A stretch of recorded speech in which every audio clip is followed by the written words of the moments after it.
crown to stand beside the throne.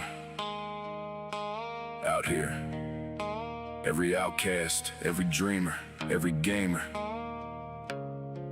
has a place. Welcome to the Nerd Empire.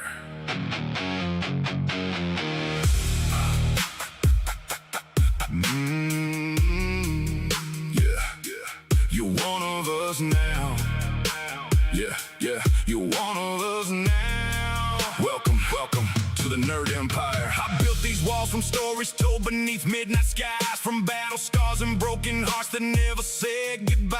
I still roll, the fire burns, the banners proudly wave for every soul who dare believe instead of just behave. No matter where your road began or what you've been called before, you'll find an open castle gate instead of another war. Pull up a chair beside the fire, let yesterday expire. In this empire forged by hope, we all rise higher. Leave your doubts outside these gates, you don't have to walk alone. Every legend starts as someone searching for a home. Welcome to the Nerd Empire. Come stand beside the throne. Every dreamer's got a kingdom they can finally call home. Raise your voices, raise your banners, let the whole world hear. There's always room for one more soul when Griffin Knight is here. Welcome to the Nerd Empire. No one's left behind. Strength is measured by your heart, not the battles that you find. From the loners to the heroes, every path leads higher. Together we become the flame that lights the empire.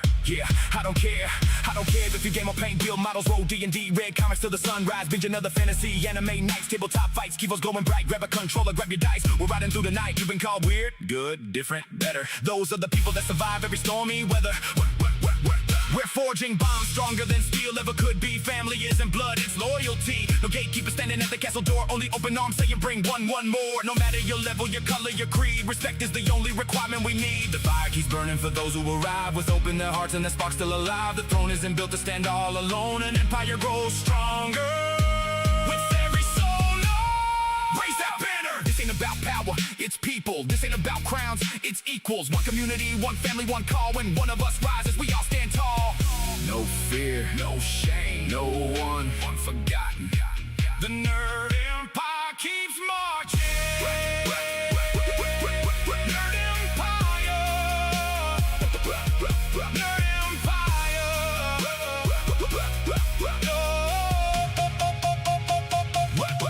Welcome to the Nerd Empire. Come answer destiny's call. There's a place beside the throne with enough room for us all. From the warriors to the artists, every heart's admired. Together we'll keep building up the Nerd Empire. Welcome to the Nerd Empire, where legends are reborn, where friendships shine like beacons through the darkest coming storms. If you're searching for your people, your family, your fire, then welcome home to the Nerd Empire. The gates will always stay open. Respect everyone, lift each other higher. Whether you're here for games, stories, music, laughter, or friendship, you're one of us now. Welcome home.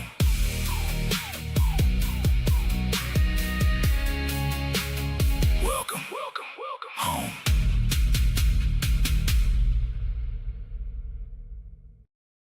Yeah! From a little kid with a tale and a dream to God shaking worlds apart. Dragon Ball. You didn't just tell a story, you inspired generations.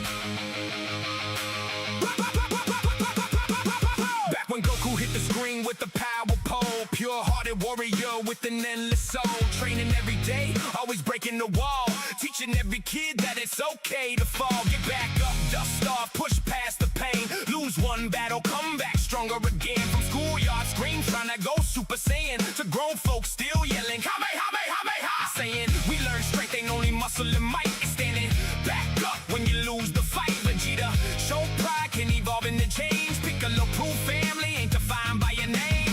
Raise your heads, let the whole world know. From generation to generation, no, we grow. That fire still burns, that spirit stands tall. We were raised by the legends of Dragon Ball.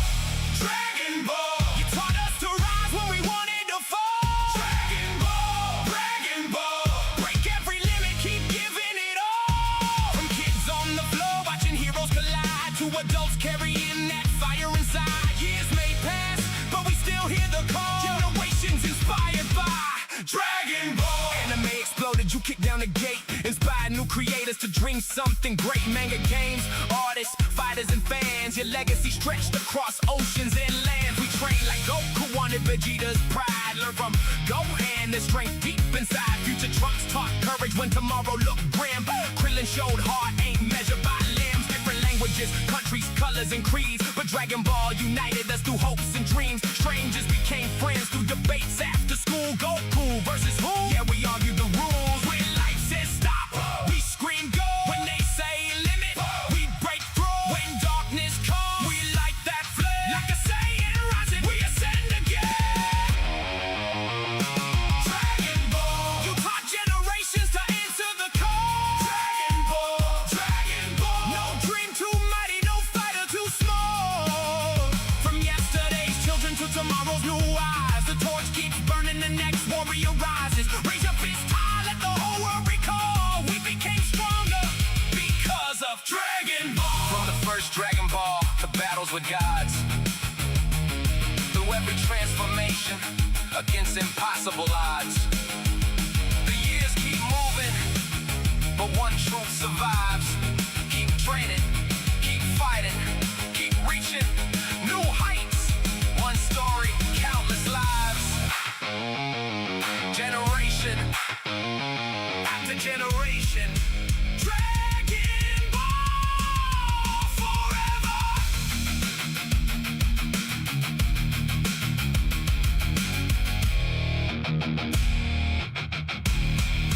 Dragon Ball forever. Yeah. Before the transformation shook the sky, before every hero learned to break their limits, there was a dragon. 7 balls, 1 wish, and a legend named Goku. Started with a kid with the tail and the staff, cloud in the sky, always ready to laugh. Bulma hit the road, adventure began. Nobody knew they were witnessing the plan. From Roshi's training to the tournament stage, Fist wrote history on every page. Krillin by his side, enemies became friends. Dragon Ball showed us the journey never ends. Then Z hit hard like a meteor strike. Saiyans came down looking ready to fight. Vegeta stepped in with the pride of a king. Goku went beyond what we thought strength could bring. Raise your fists, let the whole world know. Feel that power starting to grow. Generation after generation screams. Dragon Ball help build our anime dreams. Dragon Ball, the Godfather stands. Kamehameha, lighting up the land. Break your limits, rise and fight. Turn that fear into burning light. Dragon Ball, hear the battle cry. Golden warriors tearing through the sky. From yesterday to the enemy, we know the dragon's legacy continues to grow. For Frieza saw the goal when the legend awoke. Now make shook hard when the whole planet broke. Super Saiyan blazing, fury unleashed. A warrior awakened, a tyrant deceased. Cell brought the games, Gohan brought rage. Teenage warrior stepping onto the stage. Then Boo came through with destruction insane. But the spirit bomb dropped like the end of his reign. Fusion, Patara power multiplied. Every new battle put strength to the side. Nah, strength wasn't enough, you needed the soul. Fall 7 times, then get up and go.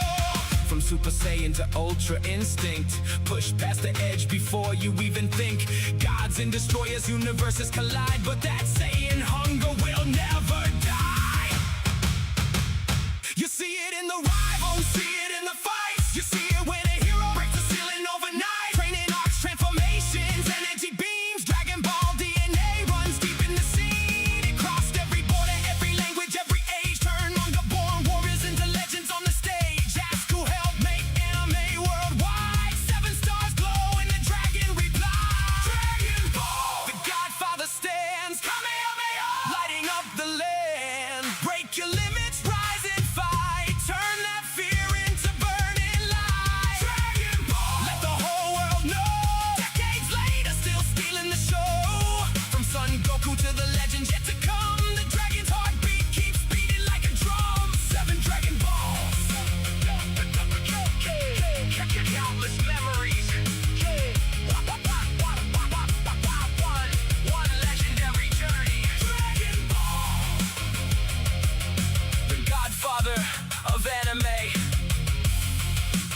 never breaking limits.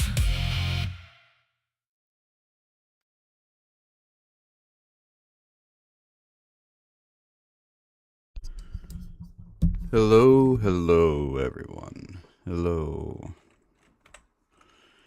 Hello.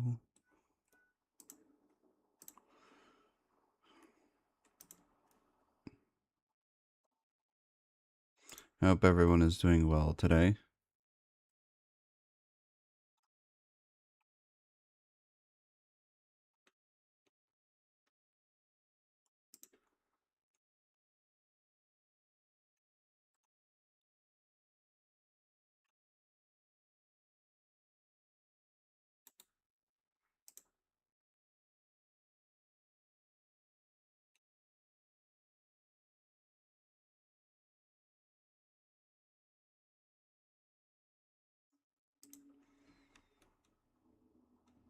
Hmm.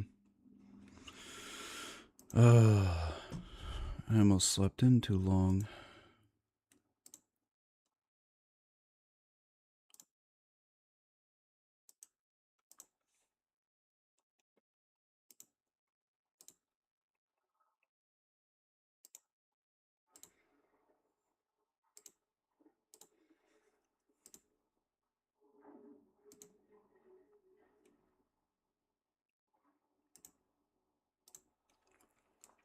Ugh.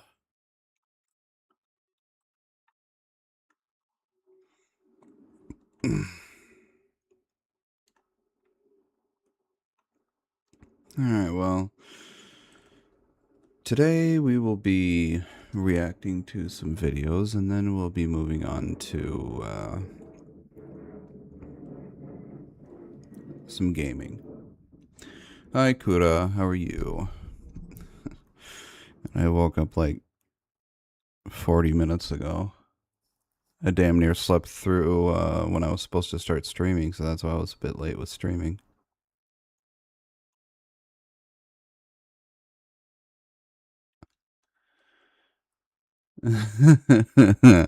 No, I'm still waking up. So I woke up at like 11:53 a.m. and I was like, "Damn, I damn near slept through when I was supposed to start streaming." So I'm still kind of waking up at the moment. So that's probably why I sound like I'm a bit out of it. And that's why my voice is like this right now.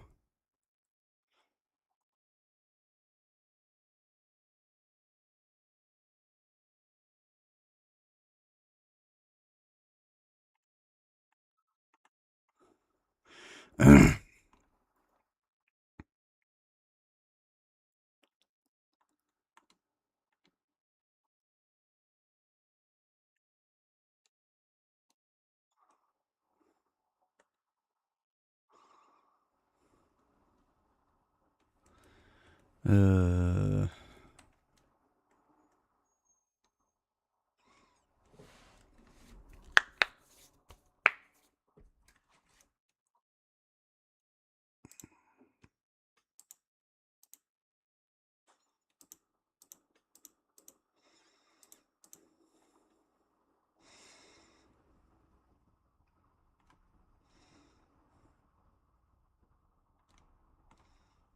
let's see.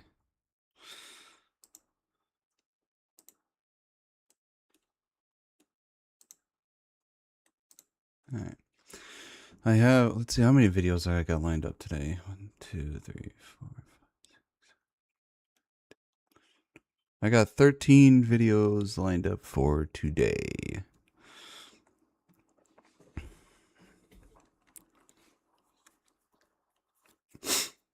Ugh.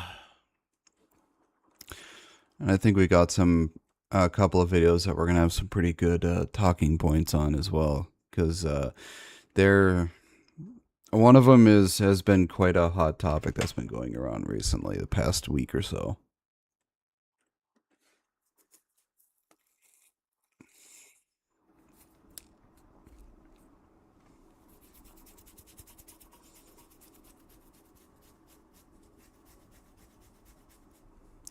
All right, let me arrange myself here.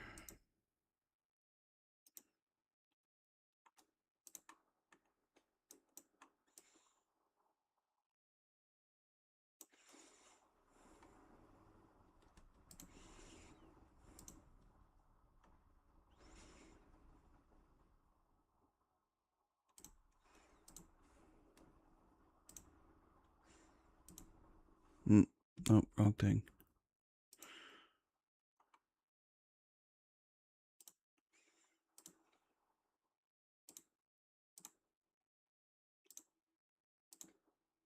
Hi, Emerald.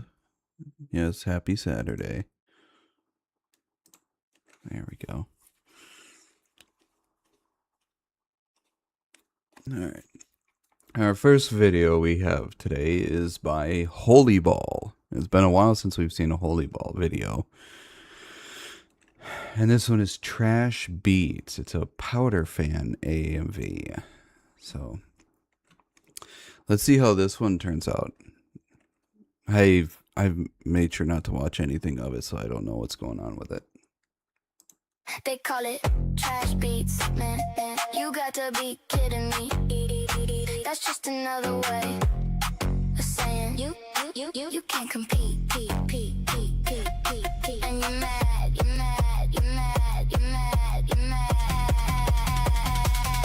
Yeah, baby, elf life prime. Yeah, baby, blue slime. Maybe next time you can shut your fucking mouth, bitch. Shut your fucking mouth, bitch. Shut your fucking mouth, bitch. Shut your fucking mouth, bitch. Oh my god.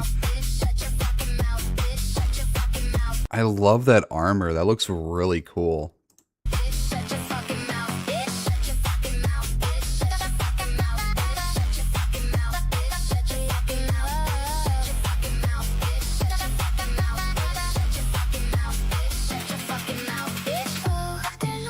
I guess I need to feed them. Busy building while they're whining and they're whinging. Sad little people never try, so they'll never be my equal. Call it trash beats, mad they can't compete. White powder. Trash beats, sad little people never try, so they'll never be my equal. VTuber of the year.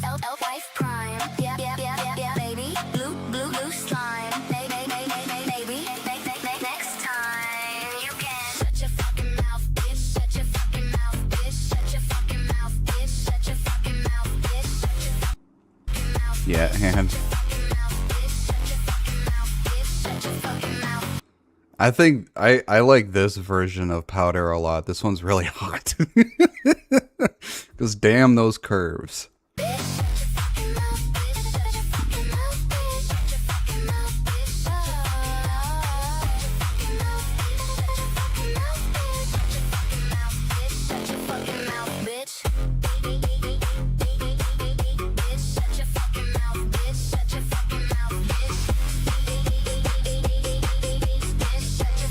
Damn.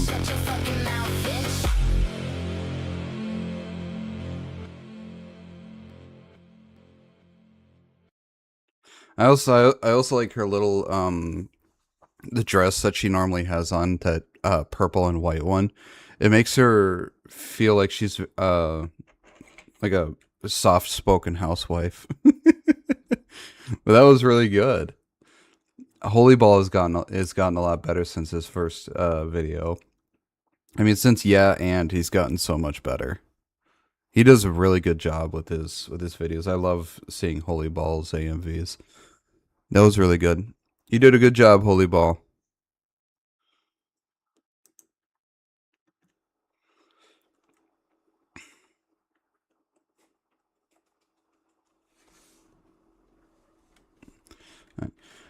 I know the stream's only started, but before we get to this one, I need to use the bathroom. So I'll put on some music while I go to the bathroom.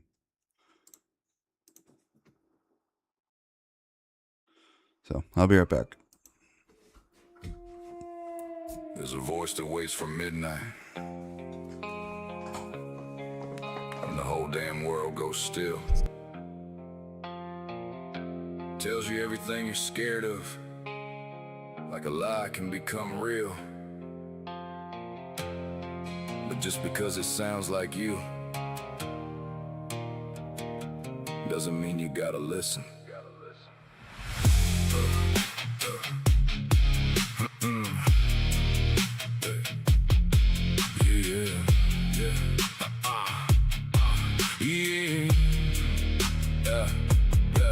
There's a devil in the back room knocking on my mind, dragging up the records that I thought I left behind, whispering your worthless, boy, you're never gonna change, trying to turn my memories into gasoline and flame. But I walked through hell before, got the blueprints on my soul. Every scar became a lesson, every wound just made me whole. So when that darkness starts talking like it knows just who I am, I plant my boots into the dirt and tell it you don't understand. Don't feed the demons in your head, don't believe a damn word they say.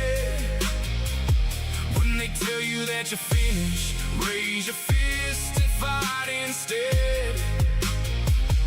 When they drag you toward the darkness, when they swear you've reached the end, dig your heels into the ground, get back up and fight again. Oh, you ain't every thought that haunts you, you ain't every tear you bled.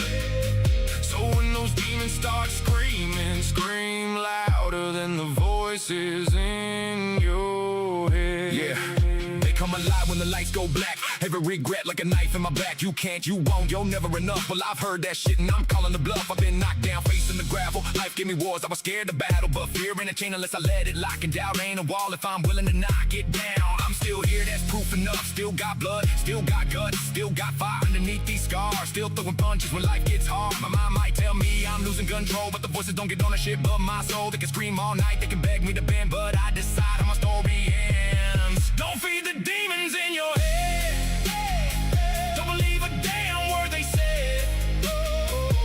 When they tell you that you're finished, raise your fist and fight instead. When they drag you toward the darkness, when they swear you reached the end, dig your heels into the ground, get back up and fight again. You ain't every thought that haunts you, you ain't every tear you bled.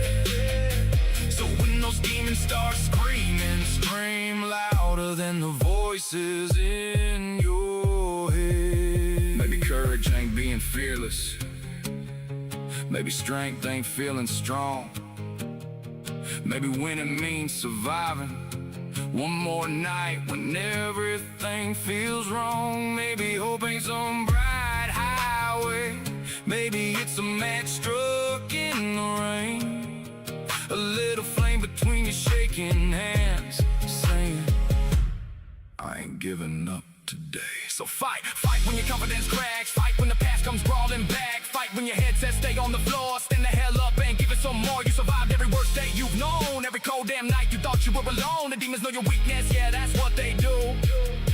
But remember one thing, they gotta survive you.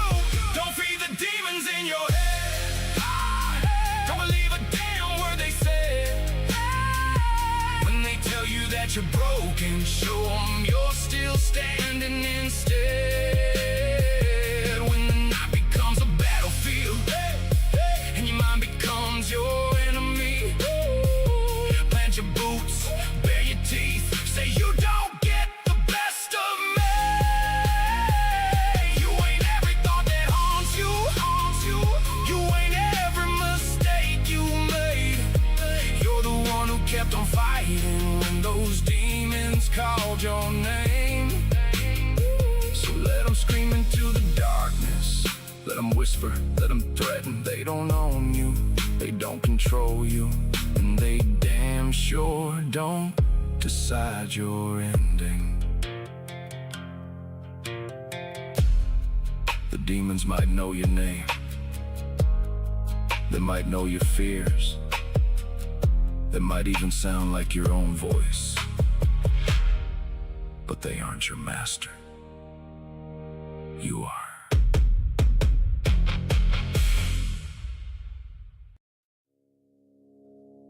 There's a storm rolling in past the county line, boots in the dirt and thunder in the pines. We ain't looking for trouble, we ain't hungry for war, but we know damn well what freedom's worth fighting for.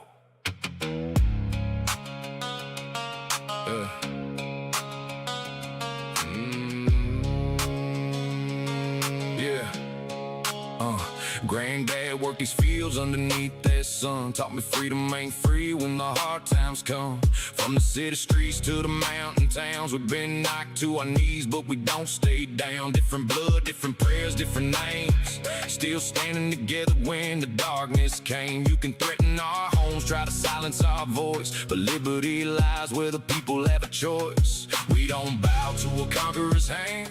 We don't surrender our home or land. If somebody comes to take it away, then shoulder to shoulder we're gonna stand and say, this land won't kneel, this flag won't fall. When freedom's under fire, we answer the call. From the farms to the factories, coast to coast, we'll defend the life and the liberty we love most. We don't want war, but hear this clear: you won't build your throne while freedom lives here. United we rise when the warning bells peal. You can shake this ground, but this land won't kneel. Look, I'm talking every race, every faith, every street, every working class soul putting food down to eat. Left hand, right hand, forget that divide. When somebody wants your freedom, we stand side by side. You don't get to roll in and decide who we are. Erase our tomorrow, tear our country apart. We got disagreements, that's the price of being free. But nobody from outside gets to steal our destiny. This ain't hatred, nah, it's defending our home. The right to speak freely, the right to stand alone, the right to raise a family, chase whatever you dream, and tell any would-be tyrant you don't rule me. No crown, no invader, no authoritarian chain will make generations of sacrifice fade. We inherited a torch, now the duty is real. Keep the fire burning, never surrender the wheel. I hope our children never hear the battle cry, never watch another generation march to fight. But peace without freedom is a prison dressed in gold, and some things in this world are worth standing up to hold. So raise your voice before you raise your fist. Stand for your neighbor and remember this: America ain't one color, one creed, or one name. It's millions standing together when freedom's in chains. This land won't kneel, this flag won't fall. When freedom's under fire, we answer the call. Every small town road, every big city street, different kinds of Americans standing on their feet. We don't seek the fire, but we won't disappear. We won't trade our freedom for surrender and fear. From sea to shining sea, let the whole world feel. You can shake this ground, but this land won't kneel. We can argue tomorrow. Tonight, we stand together. Not for a ruler, not for a party. For our families, for our neighbors, for the freedom to choose our own future. This land won't kneel. This land won't kneel.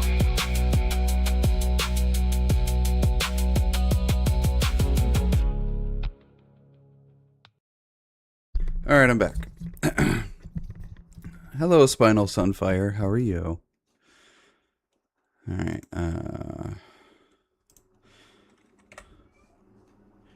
What you want, little girl? All right. Was going to do an American flag, but that is sadly not in the option list. Oh, well, that sucks. Why wouldn't that be in the Is like every other flag in the option list but the American flag? Meow. What you mowing for, huh? What you mowing for? What you got to mow about?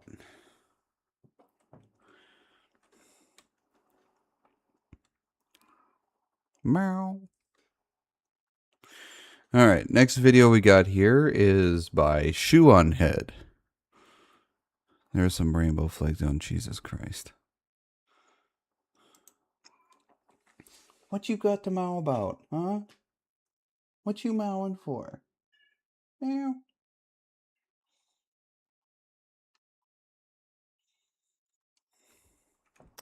Anyways, next video we got is by Shoe on Head, and the video is called MAGA Was Right. We were crazy. Are Democrats okay? And I don't think Democrats have been okay for a long time. I mean, for a very long time, I don't think they've been okay. But let's see what Shoe has to say about the situation. was about Woke One, a new phrase coined by leftists and Democrats online that is being used to distance themselves from the terrible PR disaster that was the last few years for the left in America. Nancy Pelosi kneeling in full African garb to honor George Floyd? Why, that was just Woke One. It's still amazing that there are people who are honoring a drug-addicted criminal. Like, yeah, I get what the police dude did was bad, but you're honoring a criminal who moving And how, on. in my opinion, that was not Woke One, and how Woke One actually started in like 2012, 2014 with Gamergate, Me Too, Tumblr era feminism, the whole pre-Trump era wokeness, before it was even called woke. And I talked about how I don't want them to rewrite history and pretend this all started in like 2020. After uploading that video on Woke One, I thought I was free. That I would never have to hear the insufferable, delusional term Woke One ever again. I thought I could finally move on with my life. No. Yeah, I thought. What do you make of those comments? And you thought wrong. Woke woke is never gonna, I don't think woke will ever really truly go away. It is something that's probably gonna stay for past my lifetime and well into the future. It's just something that these people are not gonna give up even if their life depends on it. Controversial statements I'm sure you've seen. I mean, she's, the Thanksgiving dust up, abolished prisons, abolished police. Francesca Hong has made clear her You cannot abolish the police, because if you do that, it will be anarchy. We need law enforcement to deal with criminals. Because if not for law enforcement, the criminals are just going to have free reign to do what they want because there isn't going to be any sort of enforcement to take care of them. Hello, Ava May. How you doing? So anybody that's been saying abolish the police is fucking retarded. As for prisons, I think what we need to get rid of is private prisons because those are the ones that are just there to make money.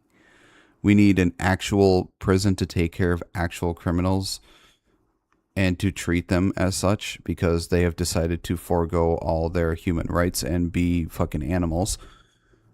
And we need places that can help with drug addicts instead of sending them to an actual prison because we need facilities to help them break their horrible habits to, get them better. And, sending someone to jail just for having some pot or just selling pot or something like that, I think is a huge waste of resources for the prisons and jails. And so for drug addicts, we need an actual facility to send them to that we can help, get them off their addiction, help get them clean, and help get them better. We need to just have the prisons for the actual heinous crimes, murder, rape, kidnapping, any other heinous crime you can think of. Those are the people we need to send to prison, not drug addicts or alcoholics.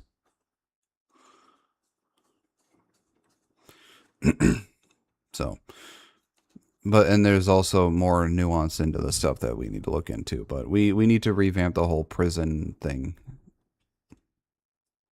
present stances to her electorate. Yeah, she's moved away from. A life without law enforcement is not a life I want to partake in. Yeah, law enforcement is essential to public safety.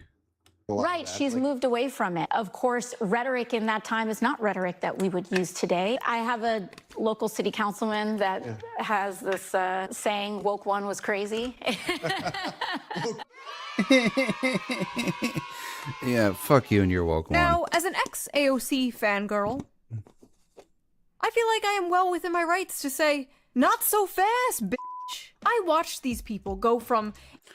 I'm not against care for addicts, but I don't want drugs on the streets for money to go to crime groups so There should be punishment for the people taking part in that. Yeah, I say I will agree with that, Spinal. Yes. The people who are being like a crime boss about it and knowing what they're doing and trying to create damage and chaos like that are purposely trying to do that. Yeah, those are the type of people that need to actually go to jail.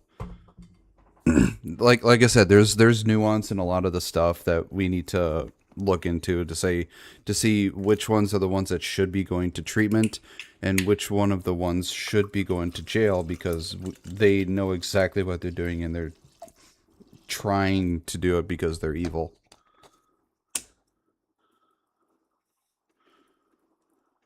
What makes them believe it only was crazy it still is, and they aren't getting any better.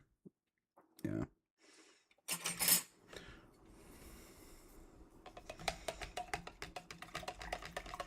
We need to figure out those who are doing it out of desperation because they believe they have no other means of making money. And those who are doing it because, well, they're fucking evil. Anti-establishment, fighting the man, become the most preachy, buck-broken, neutered HR department Karens in real time. I remember when she broke away from the Bernie Sanders campaign. It was like pulling teeth. AOC backed away from Sanders' campaign after Joe Rogan endorsement. Okay. Campaign after he dared go on Joe Rogan. I watched this all happen, and I think it's hilarious that a lot of these Democrats and woke people have a problem with Joe Rogan because they just don't like. I don't really watch Joe Rogan's podcast, but I think it's hilarious because he gets a lot of very intellectual and real people on there, and the woke people and the Democrats really do not like it because they don't like that they go against the narrative. I held on for a long time. Many would say too long, in fact. But this clip of AOC talking about Woke One really solidified how I've been feeling for the past few years. In this video, I will be responding to AOC trying to walk back Woke One in what I can only assume is a desperate attempt to distance herself from the more crazy people in her movement before a future presidential run. Now, while politicians are out here trying to dodge accountability for things that they've said and done, the rest of us are out here figuring out how the fuck we're gonna afford anything. People are getting squeezed from every direction. Rent costs too much, groceries cost too much, everything costs too much. At this point, I'm scared to open. Well, yeah, it's just the price of everything has not been in line and in balance with the income of people. Income, I think the most it's gone up is about 10% over the last 50, 60 years or so. But the cost of living and the cost of everything else has rocketed up well past 100%. It's like if people were still able to afford things, then the cost of living would have kept in line with the income of the American people. It needed to stay balanced so that people would still be able to afford stuff. But because of how out of balance it gotten, people are barely able to afford anything. A house, a car, food, gas, pretty much anything. Because in America, on average, in order for somebody to afford the average home, which is about $300,000 to $400,000 a year, they would have to be making nearly $125,000, and that's just not very realistic for everybody to be making that average.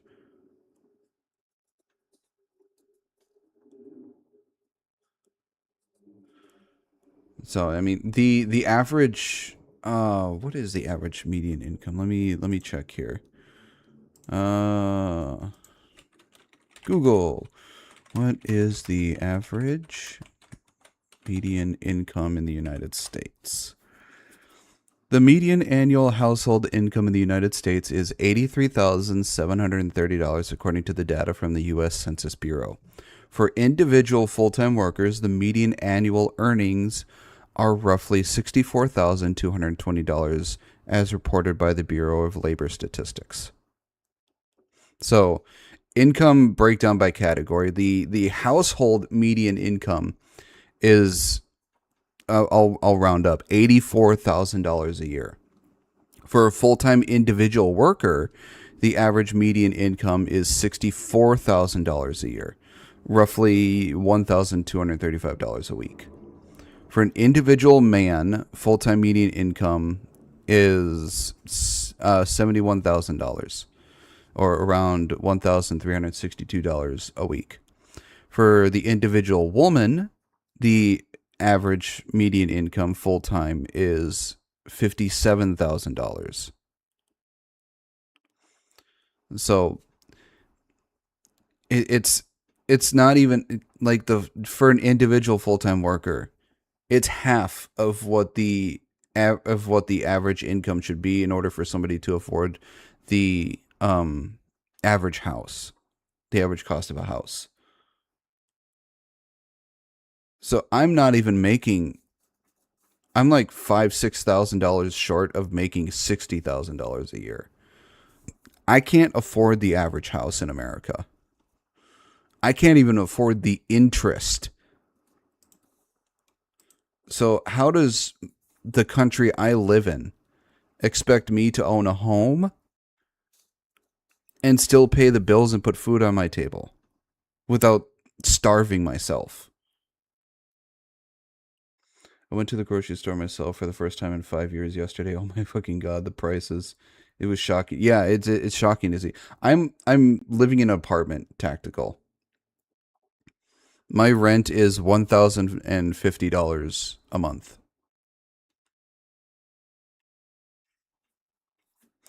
And that's what I'm living.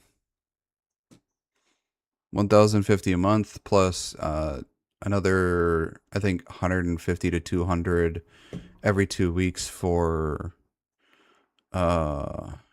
groceries. Around 100 to 150 a month for gas.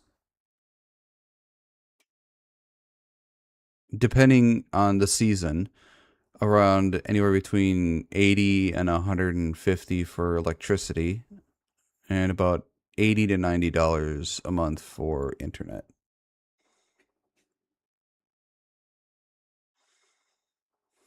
So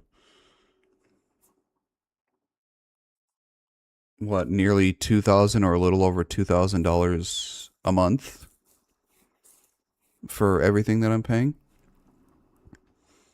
And I'm making almost $3,000 a month.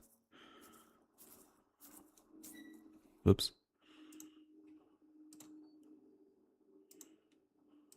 I'm not adding all the little individual other things that I'm currently paying for, but those are the main stuff. There's a billboard not far from my apartment advertising new homes starting at a low price of $1 million. Granted, they're new buildings and it's not the unusual for the area. I guarantee you, if you go to those houses, the size of the house and what's in the house is nowhere near worth $1 million. It's not worth it being at $1 million. I can probably guarantee you that. Honestly, I'm learning to trade stocks, among other things. Reason, perhaps in decades, it could pay for big purchases like that. Otherwise, I may be in debt. Right? I'll be happy if I can own a condo one day. It's amazing that anybody can afford, like the average American could afford anything here in America, considering how much they want to keep jacking up the prices.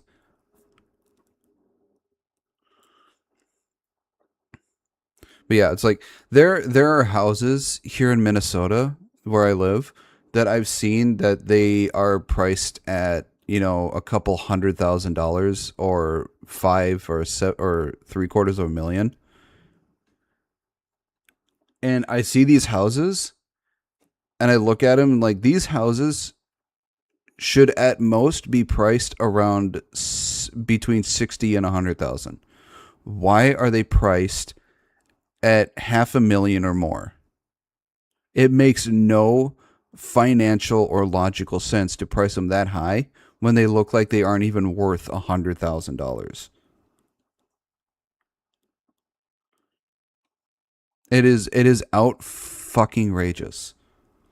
So around 32 to 33% of your monthly salary is just rent. I just calculated for myself and I'm around the same. Even across the Atlantic, it's just as shit. Yeah.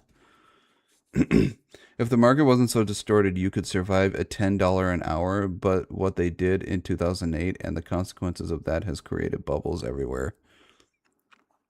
And as Kirsche would say, a nice starter cracked in. Yeah. The funny thing is, it wasn't my generation or Gen X that fucked everything up. It was the boomer generation. They had arguably the best economy and the best life out of any generation. And they could have made it just as great for generations to come, but they squandered it all and hoarded it all and fucked it up for future generations. And generations to come are still paying for how much they have hoarded their shit. And the people in the boomer generation are still in the positions of power, which they fucking shouldn't be.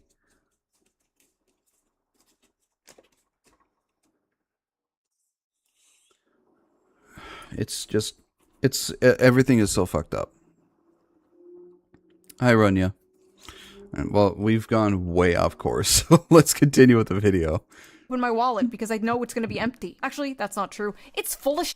Just random gift cards from 2011 that I've never used. I don't even know what half this stuff is. But thankfully, I have a product that can help with just that. So before we get into today's video, let's quickly give a shout out to today's sponsor, Ridge. Ridge is known for creating premium minimal 100%. That's why I need to retired boomers to stop coming to Florida and voting for policies and that ruined New York and Illinois. Well, the thing is, Florida is basically known as the retirement state because that's where everybody goes to retire. Minimalist wallets that can hold up to 12 cards and conveniently store your cash. They're made with RFID blocking technology, which protects you from wireless identity theft. One of the things I love about their products is they come in so many different designs. Their store features over 30 unique colors and styles. My favorite right now is the titanium purple. I love the sleek design and I love the very subtle purpley color. I think it's gorgeous. Another cool product that works well with the wallet is the Ridge Tracker Card. It's like an AirTag in the shape of a credit card. You just put it right in your wallet, and if you ever lose your wallet, you can find its location right. Over the next decade, houses are going to flood the market as the booms pass on and people decide to sell the houses they don't want. Unless BlackRock buys them, all prices will drop. That's the other reason why houses have gone through the roof in prices, because all these companies keep buying up all the fucking houses, which we should make illegal for them to do. Because they are for the they're for the community, or they're for the people, not for fucking private companies. From your phone. Plus it charges wirelessly and can last up to 5 months on a full charge. But Ridge isn't just focused on wallets anymore. They also created a very useful 5-in-1 power bank. It comes with MagSafe wireless charging and even a charging pad for your Apple Watch. Ridge has also created new 24-ounce water bottles. I've got the American traditional design. I love it. It's so cute. It's like little retro tattoos made from double-walled stainless steel. It keeps your drink nice and cold. Those are the kind of tattoos you'd see from like this from like the 80s or 90s. I'm taking a trip to Italy soon, and I'm definitely going to bring the water bottle and the wireless charger. These will come in handy. I think Ridge's products are great, but don't just take my word on it. Ridge has over 100,000 5-star reviews. And now they even have something extra special. This year, Ridge is hosting a massive sweepstakes, and this time 2 people can win. The winners get to choose from a Lamborghini Huracan Sterrato, a Hennessy Velociraptor, a Ford Bronco, or $100,000 in cash. I would personally rather have the $100,000 in cash than any of these vehicles, because the insurance on these vehicles would be fucking astronomical. The giveaway runs until September 8th. There are tons of ways you can enter, but you can also just enter it for free. But if you want to boost your chances, every Ridge purchase gets you additional entries. So head over to ridge.com/shoe to check out their collection and enter the 2026 sweepstakes for free. Although considering the taxes, you're not going to get the full 100K, sadly. Using my link. Big thanks to Ridge for sponsoring this video, and thank you, the viewer, for not skipping the ad. And now, back to the video. Now, before we get into the real meat of this, the real juicy, this is the politician. That shirt that she was wearing in this, it does not look like it fits her very well. It looks like it's bigger than she is. AOC and the interviewer are talking about. Francesca Hong Hi, is a progressive DSA candidate who recently lost her primary. The insurance would be high, but that'd be mitigated by the lack of car payment. Yeah. Hong has a few interesting tweets. Defund the police, defund the police, defund the police, defund the police, craft 2021 budget. How about anybody that says defund the police, shut the fuck up, because they have no idea what the hell they're talking about. Tweets from 2020. Who among us does not? But most notably, one about wanting to cancel Thanksgiving. Cancel Thanksgiving. Should have done this in 1621. If it takes a worldwide pandemic for us to realize we should stop celebrating colonialism and the original super spreader event that killed indigenous folks and women, so be it.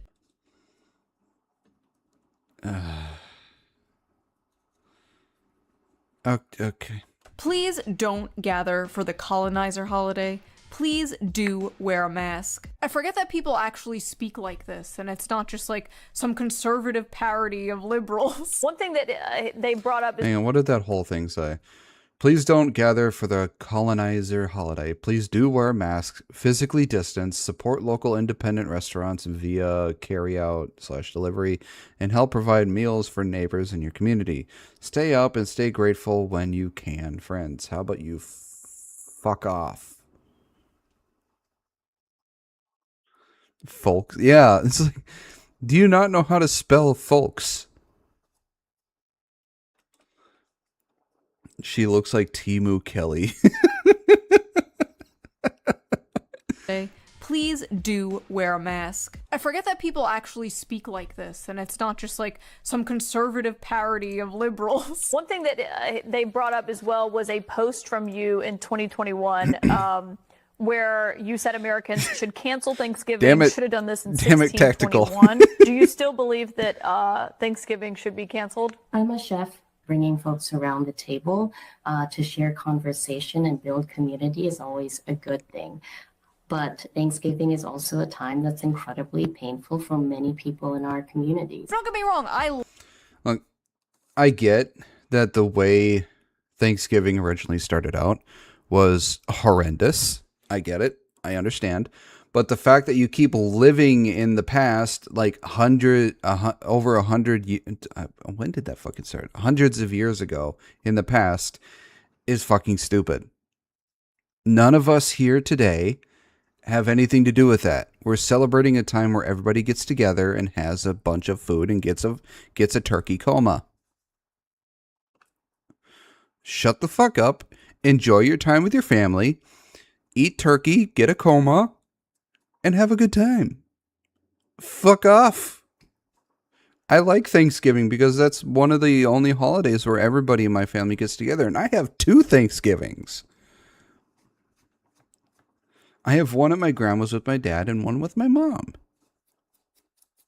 So fuck off. I want my turkey coma. love the struggle session. They're putting these candidates through reading their old woke 1.0 tweets back at them. Like a dog that peed on the carpet. What is this? What is this? But the quotes and replies from like Democrats and leftists on this were even funnier. Get a coma, Griffin Night, August 22nd. Well, I mean, come on. A turkey coma is a great thing. Is it so hard to just say, no, I do not want to cancel Thanksgiving? Even if you do want to, just lie? Why is she catering so hard to the fringe? Does she want to lose her election? Why can't she just lie? This woman is an optics nightmare. Just say no. Say it was a joke. Say it was woke one. Just lie, for fuck's sake. Just say no. Just lie, please. No, she shouldn't lie, and she's not trying to cater. this is what she truly believes. And the people should know. I would rather... I don't want any of these people to lie because I want to know exactly what they think and exactly who they are. You should not lie on it. Just tell the truth because then we know to say, fuck you. I don't want the person to lie, have these people vote this person in, and then she does what she actually wants instead of what she said to everybody. And we find out that that is a shit person that they voted in. No, tell the truth, be who you are, so we know not to fucking vote for you. Because you are a shit person. Exactly what she believes. She has talked about her half-white son, that he gives her, quote, proximity to whiteness. I'm sorry, if you are a parent that says anything, like if you're a parent that says my half-white son, or my half this son, or my half this child, you are a fucking shit parent. You shouldn't focus on shit like that with your kids. That's horrible. What your kid? I feel bad for your fucking kid if that's how you act around them or that's how you address them to the public. What the fuck is wrong with you? You're just supposed to say this is my kid, or say your kid's name. Don't focus on their fucking race or mixed or whatever it is. What the hell's wrong with you? I wasn't always aware of the struggles of other communities of color because for me, assimilation always kind of took over. And so I did marry. My proximity to whiteness continues, right? My son is biracial. He's half white and half Korean. I love the hesitation. She's like, Yet somehow the proximity to whiteness conceiving the child didn't bother her. Yeah, no. No, it didn't. It really did not. Married up. My child is half white. She can't even bring herself to say it. Activists in the streets, colonized in the sheets. Many such cases. The only I've Morgan Freeman. There was a guy, I don't know, I think it was on the news or something, that when Morgan Freeman was with him, the guy asked Morgan Freeman, how do you stop racism? And he said, stop talking about it. It's as simple as that. Stop talking about race, about skin color, and it will go away. But the fact that these people keep talking about skin color and race is the only reason why it's not fucking going away. I've gotten into many arguments with other parents because they treat their kids like shit at school events, even got kicked out once. Good time. Hey, man, at least you care, Hawk. They talk about white people as if they are either the scourge or nobility simply be based on color. It's just... And they believe that they can keep talking about white people like this because they think, oh, you can't be racist towards white people because white people have never had to deal with racism. But do you not know your fucking history? Every single race has had discrimination against them. Every single race. Throughout history. If you don't know this, you need to pick up a fucking history book. And it's... These people are fucking horrible. I swear to God. Also, Francesca Hong just hates all holidays, apparently. This woman is straight up Grinch the Hong, just streets colonized in the sheets. Many such cases. Also, in the car ahead, in the car headed to Superior, I have about 30 minutes. Ask me anything and I'll try to answer. Only subject off limits is Halloween, not my thing. Well, that's fine. Not. I know there are people that don't like Halloween. That's fine. But with this woman's history, Jessica Hong, just IT bro who was working on our computer. Why are you putting "our" in quotations? Remotely changed the background theme to snow and Christmas trees. I feel slightly... How do you feel attacked? It's fucking Christmas. Like what? Half the world celebrates Christmas? How do you feel attacked? If you're in America, America celebrates Christmas. If you don't like it, well, you can fuck off. Hates all holidays, I do not enjoy fireworks. Well, good for you. apparently. This woman is straight up Grinch maxing. She's got a hate tweet for every fucking holiday, I swear to God. Except for Kwanzaa. Happy Kwanzaa to all those celebrating this time of togetherness and vibrancy in culture. May this first day of unity be shared with love. Of course. Why would she hate Kwanzaa? When asked how her I guarantee she doesn't hate Kwanzaa because it's... I'm not going there. long-term vision of a world without prisons would work. Then, when asked how her long-term vision of a world without prisons would work, Hong said, "What I know is attainable, and the policies that actually meet the urgency of the moment and understanding the realities of it means that we have to ensure that we're funding our local governments, that we're bringing justice to victims." She added more succinctly, "What may have been aspirational is not primary."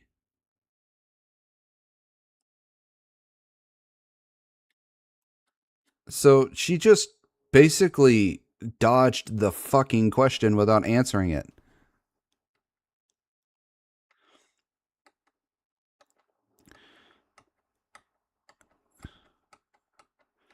She didn't answer the fucking question.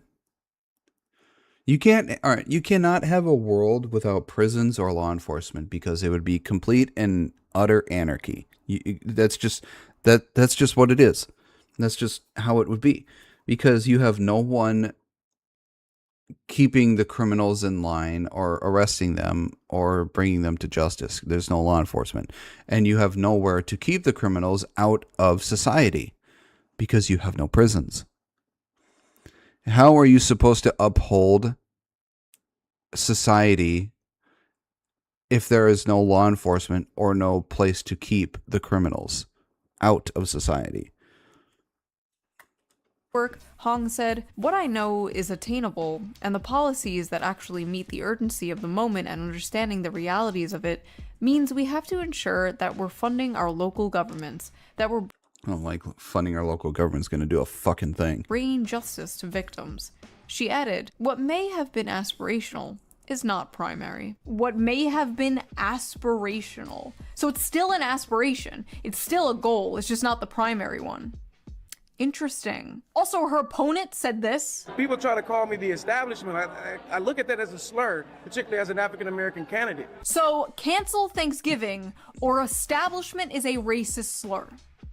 Your Democratic Party, sir. Anyway, my point is, Francesca Hong's old tweets about defunding the police and whiteness and Thanksgiving, they were being all hand-waved away by AOC. How? In the voice of Nolan Grayson from Invincible. That's the neat part. You don't. As just simply being woke one. Woke one was crazy. Woke one was crazy. But if you said woke one was crazy during woke one, you are a racist fascist Nazi. The citation of woke 1.0 or woke 1 is now a common shorthand among parts of the online left to describe and distance themselves from what they view as a more dated or inconvenient aspects of the impassioned social justice activism they participated in during the late 2010s and early 2020s. Uh-huh. So they don't like the woke that they created, so now they're distancing themselves from the monster that they created.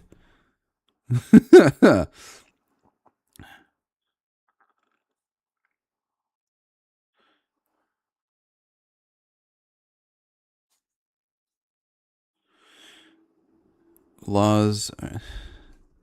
Here's the funny thing that they call their indigenous racists. They forget that we're descendants of, well, everything. We get blended so much that we don't really care about it. Laws are the only thing holding back our sense of morality. If we remove everything, we only become the most primal version of ourselves, and that is dangerous. As someone who regularly has to deal with drug users and disruptive people at my workplace, public service, if you want community resources, you need the police to keep them safe and usable. Yeah, and these people don't like the police, sadly. In 2021, Chai Osi, campaigning for New York City Council, tweeted, "A cis white man should not be the next speaker of the council." The fact that these people are still using cis in front of man, woman, or white man is fucking stupid. It just shows how retarded they are.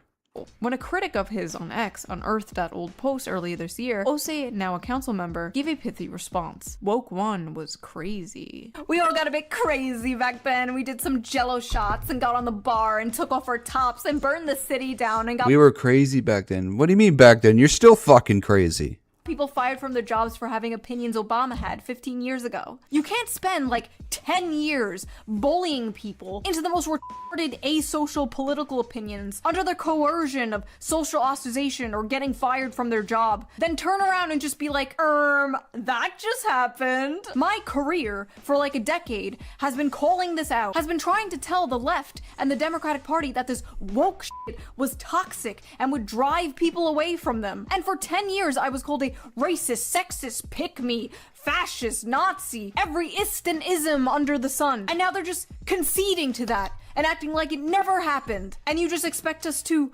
what, move on? I've been like a dog chasing a car, and I finally got the car, and I don't know what to do with it. Like, first of all, why as a Democratic politician would you say this? You're basically saying like, yeah, MAGA was right, we were crazy.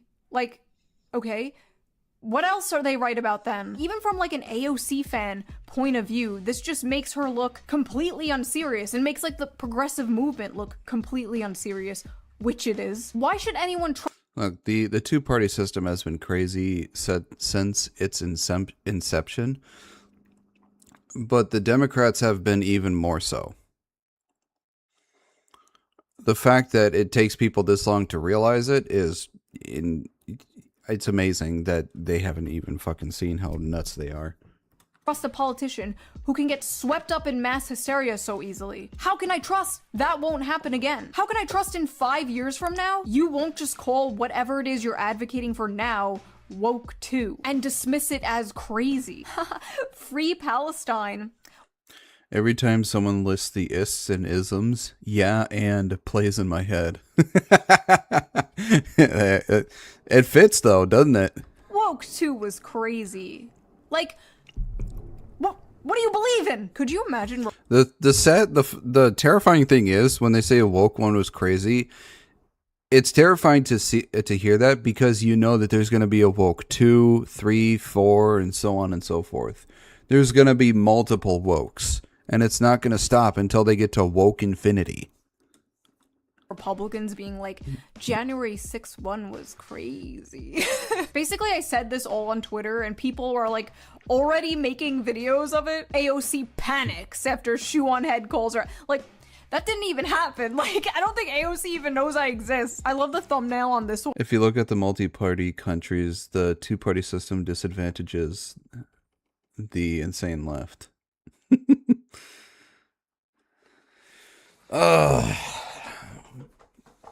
We just need a one-party system where, you know, just anybody comes in and says their ideas and then just tries to win. Not this two-party system where it divides everyone and pits them against each other. And coming soon, Woke 2.0. I wonder what the updates with that one will be. One shoe bitch slaps AOC. Who the fuck is this? Is that shoe bitch? Ah yes, the infamous, notorious shoe bitch. Going around slapping women. Every time I log onto YouTube, I'm destroying and slapping and finishing on people. If you didn't know who I was, you Phrasing, she's finishing on people. would think I was some like psychopathic rapist. And then you click on the video and it's just like, I posted a tweet. Anyway, back to the point. When a citizen changes their mind on something, that's totally normal, that's totally natural. Many things can happen in the span of years that can change your mind on something. It's perfectly normal to evolve and grow. And it's fine if you're a politician and you change your mind on something, but, and this is a big but, this is a fat ass. If you're a politician and you change your mind on something, I want to know exactly why you changed your mind. when you changed your mind. Be transparent. What about mean, woke TikTok one always- really always woke does two, in that my shoe opinion? on Don't head you just agree finished with it on. anymore? Why didn't the interviewer ask AOC that question? Woke 8.0, the revenge of Wokium Army. Like, what was crazy about woke one? Trans women are women, DEI, white privilege, defund the police, the Green New Deal, like what? What? Tell us. What? Tell the class. I've talked about this a few times in a few videos, but one example of me changing my mind, I was way more critical of the police back in like 2020, like borderline ACAB. I was also single, depressed, living in my parents' basement, smoking weed every day, but I'm sure that had nothing to do with it. I can tell you Fuck that that moving totalitarian from the suburbs to the city, taking Fuck that totalitarian democratic regime of helldivers. For Super Earth. public transportation, having a kid, seeing firsthand how bad things are and how bad things can get, actually experiencing the world outside of my bubble is what changed my mind on that topic and a whole bunch of other topics. So I want to know, AOC and other politicians, what about woke one do you disagree with now? What's sad is if this was like 5 years ago, I'd be like, hell yeah, AOC has finally seen the light. Woke is bad, so true. Now we can get real things done, comrade. But it's not 5 years ago. I'm a grown up now, and this is extremely pathetic. As a politician, you need to be transparent. I'm gonna bird hands at you. Be transparent. The people who act like we need to be apologizing for shit our ancestors did 400 years ago, acting like 2020 never happened. I'm not buying it, sorry. These issues were fucking like... Yeah, I'm not apologizing for shit for something my ancestors possibly did centuries ago, because I have nothing to fucking do with it. You can fuck off with that shit. I'm not paying reparations for slavery when your own race was the one that sold your asses to slavery. I'm not paying for reparations for any other race for anything else that possibly happened centuries ago, because I have nothing to fucking do with it. Nor does my entire race in this generation. So you can fuck off with that. Existential to these people a few years ago. And now it's just like, no big deal. It was just a phase, Mom. I'm just a silly 30-year-old teenage politician. My concern isn't really that Democrats are admitting this stuff was wrong and deeply unpopular. My concern is I don't see anything preventing from that happening again. There's literally some assemblywoman in Brooklyn right now running on some woke one-ass shit as we speak, talking about how stealing should be legal, actually. No one should be arrested, much less jailed, for stealing a tube of toothpaste. Incarceration separates people from their jobs, support service, and loved ones. It perpetuates a cycle of poverty and crime, no matter how much fear-mongering the right-wing media does. So we shouldn't punish people when they when they steal something. Look, I get jailing somebody for stealing a tube of toothpaste is probably excessive, but it doesn't mean they shouldn't be punished because they stole something. We're not going to applaud or, encourage people to steal shit because that's how it all starts.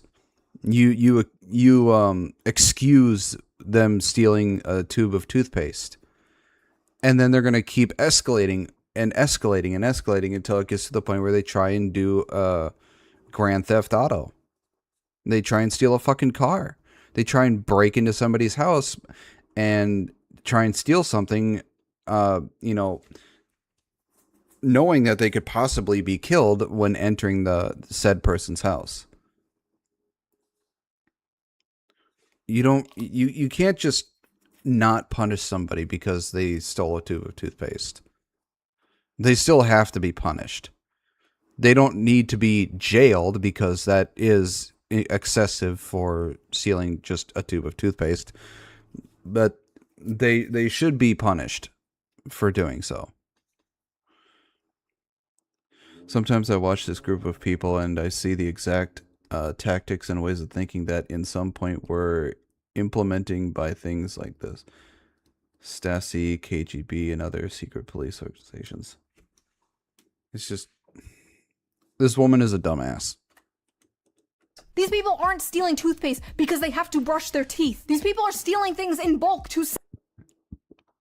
If stealing is bad, putting a cap of 357 of his of his back is not killing. Sell on Facebook Marketplace. We have food banks, food stamps, charity for poor people who can't actually afford toothpaste. If I could go back in time and tell myself one thing, it would be criminals are not Aladdin.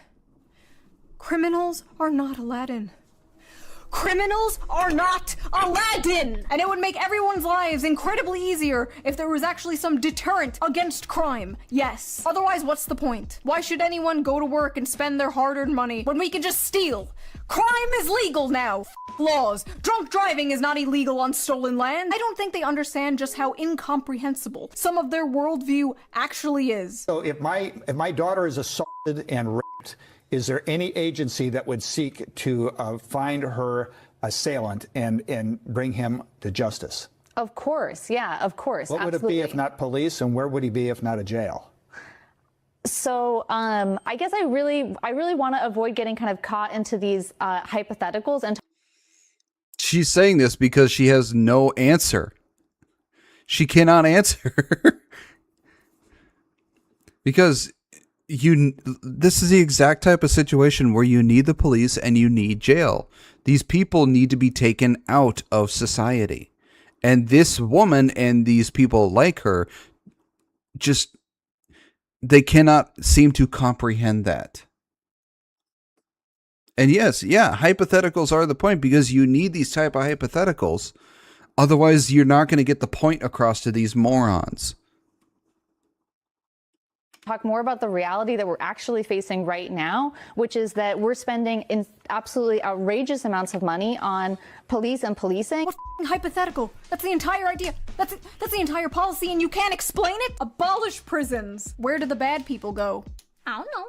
Like, yeah, okay. In a functioning society, people like that would be forced to dig ditches in a work camp forever. Useless. Sorry I'm chutting out so hard in this video. I'm in my luteal. Yeah. I mean, back then they would have them in prisons, or they would send them to like the mines or whatever else to make them do hard labor for the rest of their life because they decided to forego their own human rights and say, fuck this person, I'm going to do what I want with them, which is against the law. They have more air occupying their skulls than brain matter. Exactly. Phase. I have a fucking pimple. I have a pimple. For the first time in like 15 years, I'm The wheel turns, but the hamster is dead. The amazing Jonathan. stressing out so hard. What the f? Anyway, despite the Republicans completely dropping the ball right before midterms, surprise! War in the Middle East. It's like the old cartoon things where you see tumbleweed going through their head. Forever. The sudden walk back about Woke One clearly shows the Democrats are still struggling with PR. If only there was some sort of left-wing Joe Rogan. People think I'm the king of Woke 1.0, that I was Mr. Radlib, right? I never was. I have a pretty open mind to unlimited progress, but I also understand how people operate. Like I never did the Latinx thing. Like I have been dark woke before dark woke was invented. Like this is the headquarters of dark woke. Not the dude who called me emo, calling himself dark woke. Oh, what the God, actual this guy. fuck is dark woke? What is dark woke? Dark woke is just Democrats are just as woke as we were in Woke 1.0. The messaging is what's important. It is aggressive. The entire idea of dark woke seems to be that regular woke was too polite and too wholesome. Dark woke for me is we are fighting for good and for equality and for social. Let's see if there's an actual definition for dark woke. Let me Google this. Dark woke. But I'll just put in front of it, what is dark woke? What is dark woke? Dark woke, also called Woke 2.0, is a political communication strategy and social media trend where progressives and Democrats use aggressive, unfiltered, and sometimes politically incorrect language to push back against conservatives, abandoning traditional civility and polite norms. That is dark woke.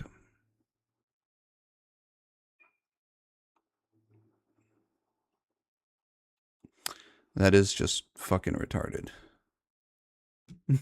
So Nazis, yeah, pretty much. Just call it what it is. Meaningless. Exactly. Damn, this dude is still alive. Put the Quangos in the box and the criminals in the mines. Yeah. Justice for everybody, but we don't mind saying F you. Dark woke, get it? It's like woke, but we're mean. You already are mean! That's why people hated you! You were finger-wagging, morally righteous woke scolds. The problem was never that the left was insufficiently mean online. God forbid someone say the wrong word, liked the wrong tweet, or failed to participate in the latest virtue signal humiliation ritual. And I'm sorry, can we just go back to that Hassan clip real quick? I have a pretty open mind to unlimited progress. What the does unlimited progress... The man doesn't have an open mind about anything. He has the only thing open about his mind is the amount of space that's left in his head after he's just drained his brain into the retardation of fucking Democrats and SJRs. The dude is it's amazing he's still able to stay in America. Even though he says he hates America, then he should get the fuck out.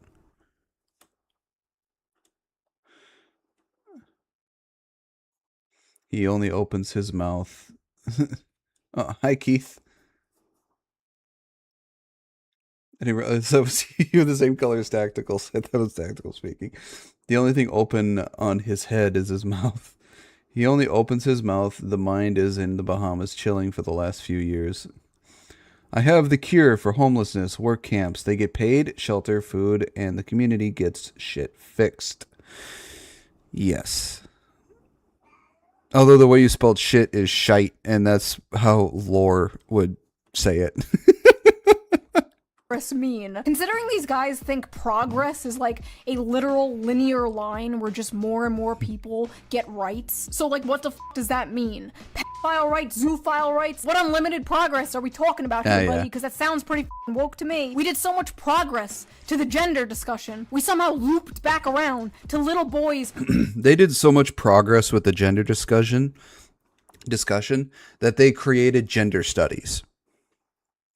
That's how bad it got with the gender discussion. They created gender studies, the most absolutely useless degree you could ever get. I don't think there is a singular degree in college you can get that is more useless than gender studies. If they debated against Ricky Berwick, they'd be the one with a severe handicap. Liking pink means they're gay. But wokely, no son of mine is gonna play with Barbies. That must mean he's a girl. You people are lost in the sauce. Mandami's aide, his top aide, Sia Weaver, said if you don't believe in the government's sacred right to seize property, it's over. And impoverish the white middle class. Beast mode. I love her so much. One of the things about Zoran is that the people surrounding him oftentimes are so much cooler than he is. I like how in the video where he defends himself from people criticizing that clip, he's like, guys, come on, it was just a joke, guys, come on. In the He only says it's a joke because he has people fucking just clowning on him. As soon as these Hassan and people like Hassan, when they get a shit ton of people just dogging on them for a clip, their immediate reaction is, oh, it was just a joke, guys. It was just a joke. It wasn't, I didn't actually mean it. It's like, no, you did. You just now have everybody hating you for it, and you don't like that. But if everyone was praising you for it, you wouldn't say it's just a joke. You would say, yeah, I actually meant that. It's like, no, it's not a joke. You meant it. You have people dogging on you for it. How about you be a man and just admit it? The entire world has been clowning on him for years because he's a fuckwit. description of that video, he's like, anti-white racism, which doesn't exist. Definitely not woke one. All right, buddy. Sorry. It's so hard not to just make the entire video anti-white racism. It's like, you can't be racist towards white people. Do you know the definition of racism? It is the discrimination against somebody because of the color of their skin.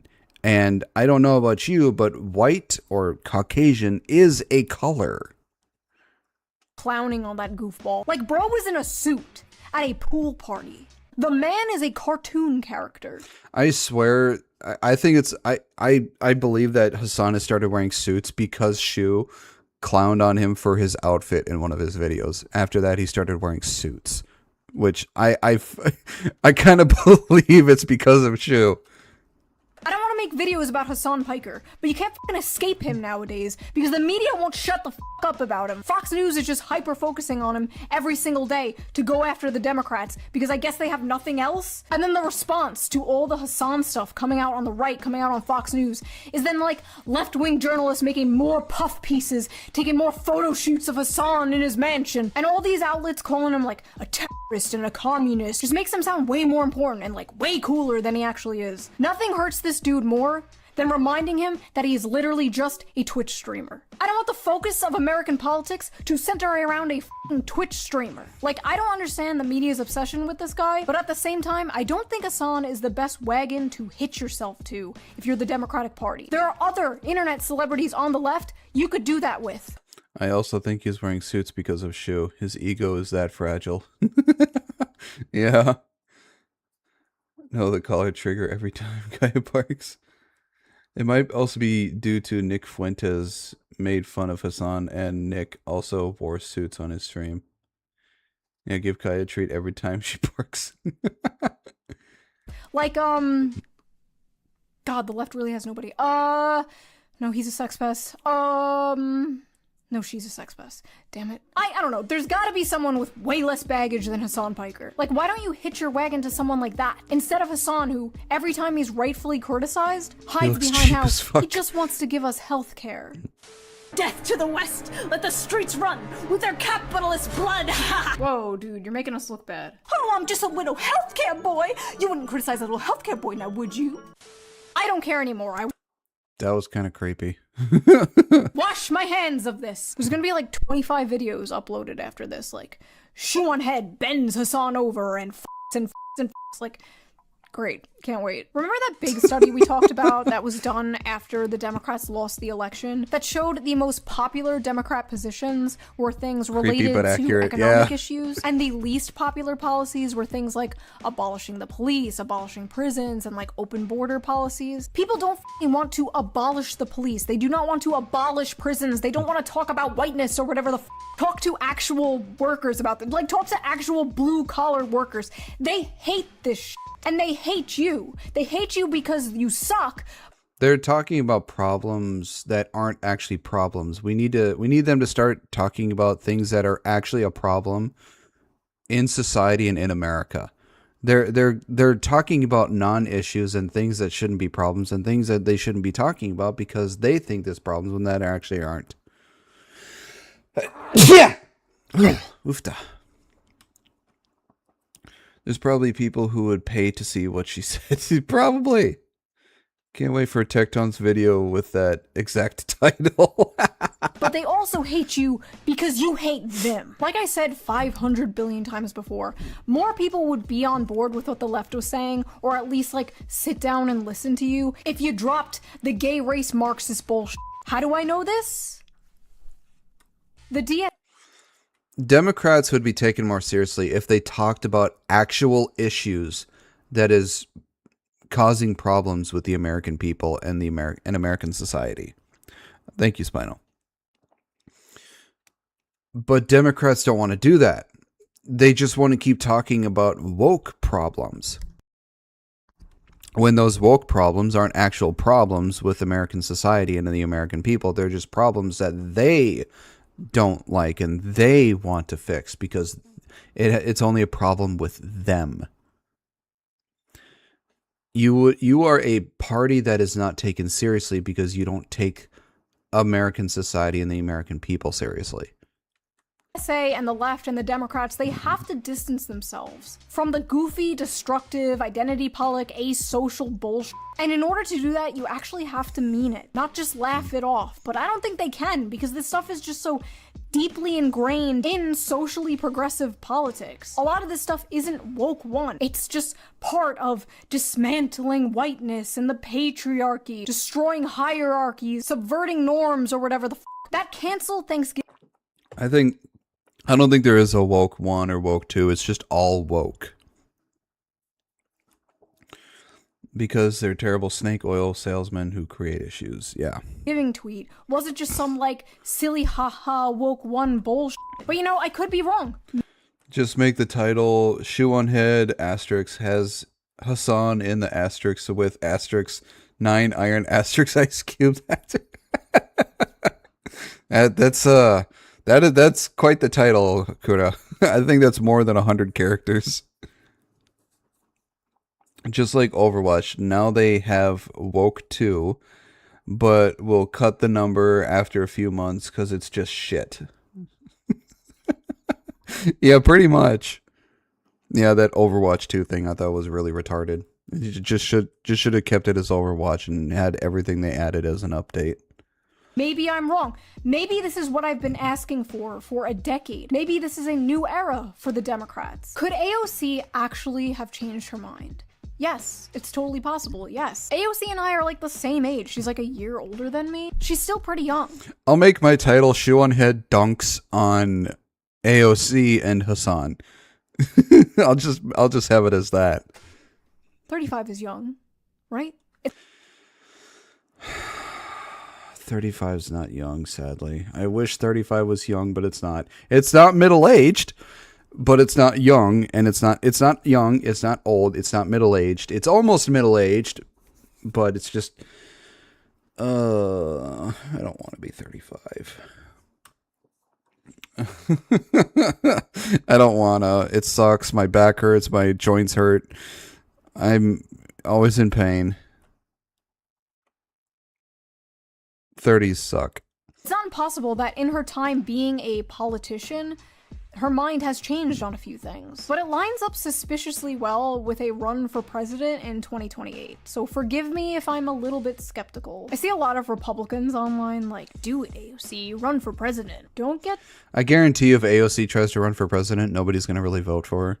Because nobody really likes her. Too cocky. You may be surprised. The American people are an enigma, and we might see a pretty big pendulum swing. As hard as it is for some hyper-partisan-brained people to hear, not everyone voting for these DSA candidates are like crazy commies or something. Just like not everyone who voted for MAGA in 2016 when Trump promised to bring jobs back and he will remember the forgotten man and whatever. Those people weren't Nazis. When people can't afford a house, a car to get married, to have kids, you cannot be shocked when they start looking for options outside of the establishment. Huey Long, one of my favorite politicians, believed that if people had their needs met and were content and happy and had jobs and could feed their families, communism or fascism would never come to America because people would have no reason to revolt or want those things. They would be happy with what they had. He believed that extreme economic inequality creates...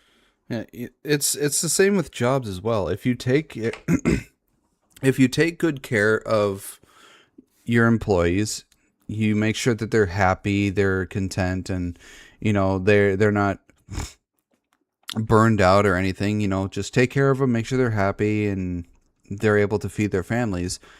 Your business is going to do a lot better. It's the same with the American people. If you make sure they're happy, able to afford food, able to afford a home, and take care of their family, your country in turn is going to get a lot better. But everything is so out of whack that now we have problems that should have never happened. Political instability. And as the economy continues to go to shit and wages don't increase, and retards like Dan Crenshaw respond to these issues with basically let them eat ramen, we are going to see people moving to all different directions on the political spectrum. Personally, until there's a Democratic Party that isn't prisoner to identity politics or isn't completely cucked by race grievance, I'm not a Democrat. And until there's a Republican Party that actually cares about workers and isn't completely cucked to a certain foreign country, I'm not a Republican. I'm trying to look like Hassan.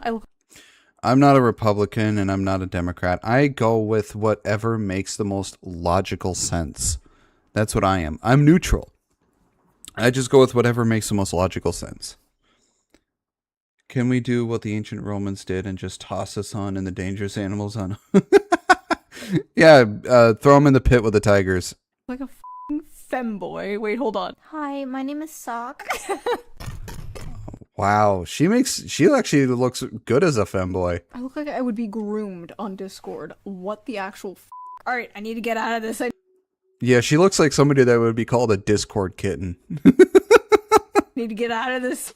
In conclusion, I do not like seeing politicians run from accountability. I like transparency. If you change your mind on something, tell me why. This woke 1, woke 2 is a headache. I am done with it. What do you guys think? Do you guys think there's a chance AOC is being genuine? Are you willing to believe politicians who have said they've changed their mind on things? No. Have you changed your mind on things since like 2020? Yeah. So what? If you like this video, please subscribe, and if you can, please consider donating to my Patreon, link down below. All patrons get every single video a day early with no censors, no bleeps, totally raw. Also, I'm doing Patreon only live streams now. I'm planning the next one very soon, so I would love to see you guys there. And for everybody else, I will see you guys soon with a new video. Bye! Yeah, it's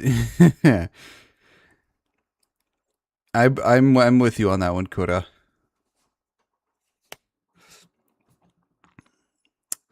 Well, that was the shoe video, and that was quite a video, wasn't it? Well, we'll see how things go in the following decades, but I don't see it getting any better, honestly. Well, I'll just see how it goes.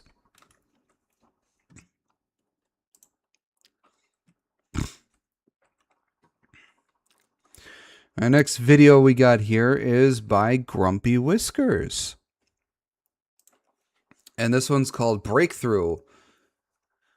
Lear no Monogatari. I don't even know if I pronounced any of that correctly. Unofficial Lyrian Chronicles anime music video.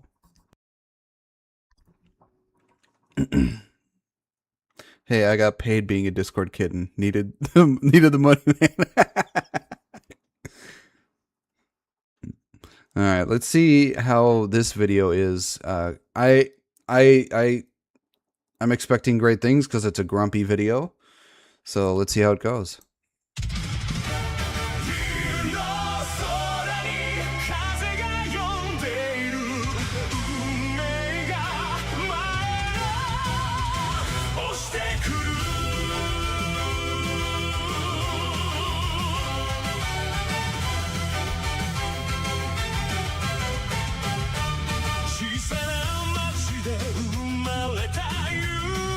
Hey, it's Leaflet.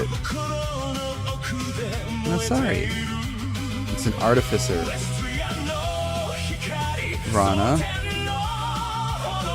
Oh, that's cool. Vesper. I don't know who the skeleton dude is, but I see Vesper. Pyromancer Training Grounds.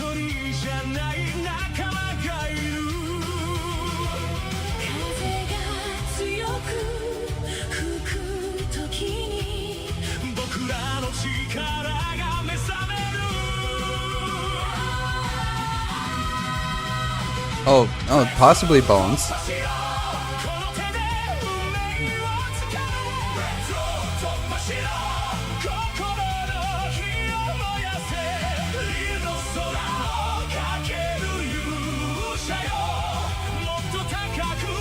Linksy.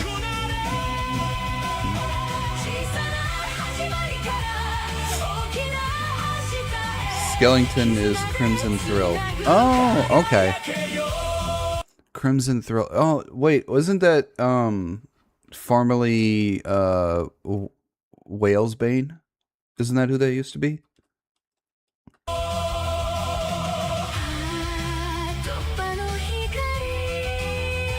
Okay, yep, I figured. Hi, Depths.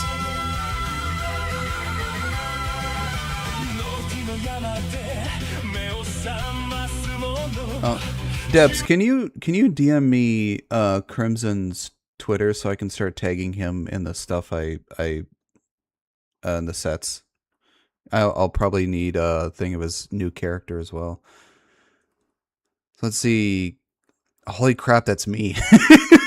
Damn, I'm huge. And I'm guessing that is... I think that's probably Vesper, and there's Mizuki. Have a good one, Kuda. Juju's frying bananas. Nightway, and there was Keen. 9s. There's 8s.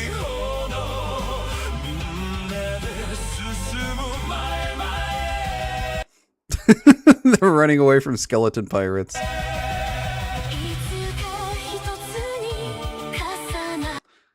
Oh, he's just throwing up a rainbow.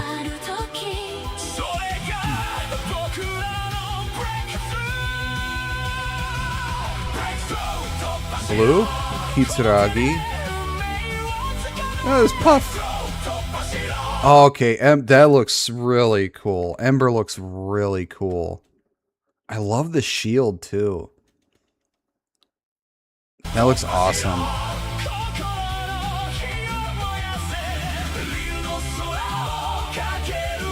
I look awesome. There I am.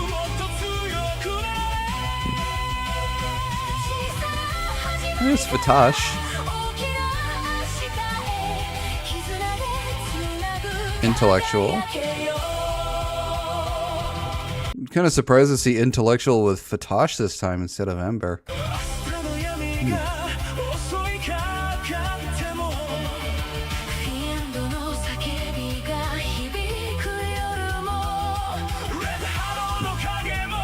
Wasabi.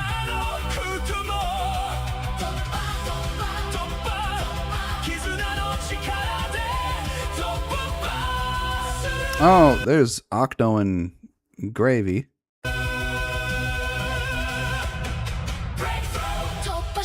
Powder!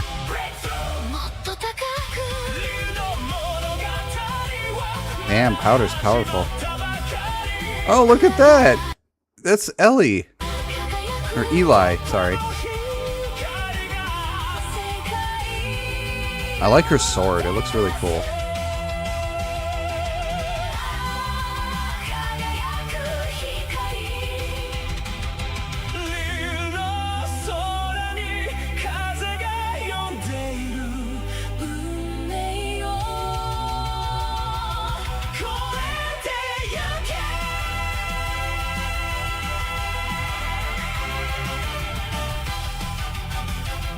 This is really nice. You can make a series out of this. That was really good. I like this one. I think Grumpy can make a series out of this type of thing. I wonder if he has everybody listed. So was I right? Was that Vesper? Or not Vesper. Okay, I was right. It was Cinevere.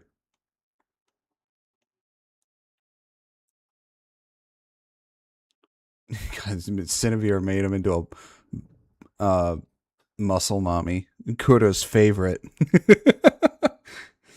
I want that cannon. No reason. That was really good. I like this. Like I said, you can make a series out of this. I think Grumpy would do a good job at that.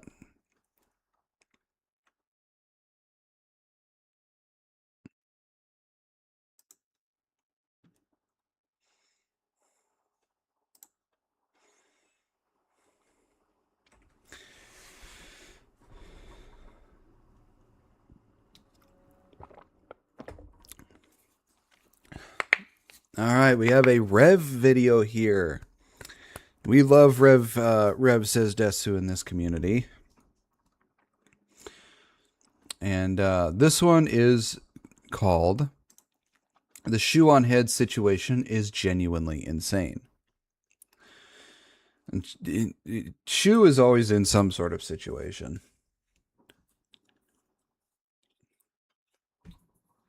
So let's see what this is about and what sort of situation Shu is in. YouTuber sometimes bimbo populist. That's funny. I like that. Yay for Rev. Yes, always yay for Rev. So I'll be honest with you guys, this is one of those videos where the subject matter featured in it is going to be a very grim one. Every time you think you've been completely black-pilled by social media users and their insane behavior, trust me, it's going Hey, to... look at that. Keen's name actually made it into a Rev video. get only worse.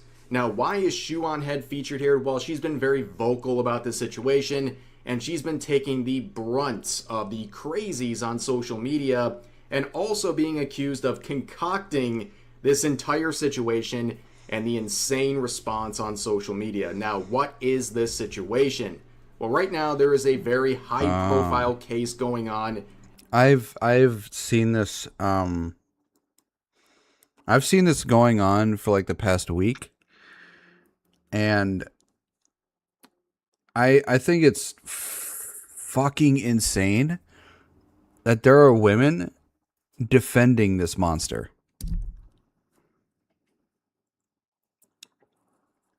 And there are women who are saying that, oh no, it's the husband's fault. It's like, are you fucking serious?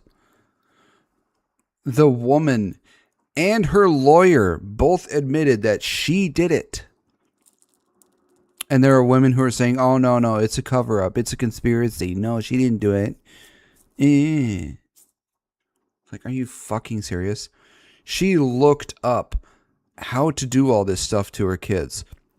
She even sent her husband out on an errand and then brought her kids, I think it was to the basement, and strangled each one of them with exercise bands. She planned this out. She's only in a wheelchair from failed... Yeah. Yeah, I heard that she tried to take herself out. And people are thinking it's her husband that tried to take her out. Involving an individual named Lindsay Clancy. Now, she is accused of offing her 3 children, strangulating them, 5 minutes apiece. Now, her defense is that she was not legally culpable for her actions because she was in a state of psychosis. No. This case may be the saddest thing I've heard all year. I'm not even a mom yet, and it makes me want to hug my future children. These people discussing. Yeah, it's just... I guarantee even my mom would find this disgusting.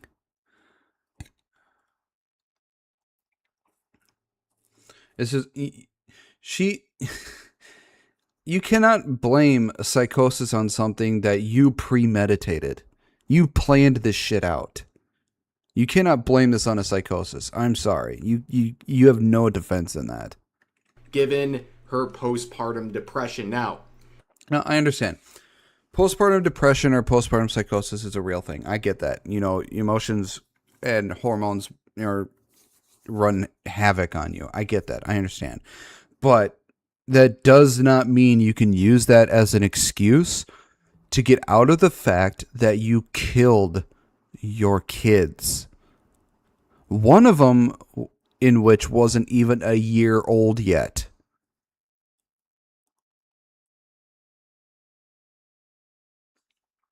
I think one was 5, one was 3, and the last one I believe was 8 months old. So you can't... While you may have had postpartum depression or postpartum psychosis, you still planned this out. You cannot blame that shit on that. I'm sorry. You have no grounds to stand on in this. Postpartum depression is a very real thing, and it makes sense, right? When a woman gives birth, their hormones are completely out of whack, and it might have a very serious impact on their mental health. But what happened here is truly evil. And what's also evil is the reaction on social media, including from thousands of mothers who are empathizing with the rage she expressed towards her children. In fact, right now, there is a trend on TikTok, hashtag same Lindsay. These... Oh my fucking... These women... each and every single one of them, I don't like resorting to violence for anything because I don't think violence really solves anything unless it's a last resort. But each one of these women who consider themselves mothers need a serious punch to the fucking teeth. How can you agree with that monster and you are a mother?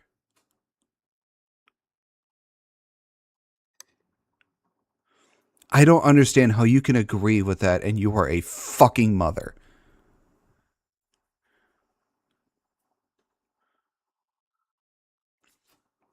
These are adults.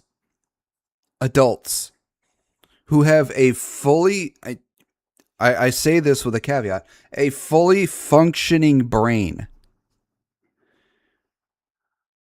And they choose to be this fucking monstrously retarded. You are going on public. You are going on a social media app and doing this shit. And yeah, you are exactly right, Keith. Even animals know this is. There are animals who do eat their own young or kill their own young, but those are animals. It is how they are hardwired to act. We are higher functioning mammals. We have a brain. We know the difference between what right and wrong. And you are acting worse than animals. This shit is so fucked up. Anytime I see a woman who is a mother who's agreeing with that monster and making, a TikTok video like this, it makes me want to kick them. It makes me want to kick their teeth down their throat. And I don't like resorting to violence. I am not a violent person, but this makes me want to be a violent person. I am somebody who I love my family. I would go to hell and back for my family. This shit infuriates me.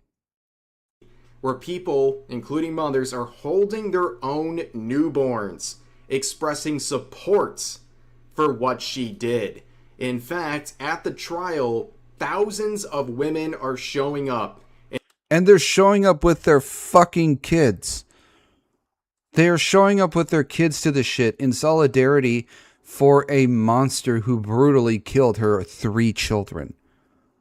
Who, by the way, were too young to even defend themselves. They each watched their siblings die in front of them as she strangled each one of them in front of the other. And they were too young to do anything about it. And showing their support and love for Lindsay. In fact, today, there is a planned stand in peace protest against what's happening. This will sound funny, but there is a scene in Rick and Morty that goes like this. Morty, you piece of shit, you sympathized with an explosion. I might not be great around kids, but even I'm willing to help if they're in danger. Yeah, it's just, kids are the most innocent things we have. It is our entire duty to make sure that they are protected and raised correctly. These women who are mothers have in every way failed at being a mother. And it failed at being a human being, for that matter. Happening here. And it gets even worse. There's a GoFundMe that's about to cross $1 million. Oh, you thought that was bad. Well, right now it's very popular on social media, including TikTok, I wonder what that GoFundMe is at right now. Let me see if I can find it and see what it's at right now. See if it actually got over 1 million.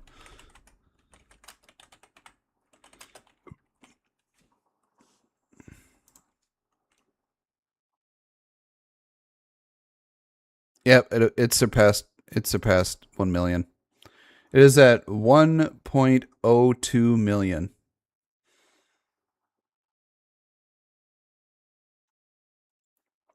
1.02 million. And you want to know I'm sure some of you people have actually heard this. The sad thing is, this entire GoFundMe is not going to the father, is not going to. It's just not going to the father. It's going to Lindsay's parents. It's going to the parents of a murderer, of a child murderer.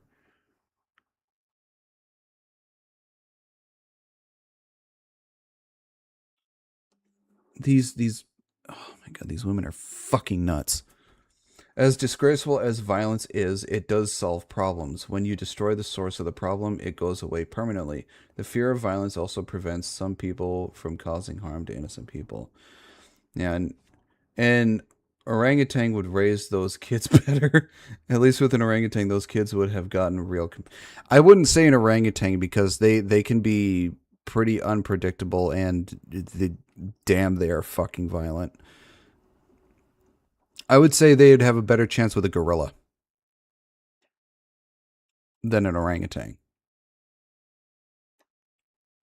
Prop up cameras and do performative crime pieces like this, where they say they're never going to be okay and they empathize with what Lindsay did. In fact, it gets even worse. Now, thousands of mothers are posting deranged, psychotic episodes of them violently expressing their hatred of their own children.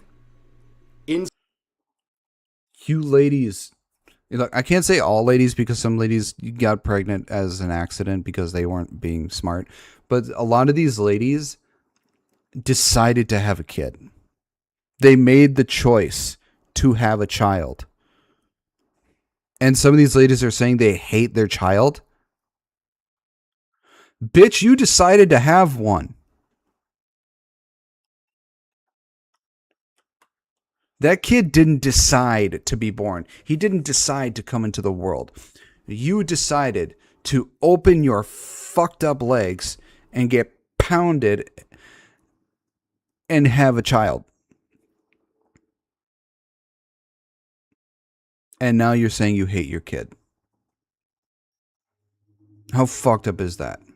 There are women out there who cannot have kids or who really badly want a child.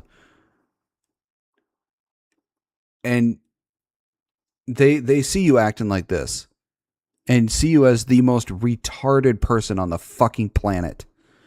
I watched Amalgamite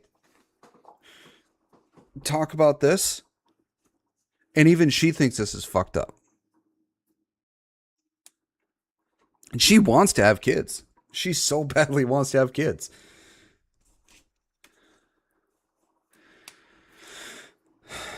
This is fucked. This is so fucked. Support of Lindsey Graham. Like, you literally cannot make this up. Lindsey Graham. Up, ladies and gentlemen. And you can see on Twitter, people are saying she's not responsible for anything that happened in a response to a tweet by... See, sorry, but postpartum depression isn't an excuse to kill your children. Death penalty. It's someone actually commented saying it actually is. Are you fucking insane, lady? God, her saying that makes me want to punch her. Go, Child Protective Services. We'll have a field day with those vids. Yeah, exactly. All those people need to have CPS called on them. This lady right here needs a serious punch to the fucking face for even saying that that postpartum depression is an excuse for killing your kids, because it's not.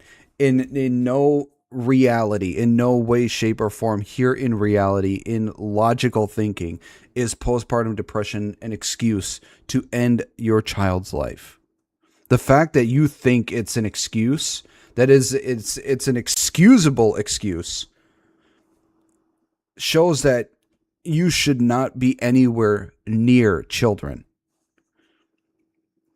There needs to be a registry for these kind of people, just like the sex offender registry, where they should not be allowed within 1,000 meters of children because they think this way.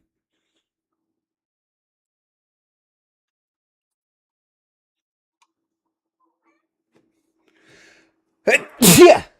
Oofta. Ugh.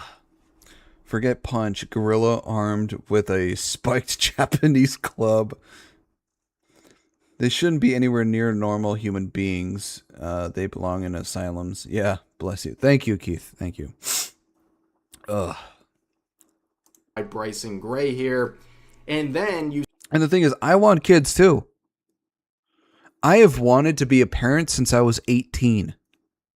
I've wanted to, like, my goal was to be married before I was 27 and to have kids before I was 30. Sadly, neither of those happened. But I've wanted kids for nearly 20 years. To see that there are women out there like this makes me seriously worried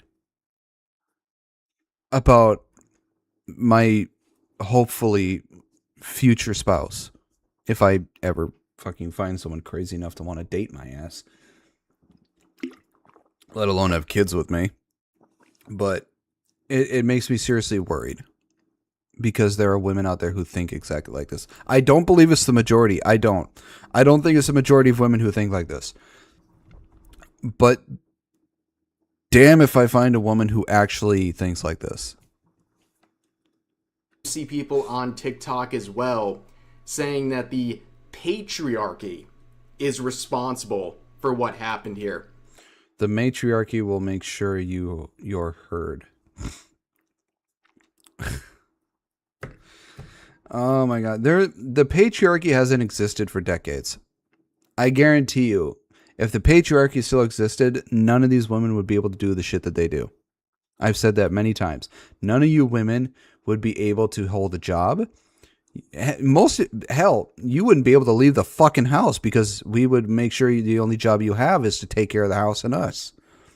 But thanks to patriarchy not existing, you're able to go out and do all the shit you're able to do. And say the dumbass shit you're able to say. Thank you, Nakota.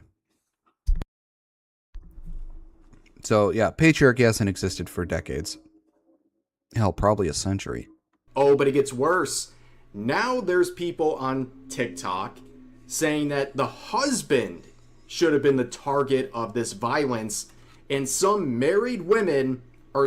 Look, if the husband was the target of the violence, at least he would have been able to defend himself, and I don't think she would have been able to actually go through with it because, well, she's trying to fight a man barehanded.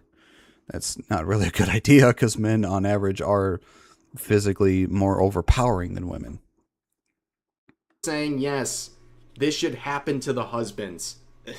Divorce immediately, by the way. But here's even another layer of the craziness here.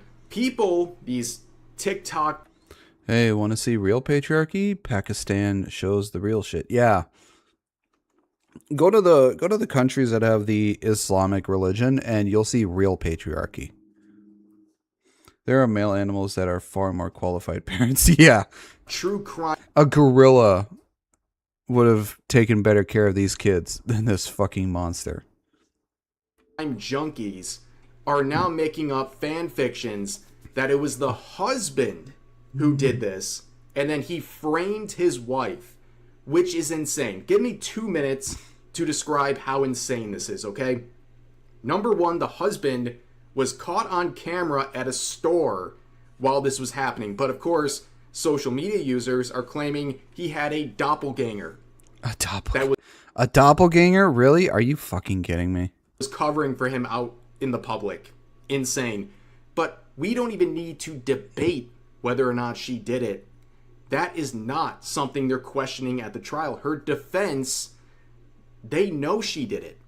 Their defense is that she was legally insane because of her condition at the time and that she was basically in a state of psychosis. I'm sorry, if you are researching how to do all this shit and then getting your husband to go on errands so you can drag your kids to an area to do it, the insane defense doesn't work. That's all fucking premeditated. You decided to plan out this entire thing. So the insane defense shouldn't even work at all. So no, just no. She blacked out, did the stuff, woke up later and was like, my God, what have I done? That's their defense. Now, for the TikTok enthusiasts and really anyone out there, pleading insanity in an American court system is insanely hard, no pun intended. Less than 1% of insanity pleas actually work, okay? And even if you are successful in that plea, it's not like you get to go home and like nothing happened. You go to a psych ward, probably for the rest of your life. They're basically saying that no, she shouldn't go to prison, but instead should be in psychiatric care for a very long time. And most of the time, She should go to prison for the rest of her life or get the death penalty. That's it. That's the only thing that they should be deciding. Either prison for the rest of her natural life or death penalty. And considering she took the lives of 3 children, more than likely death penalty.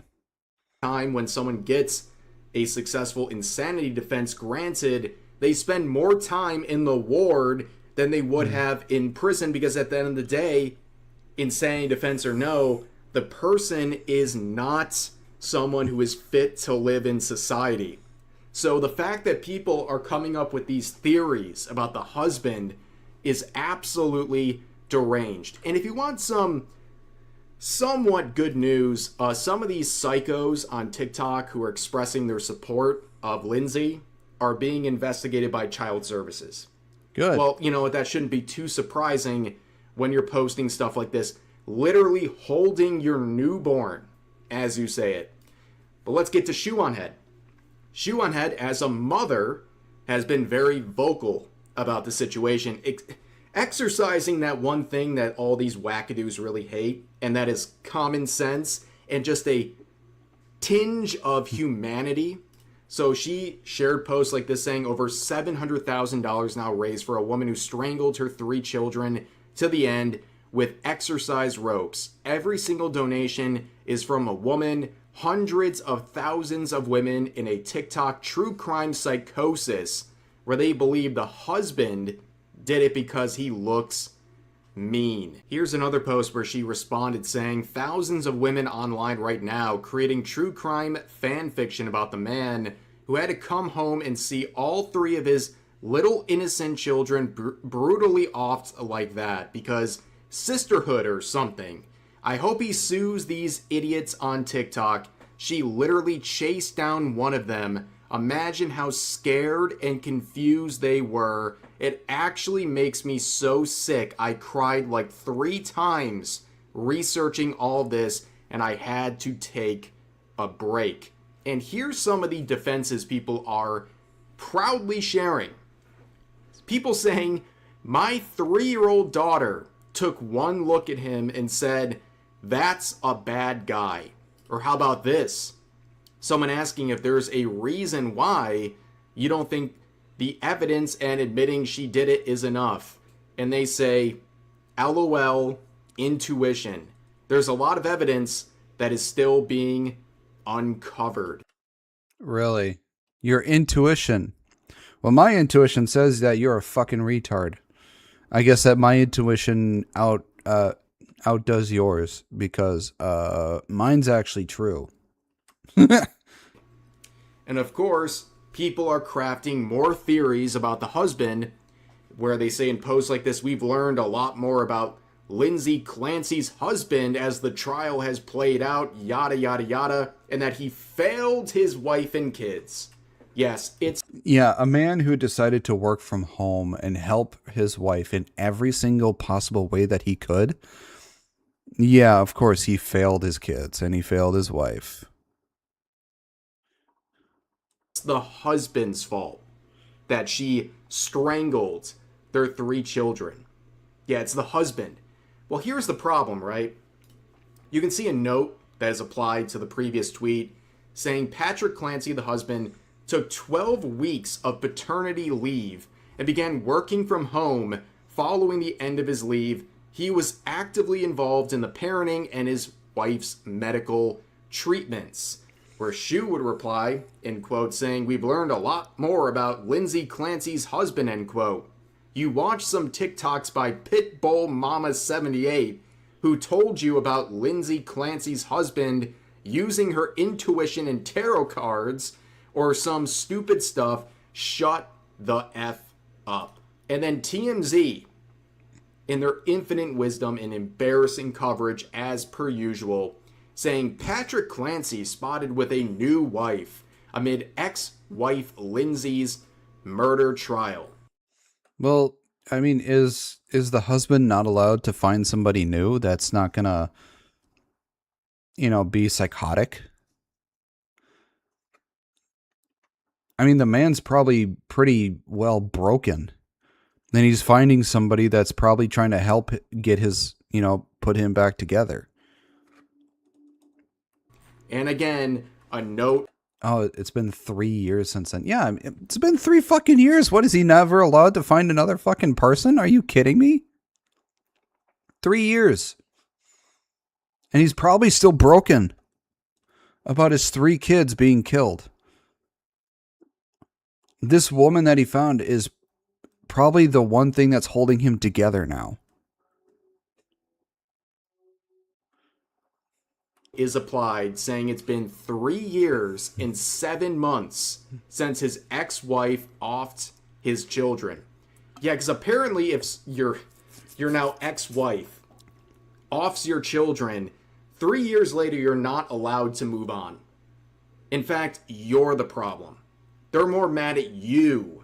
Poor guy deserves that much right after what he's been through. Yeah. Acts she did. But Shu adds on saying, the offing happened 3 years ago, by the way, but I guess he's never allowed to try and live a normal life and to be a father again after finding his 3 children. You want to know what I find funny, and someone else has said this before? Switch the roles. If the man was the one who offed the kids, he would have not gotten this kind of support from his fellow men, like the mother is getting from women. He would have had nobody on his side. Absolutely fucking no one. Everyone and their mother would have been against his ass. But because it's a woman that did this, oh, I guess she didn't. No. It has to be the man that did it. No. It's because of psychosis and all this other bullshit. Man, fuck off. Fuck right off and your stupid fucking double standard. We have to hold everybody accountable to the same degree, not just one gender to a higher degree than the other. Fuck off. Brutally offed by his ex. And here's another post by Shu saying, if you are dating a woman, ask her about this viral case being talked about where a woman strangled her 3 kids.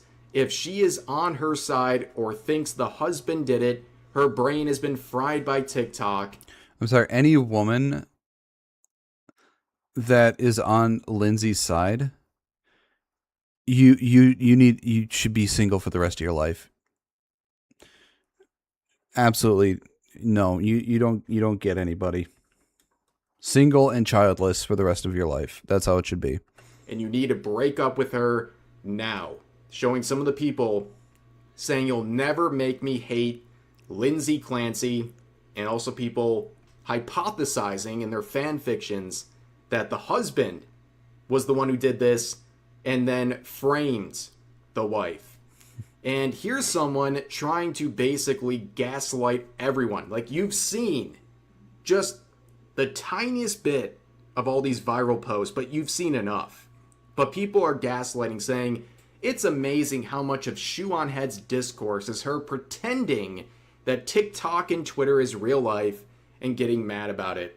And she says this: the hundreds of thousands of women on TikTok liking, posting, defending, donating to the woman who offed her children don't exist in the real world. They just exist in the realm of TikTok, not real life walking amongst us. Fascinating. And here's one final post, and this is just, it's just sad. Like, this whole situation is so evil, and the reactions are also incredibly evil. She says this, referring to the kids, they were probably so scared and confused. It makes me so sick every single time I think about it, and I have to go hug my son.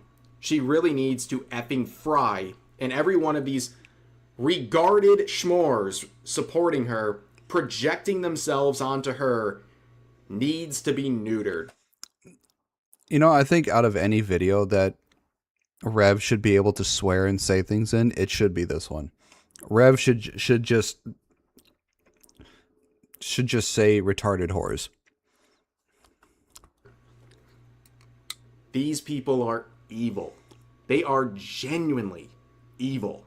I'm telling you, evil exists in the world, and when you realize it, it starts to somewhat make more sense, because it's really hard to grasp how people are supporting this stuff. Giving $1 million to this woman, saying, same Lindsay, and also using their kids as props, having psychotic, violent outbursts regarding their own children and posting it publicly.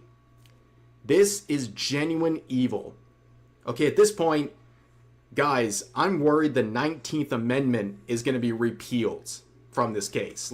Considering how a lot of women have been acting, it wouldn't surprise me if the 19th Amendment gets appealed.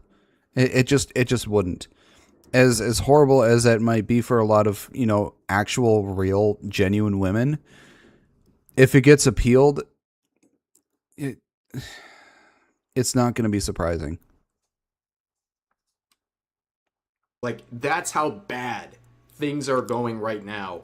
It has been an eye-opener for millions of people, and the situation just keeps getting worse, and it's not getting better anytime soon. But at the end of the day, at least light is being shown on evil here, okay? The evil nature of these people is being exposed, and no one's forcing it, right? They're doing this on their own volition. Think about that. But anyways, that's going to do it for this video. If you enjoyed, please consider giving the video a like, consider subscribing, and turning on notifications for more daily uploads, as well as multiple streams every week live here on YouTube. But overall, hope you guys enjoy the video. I'll see you next time. Yeah. The whole situation's all sorts of fucked up. There was a chick in North Dakota that slit her kids' throats on the 6th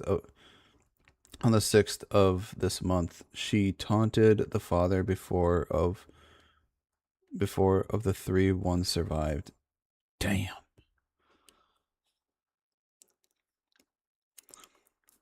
God damn. Shit's fucked up. Shit is seriously fucked up.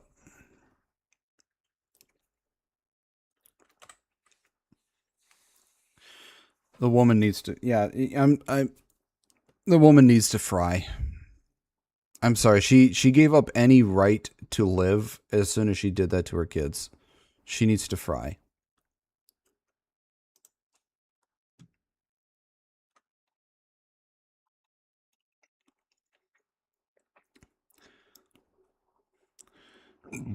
Oh, excuse me. All right, we got another video here, and this one is by Ocno, and it's called A Brand New Day. Music video. Let's see an Ocno video here to you know, lighten the mood.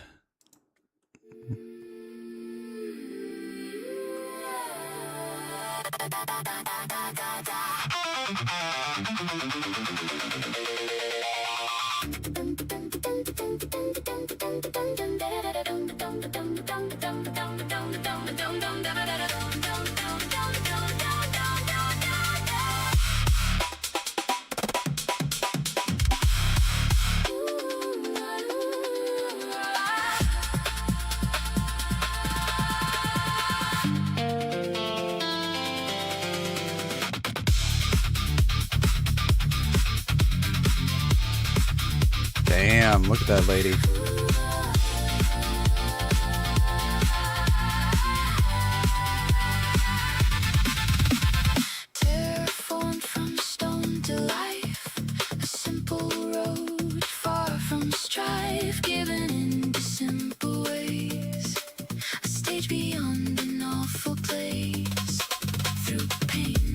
I like a lot of the cyborg stuff that's going on.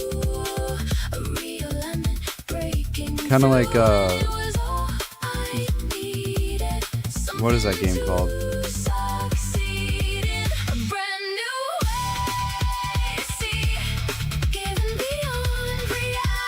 Cyberpunk 2077.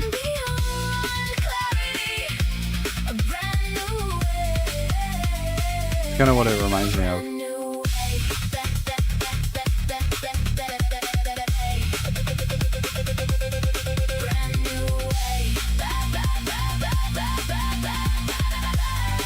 Looks like she's kind of like in a watery milk.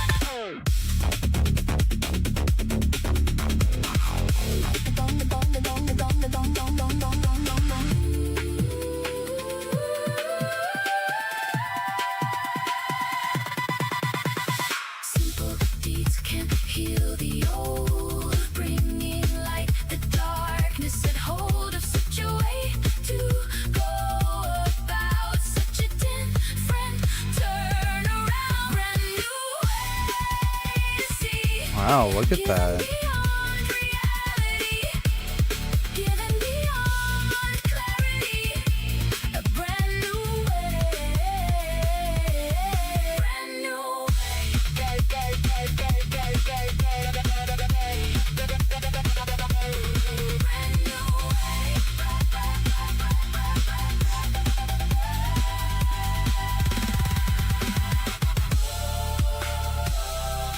Look at those sexy ladies.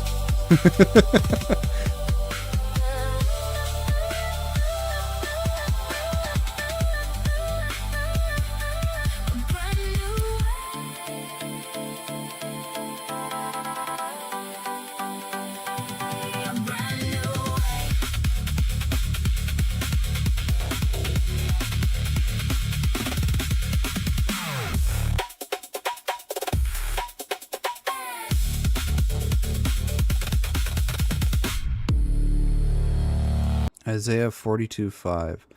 Thus says God the Lord, who created the heavens and stretched them out, who spread out the earth and what comes from it, who gives breath to the people on it, and spirit to those who walk in it. Jesus loves you!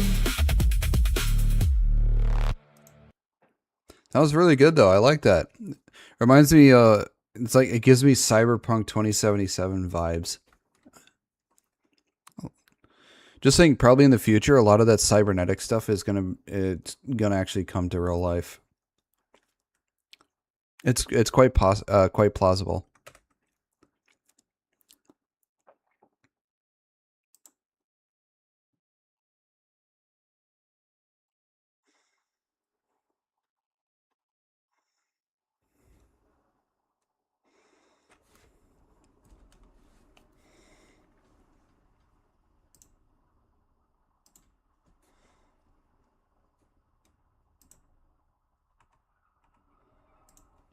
Ugh, oofta.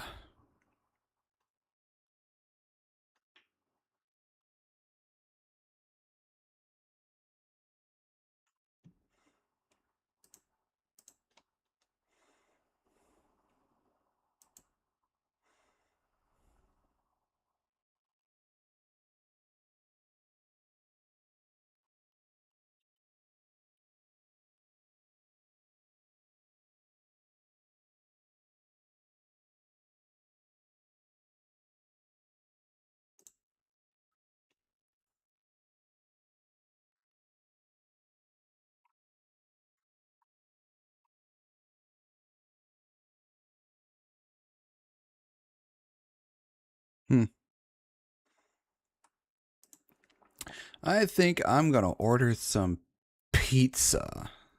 Because I'm hungry. That means I'm gonna have to put some pants on as well. Damn it.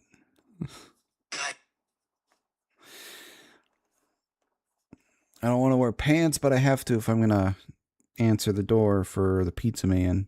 I don't want people to see me not wearing pants.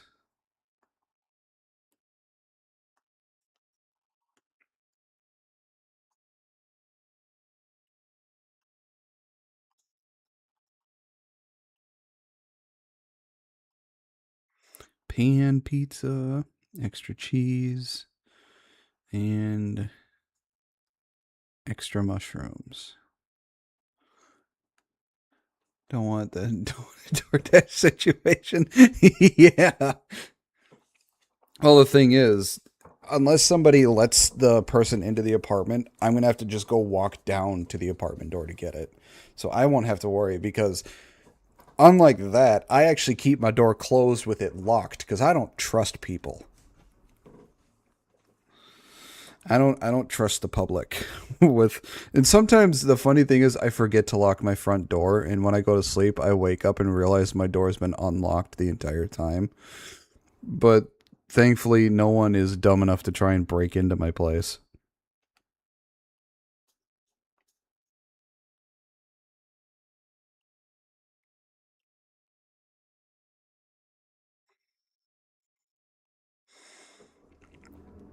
I got plenty of weapons to defend myself with.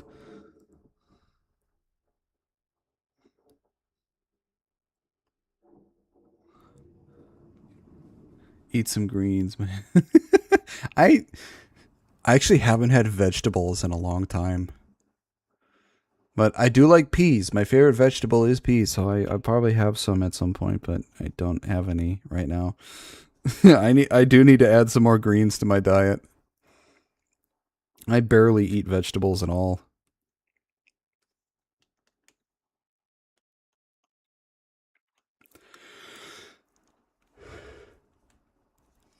Ugh. I need to start eating better. I say as I order pizza.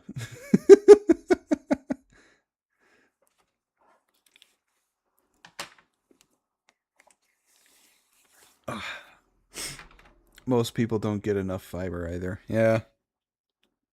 I've had meat. Like I had chicken yesterday. That's what I have for lunch every time I work is I make sure I have a Tupperware of chicken, and I have peach, I have yogurt, and I have Jello. That's my entire lunch. I want to go grab some pants because I need to have pants. I need pants. I cannot be pantsless.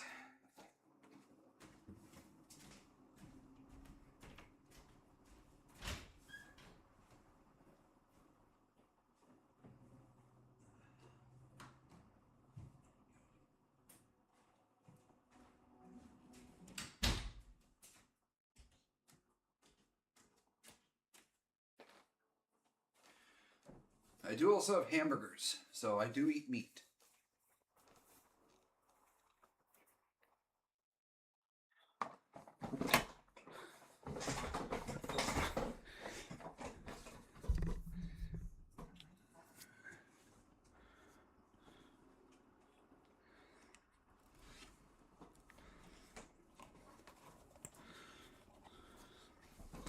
I have never had organs before beer, so I don't even know what those taste like.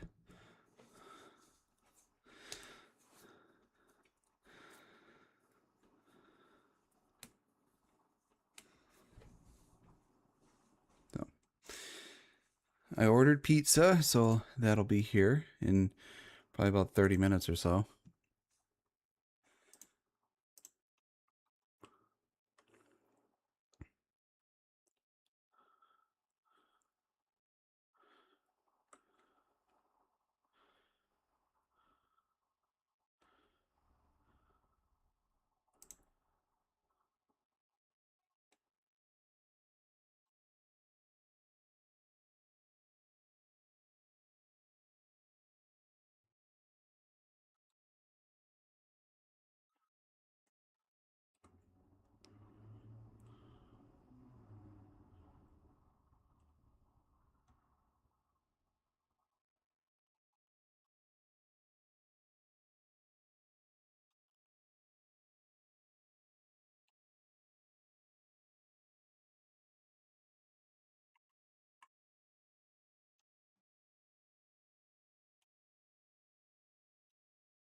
Hi, Blue. How you doing?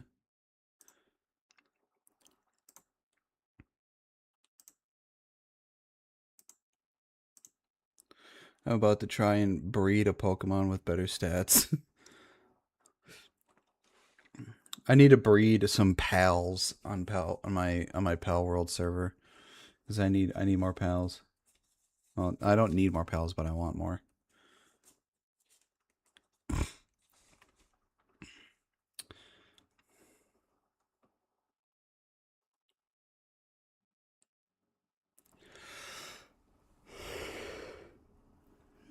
Ugh.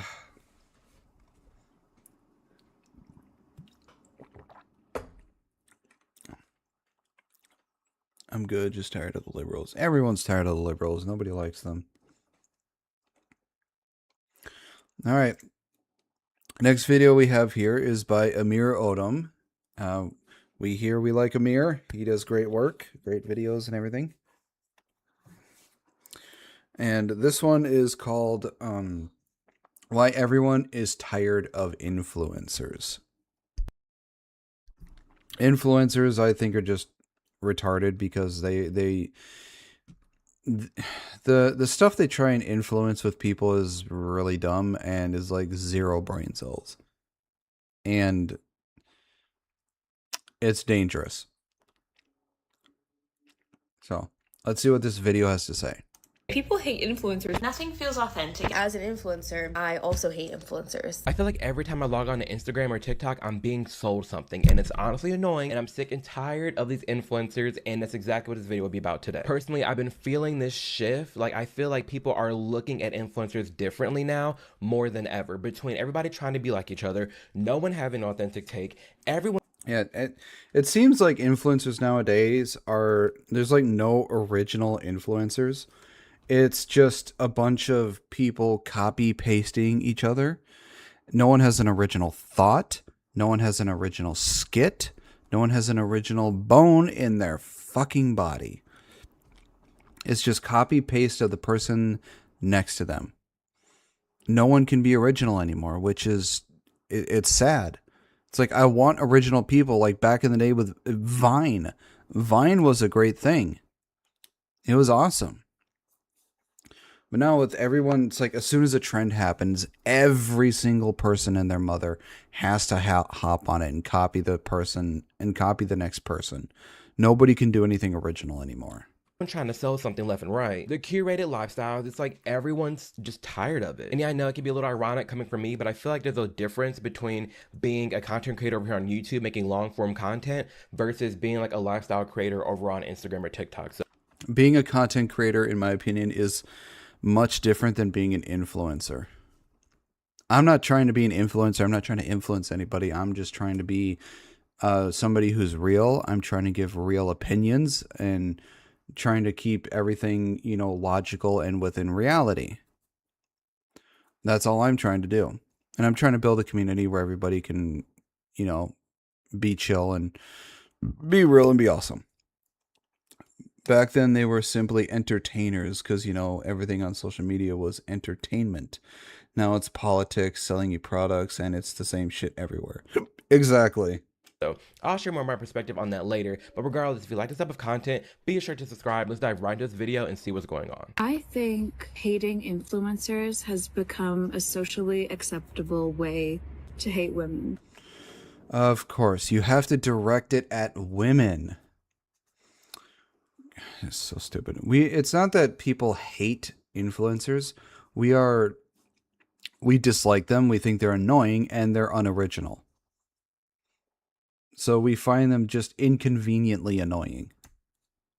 And while there are obvious, valid reasons to criticize influencer culture, overconsumption, ads, conversation has now moved past hating on the industry, and people just seem to hate women who participate in it. Because it's annoying and it's fake. Like, none of you have authentic... Ooh, I'm getting a little spicy. It's so annoying. It's like, nothing's real. Everything's fake. Bish, the line for stupid takes starts 3 blocks over, not here. And they call USIA bros unoriginal. Everything's curated. It's like I log onto the damn app and I'm being shoved. If I get another Amazon link, oh my gosh, it's annoying. And the TikTok is starting to get annoying too, because it's every like second or third video, it's a fucking ad or somebody trying to sell you something. It's like, I don't want an ad or somebody selling me something. Just give me something that can make me laugh and have my brain turn off for the day. Stop trying to sell me shit. I don't want to buy anything. And like seeing people who participate in that, it's like, are you even being your own person? Are you doing this for the right reasons? Or are you just doing it for a check? Are you actively providing value to your follower base? And not value as in, oh, here's a new dishwasher. I forgot about this fabulous, gay, sane black man.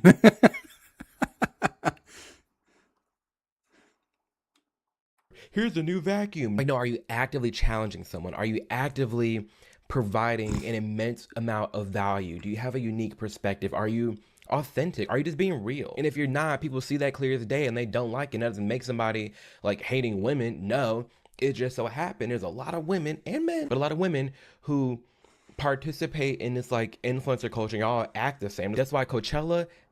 That's why I'm here, for a discussion, entertainment, and to have something fun to watch while I game. Not League today, yay. What's wrong with you? Shouldn't be playing League. What's wrong with you? Are you okay? Is the way it is now. Influencer has now become an insult. Word influencer is always only associated with a woman. A man reviewing Not always. cameras, a tech creator, a man making food videos, a chef, a woman doing anything online. Influencer. No, because someone being a chef, they're actively dealing with food. Okay, someone being a tech reviewer is actively reviewing tech. Really, it's the lifestyle influencers. It's the people that, like, what value are you actively providing? It's like if all you're doing online is washing your face, cooking a meal, doing your makeup, like sharing a link to a damn vacuum. It's like, what do you expect? That is very different from somebody who has a very I'm too deep in the abyss, Griffin, but I am now playing maybe a few games a week. And it's not ranked. It's something called Aram Retirement. Okay. That's why I watched Siamese Cats on YouTube. Pick offensive cards. Say two things. One, that's very different from someone who has a niche, right? That's very different from someone who has, like, this is their social media, this is their expertise, this is the value that they're giving. Are there people who you follow just because you like their vibe, you like their personality, there's like an online personality? See, the type of people I like to see on TikTok or YouTube Shorts are the people, I like seeing, VTuber clips. Those are fine. But for the regular people, it's like, are you providing an experience? Are you providing entertainment? Are you doing something funny or comedic? Are you showing a skill? Are you doing any of this kind of stuff? Then that's fine. It's great. I can learn, or I can turn my brain off and laugh, that sort of stuff. But if you're just showing you're washing your hands or going about your day or trying to sell me something, then yeah, you're fucking annoying and you're not providing anything towards the actual site itself. You're not providing any entertainment or any sort of skill or anything like that where I can just shut my brain off and just watch.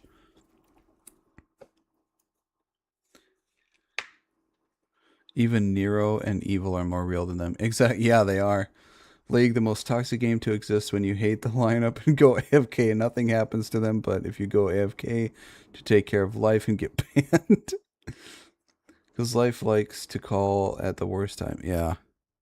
Sure, that exists. Some of y'all might be following me for that reason. I feel like I give a lot of value to the different topics that we talk about on this channel, and we word things together. We talk in the comments. Like, it's very fun.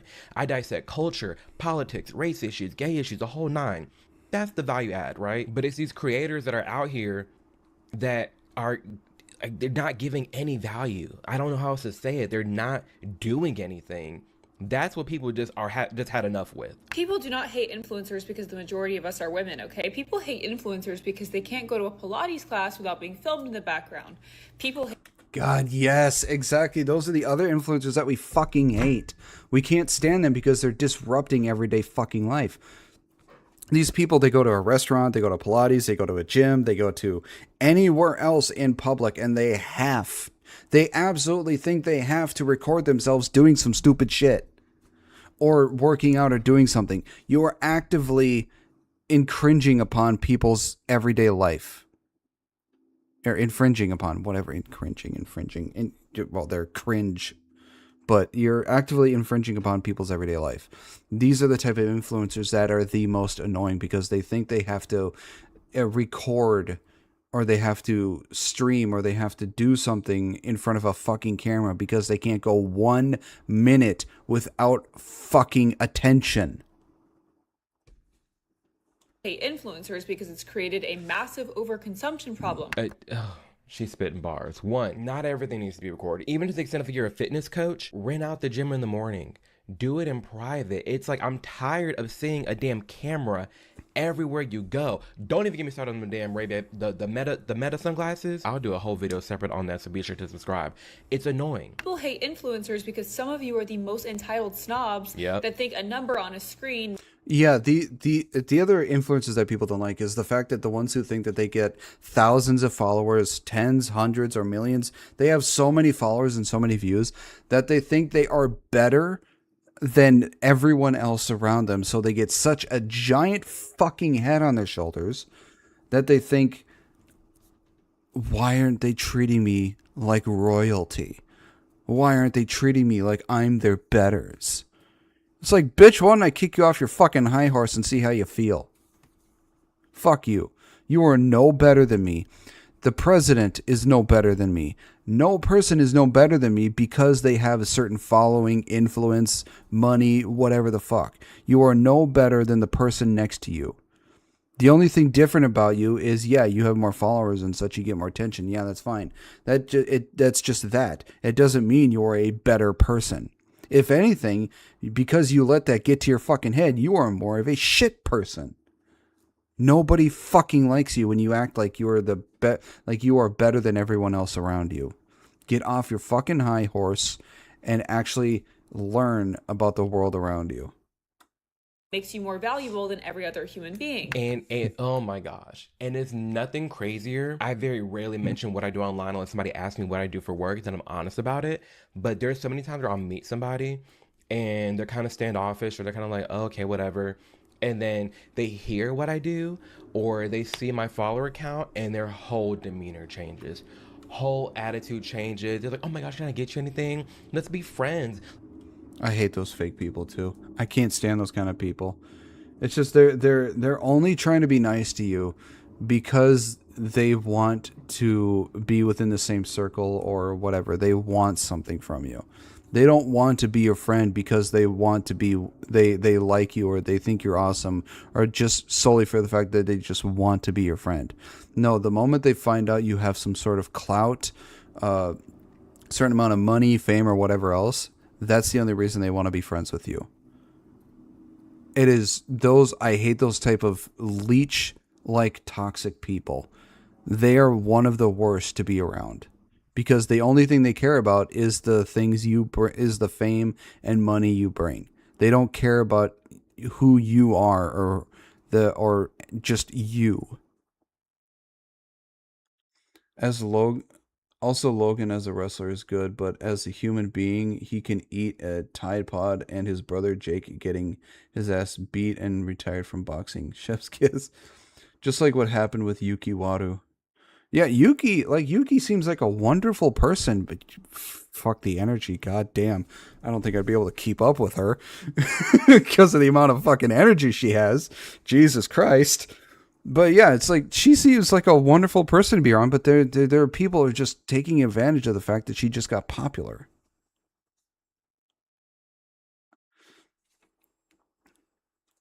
I mean, for me, I think she'd be a wonderful person to befriend and, hang out with, but I'd probably be exhausted just because the amount of energy that little fucking gremlin has. But yeah, it's just... I can't stand these kind of people. I barely keep up with Linksay's streams. Well, my speakers aren't, but that's another thing. Yeah, her screams, she peaks a lot. But yeah, it's like those people seem like they're a lot of fun to be around and seem like genuinely good people, even though they probably exhaust everyone around them because of how much energy they have, which is not a bad thing, but my God, I don't know if I'd be able to keep up. Let's do this, let's do that. You just didn't want something to do with me 2 minutes ago, but now that you see the number on the screen, now you're going to be nice to me? Now you want to act like I'm something? You're fraudulent. You're fake. You're phony. Don't nobody want to be around that. Some people dislike influencer culture for very valid reasons, and you turn around and say, oh, it's because they hate women. It makes you look even more out of touch. You're just throwing down the gender card to This woman is very beautiful. absolve yourself of any personal responsibility and recognize The way the way her mind works and what she's saying, it makes her even more so. the issues within your own industry. Oh my God, could you imagine a Yuki and Lynxie collab? It would be so... Fuck, everybody would be drained. Everybody would be fucking drained. I'd say it depends. Introverts like me and probably you, Griffin, don't really get energy from being social. It's fun, but draining, yeah. And a good personality. Yeah, she's like a total package. She has base takes. She's beautiful as hell, and her personality is just... Everything makes her more so. Just, damn. And her eyes, too. Those eyes. It is not misogynistic for a small business to not give away free services for influencers. It is not misogynistic for a business to say, hey, you can't film in here. And I find it so lazy and victim mindset to throw the misogynist card when being a female influencer is quite literally one of the most privileged positions you can be in. And I'm not saying influencers don't work hard, but what other industry do you get free brand trips, free product, free travel, free services, a very flexible schedule? None. There are a lot of issues with influencer culture and a lot of valid reasons for people and businesses to not like it. And it has nothing to do with the fact that it's majorly run by women. None at all. People are allowed to critique influencers and understand and see, hey, I'm sensing a shift in the industry. I'm not liking these certain types of influencers. And the sad thing is with a lot of these female influencers who get such a giant fucking head, you can't criticize them. Because the moment you criticize them, they instantly think you're criticizing them just because they're a fucking woman.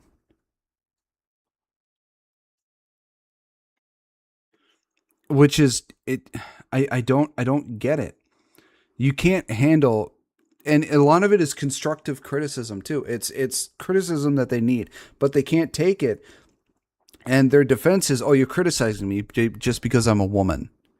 It's like, no, fuck you. We're criticizing you because you're a fucking horrible person. Let's go one more. Yuki, Lynx, Nani collab for Maximum Cat Chaos. Her community after the incident was welcoming after the waffle of a certain blue color incident. I apologize for it. Her community said, that was you. That was the best stream since the whole canceling. Thank you. It came from Admin Matu. Hey, man, it's a good job on you, Blue. The lifestyle, like the vibe, oh, here's a new drink, here's a new makeup. Like, people see right through that. And calling that out isn't hating women just because a lot of women are the ones doing it. It's saying, hey, this behavior y'all are exhibiting, like what y'all are doing online, we're starting not to like that, and that's fine to call out and say. Everyone is talking about hating influencers right now, and as an influencer, I also hate influencers. Let me explain why. I started posting content in 2021 or 2022, and I was only posting it because I wanted a community and I wanted people to talk to. And for the first 2 years of me posting content, I didn't do a single brand deal. Part of that was because I just didn't understand how anything worked, and I didn't have a manager, and I didn't want a manager. Hang on, I think my pizza's here. Hello. Hey, it's Domino's. I'm here. All right, I'll be right down. Thanks. Yep. Bye. All right, pizza's here. I'll be right back. I gotta go grab it.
pizza.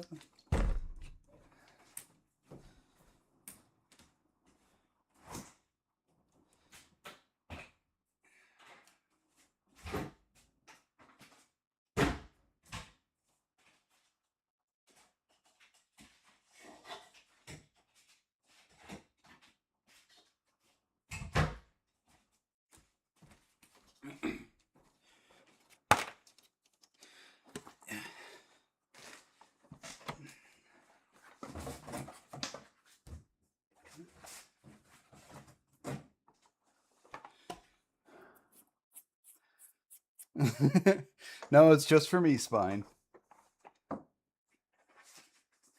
My pizza.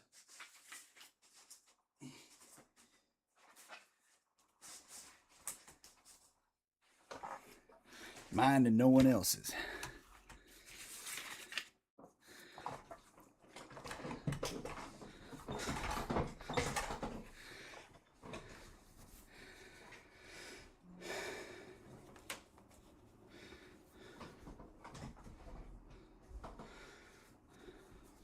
Well, Blue, it just goes to show that she has a wonderful community.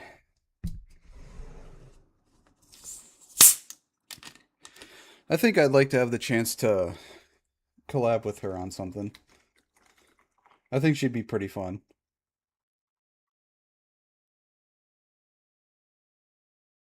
Maybe a chaotic game like Helldivers, since she's a chaotic person herself.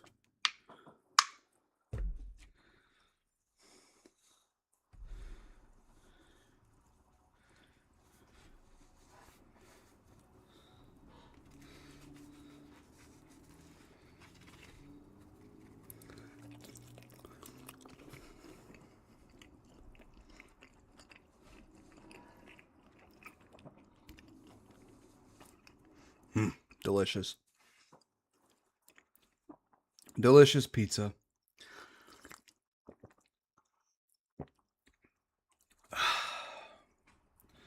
Oofta. Excuse me.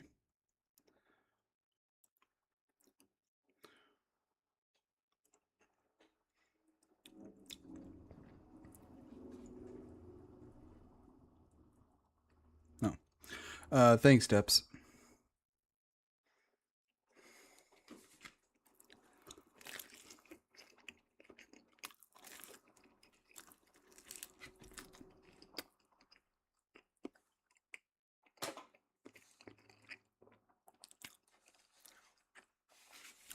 No, Dakota. This is my pizza. I am not sharing with nobody.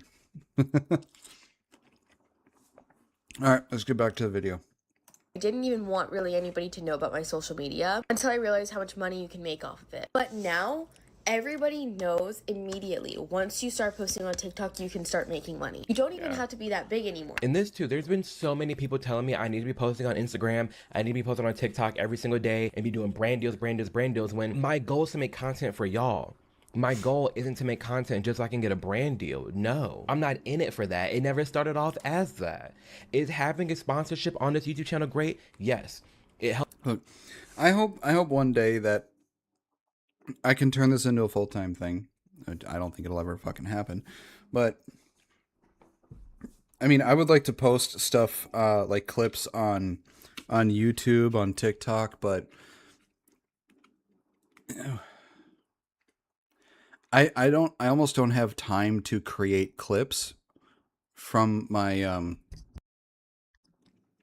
stream. I wish I could hire somebody who can make clips for me, but you know, I don't have the money to even fucking do that, let alone hiring an editor. But like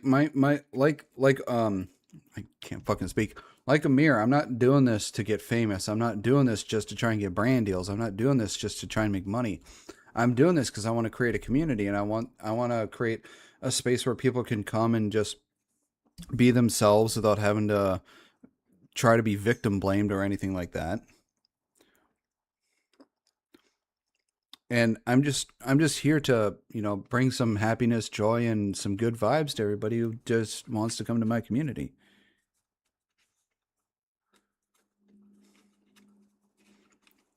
And I hope that anyone that comes here I put a smile on their face. I mean, that's my goal. Helps out. It lets me create the content. It's golden. It lives on YouTube. That's it. And there's even been articles talking about how YouTube ads and YouTube sponsorships are viewed differently than all the other social media stuff because like, you know, this is a show, this is like long form content. It's just different from like the reels and the TikToks. It is. And I can say as someone who's going to be posting more on Instagram and TikTok, you'd be damned if you see an ad. Because I'm so annoyed by it, it makes me not even want to do it. I know the amount of money I'm missing out on, but Thank you for that. It's honestly a relief to have places to connect with people who are sane. Just pay me a slice of that pizza over there.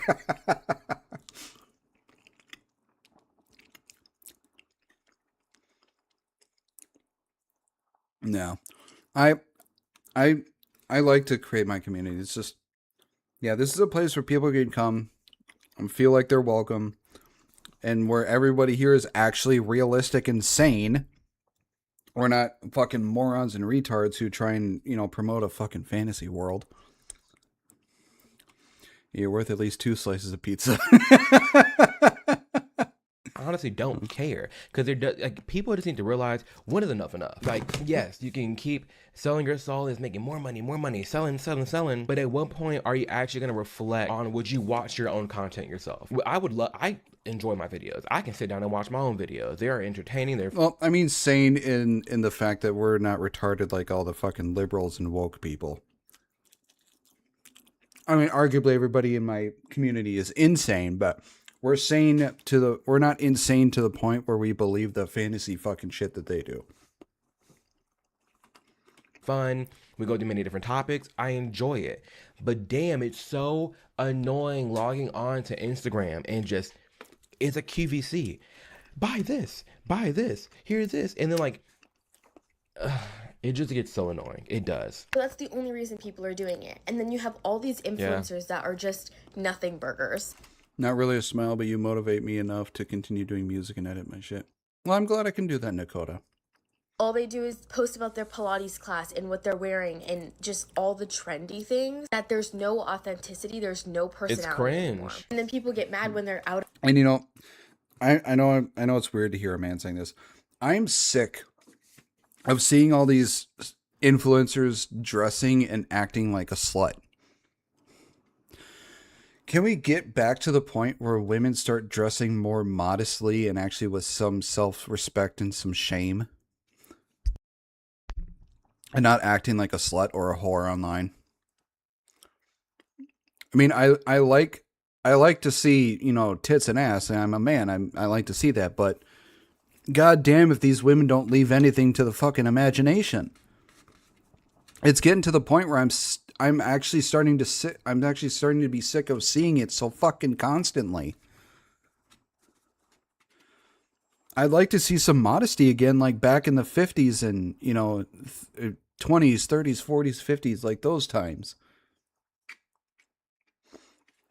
I'd like to see women dress like those, like, you know, modestly again. You know, with a dress or jeans and a tank top, or, you know, just a t-shirt.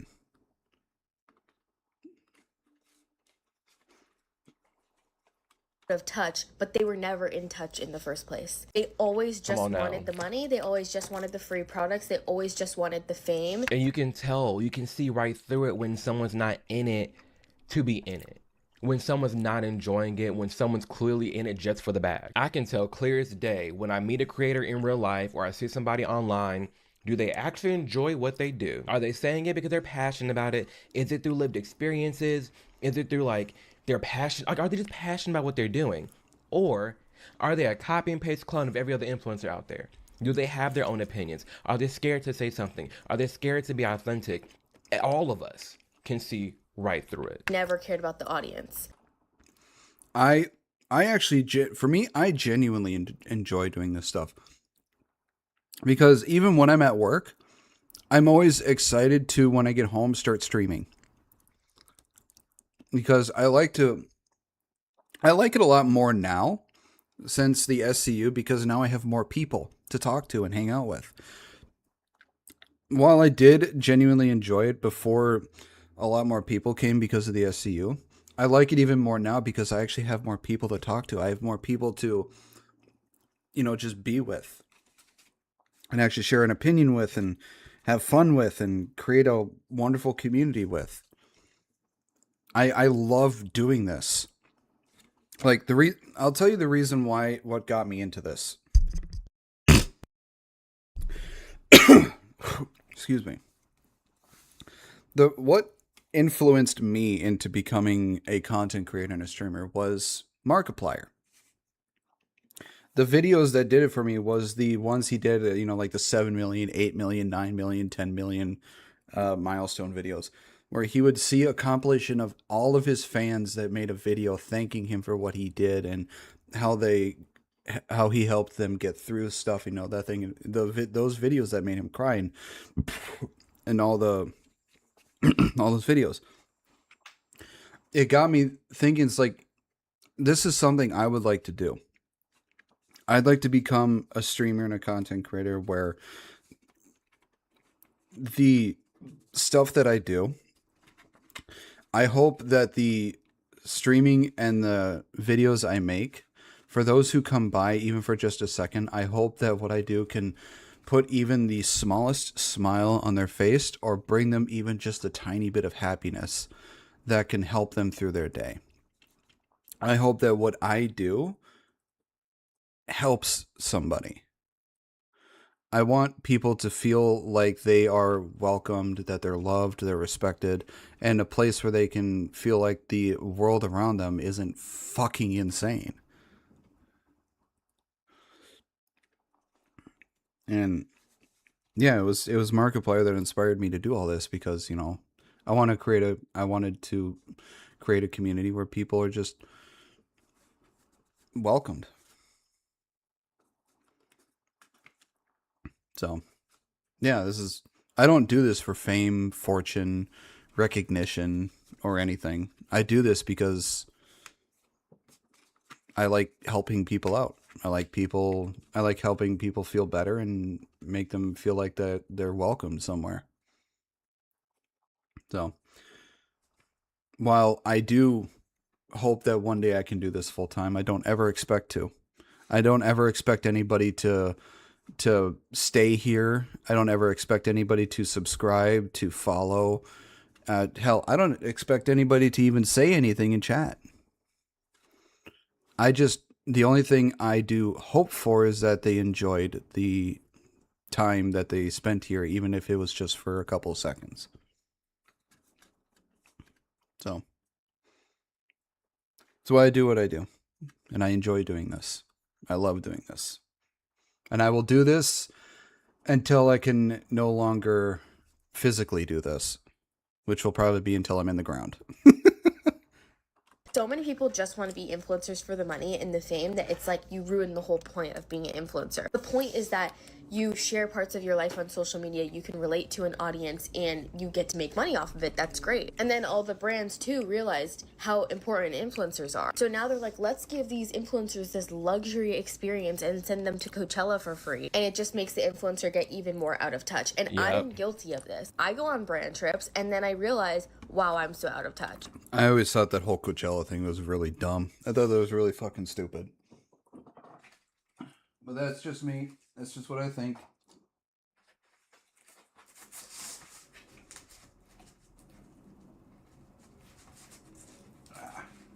Sorry, I was grabbing more slices of my pizza. I'm complaining about. Thank you for catching us, the strays. Well, I hope I also entertain Ember's community, entertain her strays when she's not on. The heat while I'm at Coachella for free. The influencer space is a complete different planet. Like, everybody is out of touch. And also, now you have reality TV stars that immediately get to be influencers every year. Every year we have Love Island people that go onto a dating show and then they just become influencers afterwards. But what did they do to get that fame? They didn't do anything. People just liked their personality on a TV show, and then now here they are prancing around Coachella for free. And I can fully see why people are tired of that. That is so exhausting to see everybody else live these amazing lives, blow up on social media, and now get handed everything, but you still have to work your 9 to 5. And it's like, for what? What actual value are you getting out of their content? Are they inspiring you? Are they motivating you? Are they pushing you? Like, what? Half these creators out there, half these influencers out there, I'm looking like, what the hell are you doing? What actively are you, what value are you actually giving? Not to mention, the sheer amount of creators who just be out of touch. Pack with me to go here. I'm renovating this. I'm doing this. I'm like, why? Again. Knock that off. Stop it. Dopey cat. Sad when sick, twisted individuals like me are the voice of reason. Unless I know, isn't it? It sucks when it gets to this point, but it has to get to this point. Honestly, I've tried. Excuse me, I got a bubble in my throat. I tried earlier to be a streamer myself, but like 2015, 2016, over the years, I realized I love my private life a lot more, and my job allows me to enjoy things. Yeah, the streaming and content creation really isn't for everybody. Some people like doing this, and some people like doing stuff outside of this more. your niche calls for that and you're giving the value and like you're teaching people how to do it, that's one thing. There's nuance in it. I will admit that. But if you're just like braggy, showy, oh, I'm going to this festival, I'm doing this, I'm doing that, and you're not teaching people, like you're not. My main goal is giving you something. You can go through every single video on this channel. The end of this video, I always bring it back to you.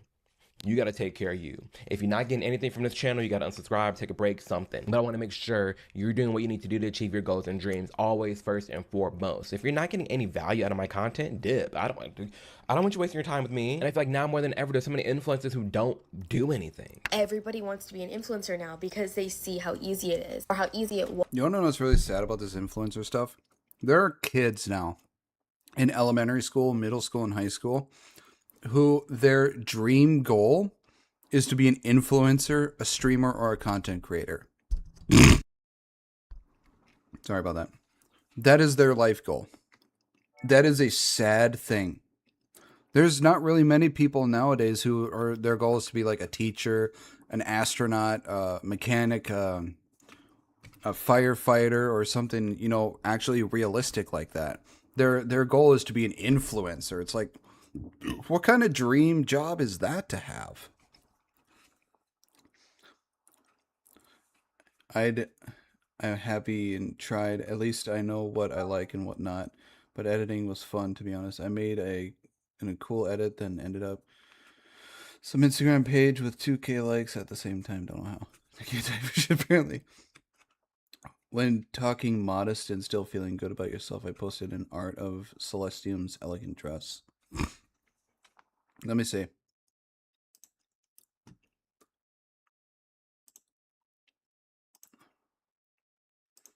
Yeah, something like this. This is beautiful. This is both it's elegant, it's modest, and it has a hint of sexiness to it because of the slit up the leg. This is the kind of stuff that people should be, the kind of modest that they should have. It's modest, it has shame, and it has a little bit of sexiness to it too.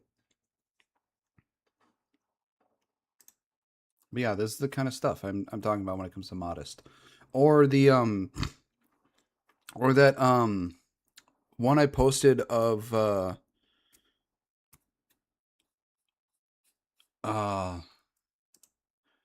I can't remember what it was. I'd have to go back and check.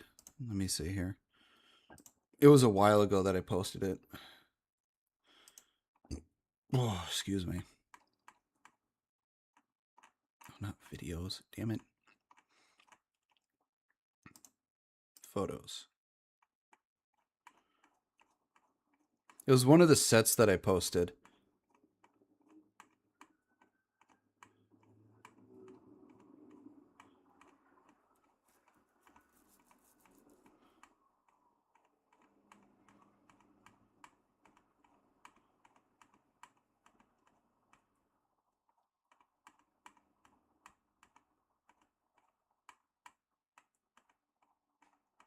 Man, this was a while ago.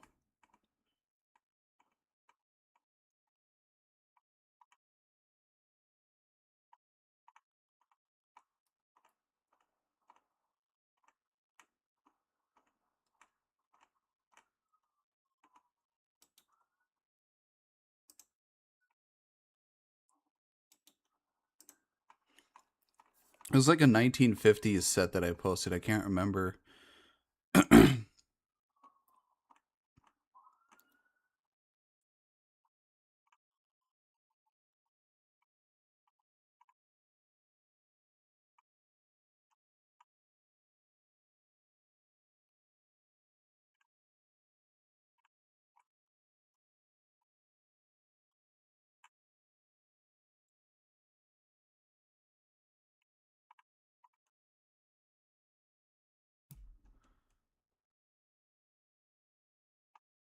I can't seem to find it anymore.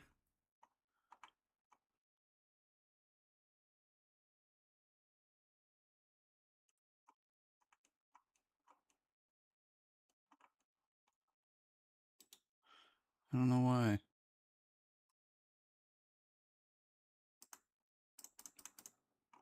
I guess I got rid of it. Huh.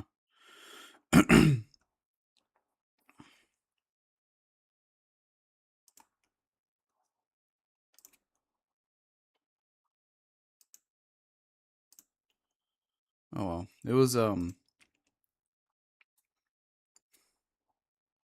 actually, I wonder if I can bring it up in the history of ChatGPT that I did.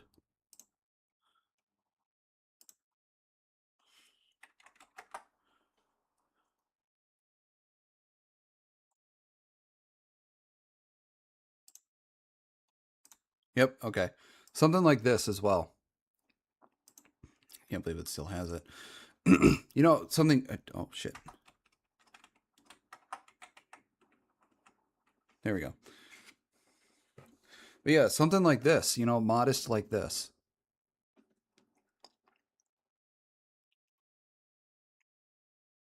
This is one of the gens I did for, it was like a 1950s set.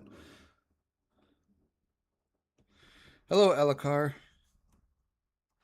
And for the guys, it was, and for the guys, it was like this. We need to have guys start dressing like this again. And ladies, and ladies like this. Because this is a type of modest that works really well.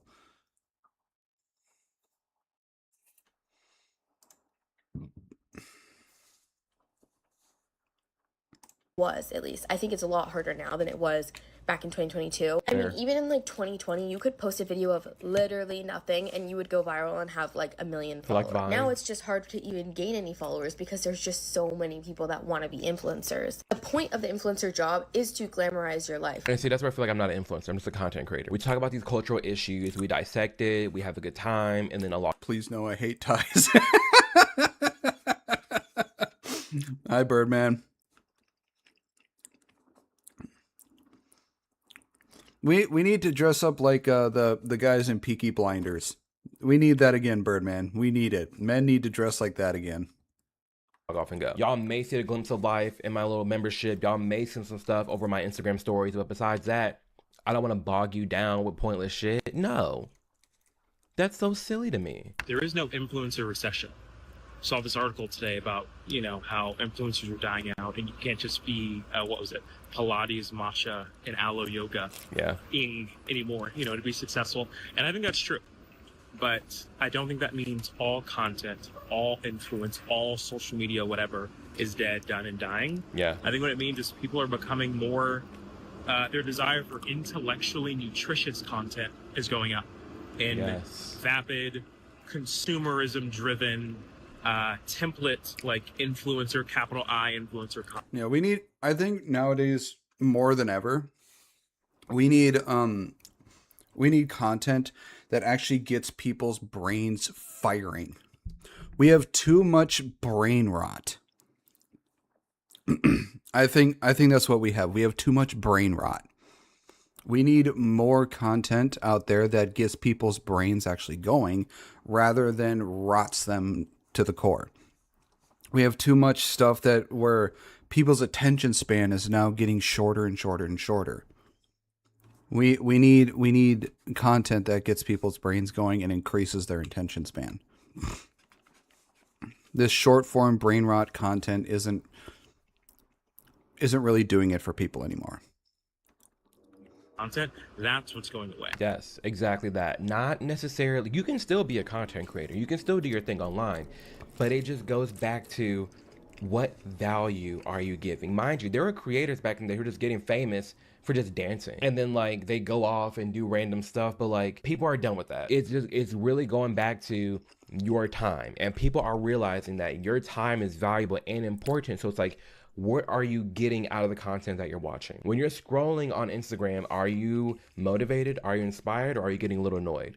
Are you just being sold to? Are you being pushed another vacuum? Like what are you actively getting out of the content? And people want that stimulating content. People want to be challenged. People want to think. People want to hear different perspectives. People want authenticity. But so often in this space, you rarely see a lick of that. I do miss mid-2000s brain rot because it still had a meaning behind it. Take example, Newgrounds. I liked a lot of Newgrounds stuff. On this page, I talk about how to move forward in your career, how to make more money and build wealth, right? I go on a trip every now and again, but that's what we talk about here. And I, alongside all of my friends who are making content around wealth building, business building, career building, tech, marketing, their expertise around some subject, right? We're having our best years ever. Yeah. My business is growing. We're doing more than we've ever done before. And I think that all of this talk around the influencer culture and the influencer is dying, a certain type of influencer is maybe dying or maybe going out of style. But if you come on these platforms and you have something to say, if you have a perspective, if you have a lived experience, and you are sharing your unique points of view around something that you in particular have some sort of expertise in, there is space for you. There is room for you. There's room for you. There's space for you. And I wouldn't fear, like, if you want to be a content creator, you still can. There are influencers who are pushing medical misinformation. I do believe Greece made a new law that if caught doing it online, you will be arrested. Good. Medical misinformation is really bad. Really, really bad, because that can lead to somebody's death. Or somebody being hurt permanently. You need actual real information when it comes to the medical field. You cannot be giving out misinformation when it comes to the medical field, because that is somebody's life you are playing with. Just, again, it goes back to what value are you actively giving? Because even on this channel, this page is growing tremendously. I'm so honored, so thankful, so blessed for this page. It means the world to me. And I have other creators ask me, they're like, Amir, how did you do it? How did it happen? I'm like, I'm just real. I don't give a damn. Like, people see, we relate. We be kicking it. I leave stuff up in here in the videos. They just be talking. Like, I see other creators try to emulate or like do this, and it doesn't stick. It doesn't work because, one, it's not authentic. It's clear you don't care about what you're talking about. You're not passionate about it at all. But then, two, it's like, majority of the shit that I talk about, if not everything. Even nutrition information can be harmful when false. Yeah, exactly. It's like when it comes to nutrition, anything medical, anything to do with your body, you need to be precise and real and not fake, because the misinformation you put out when it comes to your body, be it nutrition, health, or anything, can lead to severe or permanent damage or loss of life. And anybody who is putting out this misinformation or false information about this stuff and gets somebody hurt or dead, they should be arrested for it, because they are indirectly involved, or they indirectly helped that happen. I like the Critical Drinkers video a lot. He says his mind and ends everything with "that's it for today, go away now." Especially if someone is diabetic or has an allergy. Exactly, yeah.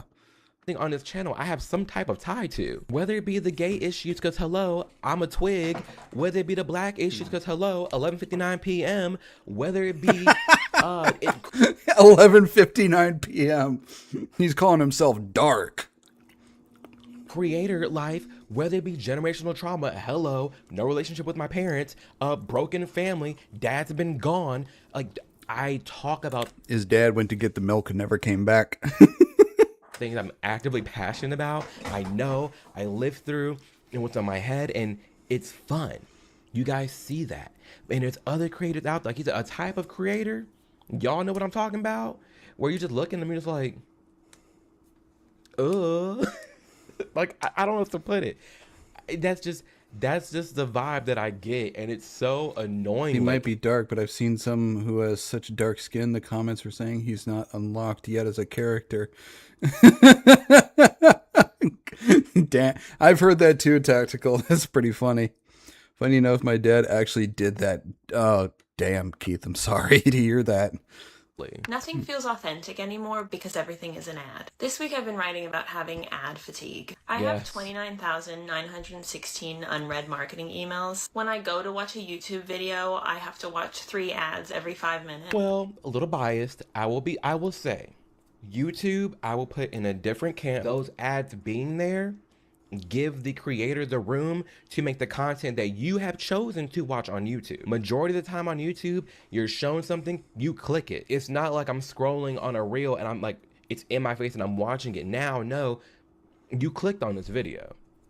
So it's a little bit different. I will give that to YouTube. Instagram is just one big sponsored post now. Every time a video goes viral, a major corporation is in the top comments acting like they're a Gen Z intern. Black Friday is somehow a month long and nothing's actually on sale. It just feels like around every corner now there is an ad lurking, waiting. And I've definitely been feeling this, like I said before in the beginning of this video, with Instagram.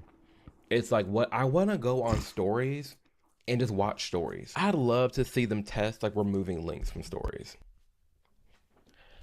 I'm tired of it. I just want like to see your life. Like if I'm watching a story, especially like my friends or other creator friends, like what are you giving us, you know?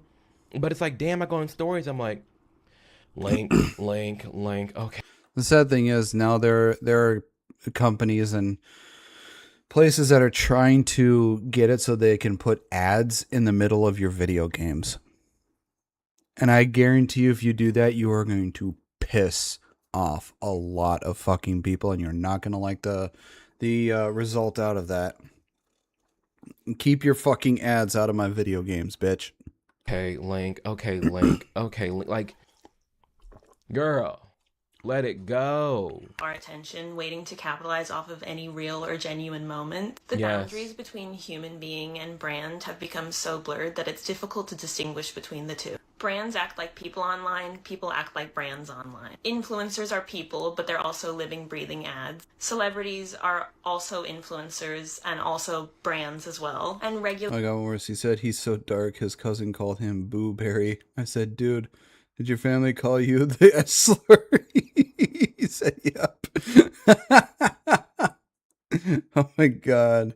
People you guys, influencers, you're just so horrible. they will give recommendations and tag brands for free in order to one day be able to do a real ad. The internet is really the Wild West of marketing. It is the Wild West because there's some instances where it makes sense and some where it doesn't. It is frustrating because on one end, it's funny, I did just buy a new vacuum. And I know there's somebody out there right now that's like, oh damn, what vacuum did you buy? Like, which one do you like? And then I give a link and then you'd buy it. Cool.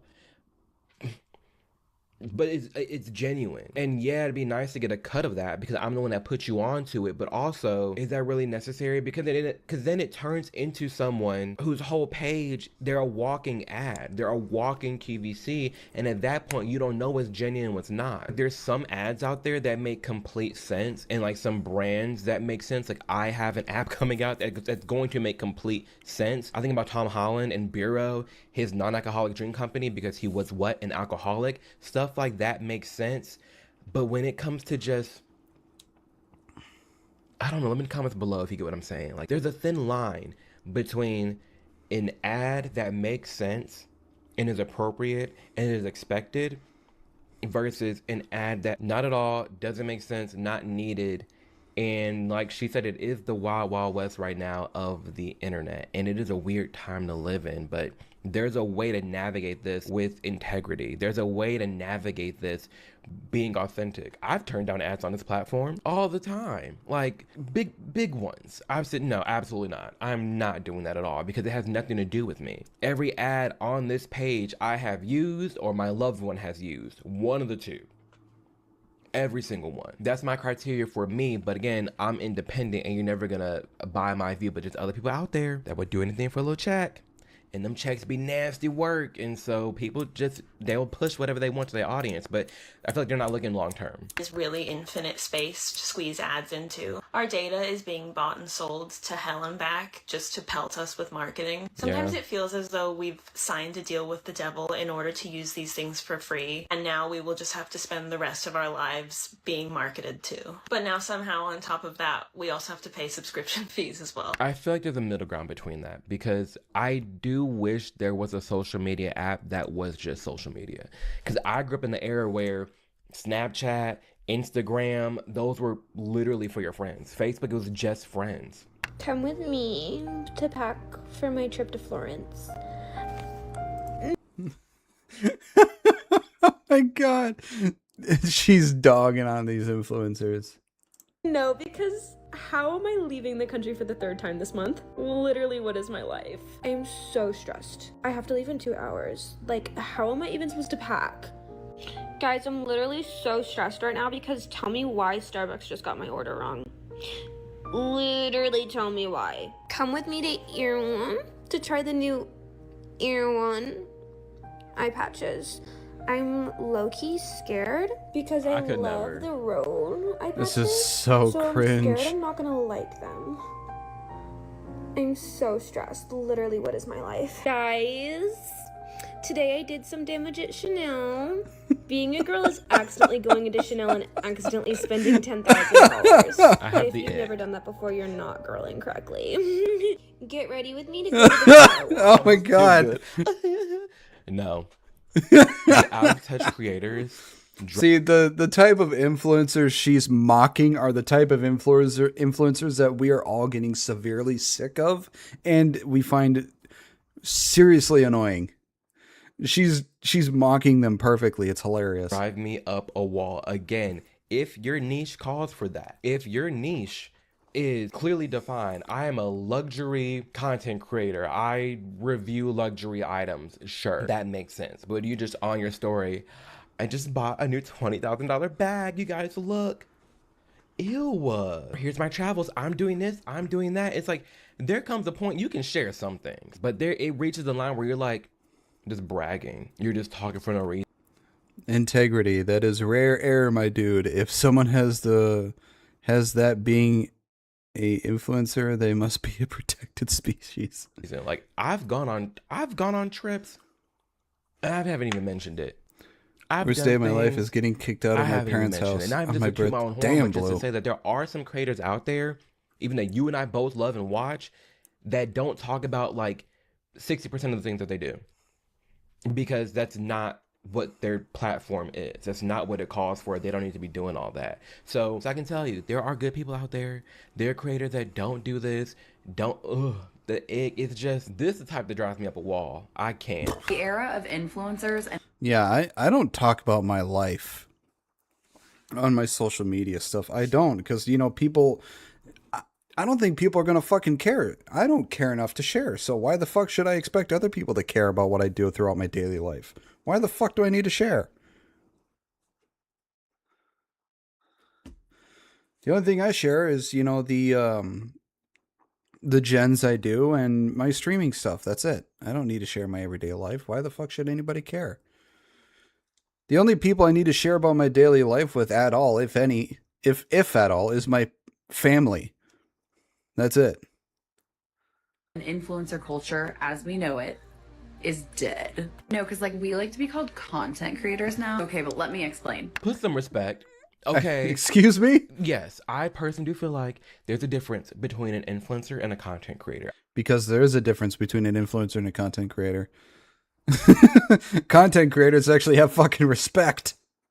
I think an influencer is like the walking commercial they're just pushing a bunch of different products and there's no clear, like, what do they do? Like, they just, like, if their account got deleted tomorrow, would you miss it?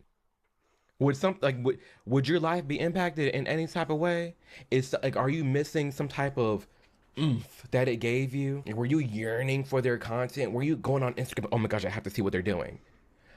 That versus like a content creator.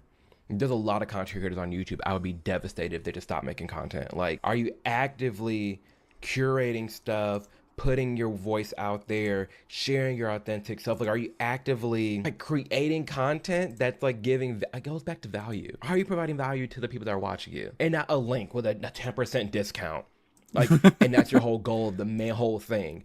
Are you actively giving them value? That's what it comes back down to. And I feel like that's the difference between a content creator and an influencer. Seeing this kind of play out for a while, I would say starting like 2019 to 2020, where it is no... Which, even then, is 2026. And we're still talking about this conversation. I think, yeah, there are some influencers who are starting to fade away. And I feel like this conversation is growing even more now. But this has been a comment that's been in discussions for a long time now. No longer desirable to have a perfectly curated lifestyle or Instagram feed. The people that are winning right now are being the most authentic. I know we hear that word a lot, like way too much, but the door is wide open for smaller creators right now. A lot of smaller creators have a highly engaged audience. You're seeing a lot of creators that are not afraid to be themselves or go against the grain or step outside of the box. And brands are noticing this. So I want you to know that it's not too late. Yeah, it's not too late. You can do the social media thing, but you have to just keep it real. Keep it real. Be 100. Give value. Like, when I give advice to other content creators out there, I tell them, be authentic, provide value. That's it. Provide the value and be authentic. Be yourself. Figure out what your main value add is. Are you providing them entertainment? Are you giving them room to think differently? Are you challenging them? What is your give for the channel, right?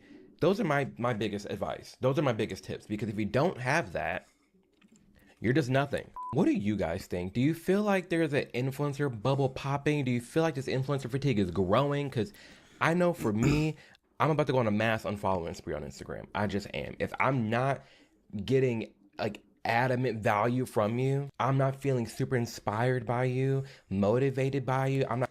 I have high, like, when it comes to me following somebody, I don't follow every single person. I only follow somebody that it's like, if I really like this person and I enjoy the person, I'll follow them. But I have to actually really enjoy you and like you to follow you. If I don't like you enough or enjoy you enough, I won't follow you. I'll probably see your content every now and then, but I won't follow or subscribe. I'm really particular about those I follow and subscribe to. Like, getting anything from you, I'm not following. I'm tired of being used. I feel used. I feel used and manipulated half the damn time I open up Instagram or TikTok. I just do. I feel used and abused. It's like back in the day, you used to go on TV and you would go to a channel and you'd watch the channel. I used to love Disney Channel for that reason, because there was never any commercials. So I love like going somewhere and not seeing a commercial. I used to love going on Instagram and just watching my friends, and like that was it. But now it's like, even with following certain creators, it's like, cool, the value I get from you is like, you're very comedic, you're very funny, you give me a break from life, I like watching you. But I'm slowly watching your page just turn into link. No. Oh, I'm so tired of it. Let me know in the comments below if that's you too. I'd love to hear your thoughts and opinions, and check me, okay? Let me know where I can improve. Have I ever annoyed you with certain sponsorships? Have I ever, like, are there more spaces where you think I could improve? Just let me know. Like, I'm an open book. I don't think Amir has any problems. I think he does great work. He's very articulate. He's very well thought out. He does great content. He's a smart guy. He's very based. I can't really see anywhere where he needs to improve. I think he's doing pretty well as is. Like, we here chilling. I am. Like I said, YouTube's a different story. Personally, to me, it will always be you clicked on to watch this video. But if you're following me on Instagram, You're following me on TikTok, you're following me for me. I feel like you didn't follow me to just be pushed ads nonstop 24/7. Again, a long form video makes sense. A podcast makes sense, okay? A damn story. I'm scrolling on a feed post and it's just AI. No, Amir is so yeah, awesome. let me He's a know diamond again in the your rough. thoughts I agree, below. And Alucard. outside of this video talking directly to you, I hope that you know it's called going through it for a reason. I don't know what you're going through. I don't know what you're doing right now. Washing the dishes, cleaning the house, walking the dog, laying in bed, driving in the car, just lounging on the couch, on the computer, on the phone, whatever it may be. There is something you're going through. And it is something that you can break through. It's something you can and should acknowledge that it will pass. It's a season of your life that will go on. This is not permanent, okay? Your life can and will change, but first person has to believe in that is you. So I don't know what you got going on in your life right now, but what you do need to do is believe in yourself, have hope in yourself, understand that it will pass. You have to, otherwise you just get consumed by it and you won't move or go anywhere. You just won't. So I hope that you're doing what you need to do to take care of yourself, become the best version of yourself, and remember that you got this. So that being said, love you guys a ton. Thank you for your time watching this content. Liking, subscribing, supporting, it means the world to me. And as always, I will see you in the next video. Deuces. I think more people need to, I think more VTubers need to react to Amir. I would actually like to see, I'd like to see Ember react to Amir. Let's see what she thinks on this.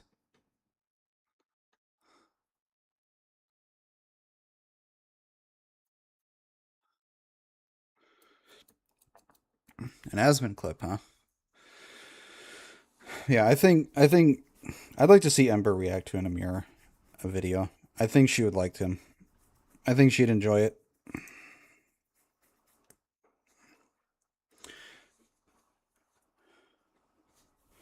I think Leaf reacts to Amir sometimes. Oh no, I'd have to see. You said there's an Asmon clip, huh?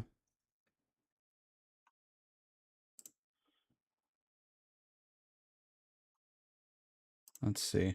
So yeah. Anyway, there's been a lot of it's been a very interesting. Asmongold's girlfriend Kaisi. Yeah, let's see. Let's see what this is. There's been a situation. It's an Asmon clip. Okay. Let's see what's going on. So yeah. Anyway, there's been a lot of it's been a very interesting. Asmongold's girlfriend Kaisi reveals the struggles of living with him. He won't eat 90% of the food that I make. Every time I ask him to clean, he beats me. I have itchy spots everywhere. He's actually a baby when it comes to food. Like, he won't eat 90% of food that I would make. Most food in the world will make him gag. Every time I ask him, oh, can you clean this a little bit? He beat me. See, my eyes are still red from crying. I can't see Asmon being physical with anybody. I honestly can't. As much of an asshole as he can be, I can't see him being very physical with anybody unless he's actually forced to be physical. Other than that, he just the dude's a wet noodle basically. Last night because he makes me cry every night. I have like itchy, like it's like spots. It's not a whole rash, but like spots everywhere. Man. On my arm, on my leg. It's not Oh my that God. bad though. It's not high. Should've listened. Because it's like a Should have listened. So 27,000 likes. He beats her. Her trolling to this degree is like a match made in the depths of the roach pit. She's a keeper. She's farming engagement like a fucking pro. Oh my God, this is I like her already. Not looking good for the Roach King. I feel like she might kick his ass if he's acting up.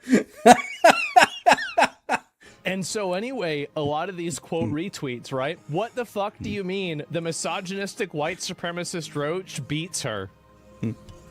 Are you kidding, really? I actually love this because it exposes how many of these people are just totally socially inept. Like, you've never had friends in your life. You don't understand tone and social cues. You're just dimwit. I love how she starts off mostly trolling, but then is absolutely telling the truth about having bug bites. You were talking. He couldn't deny the bug shit. Mad shit. I was sitting there doing my dailies and Where Wins Me. No. And you were just sitting there fucking just I did not. talking a bunch of, I'm getting abused, just this awful guy, like, I'm gonna release the twit longer guys. Like, I already took the photos for proof. Look at this one, look at my legs. She actually did have a bruise on I love this. This is just great. her leg. No, that's what's happening. Yeah, it's only a matter of time, guys. Oh my god, can you not do that? He Oh, has no. anger issues. I have anger issues. It says Kazan has died. This is what he does every day. He just loses. If you're gonna play video games all day, can you at least be good at it? You're not even good. I like this chick. I like her. She's awesome. He's always dying. See? Well. Everything proceeds precisely according to plan. The humanoid construct has fully assumed its role, and the unfortunate incident of last month has already faded from public memory. Like, I used to sleep in a bed with 5 other dudes. Your service has been exemplary, comrade.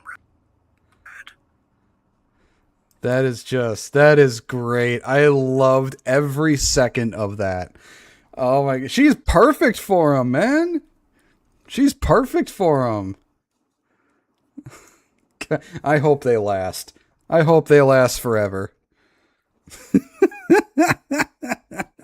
That was great.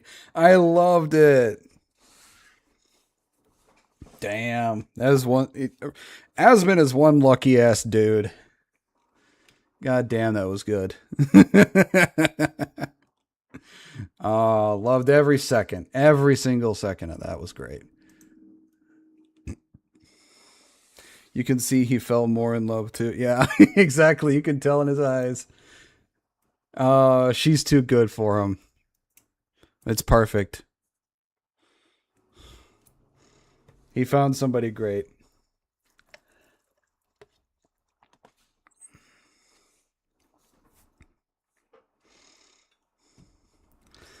All right, next one we got here is by Ked Jisan. It's called My Opinion. So let's see what this one is about.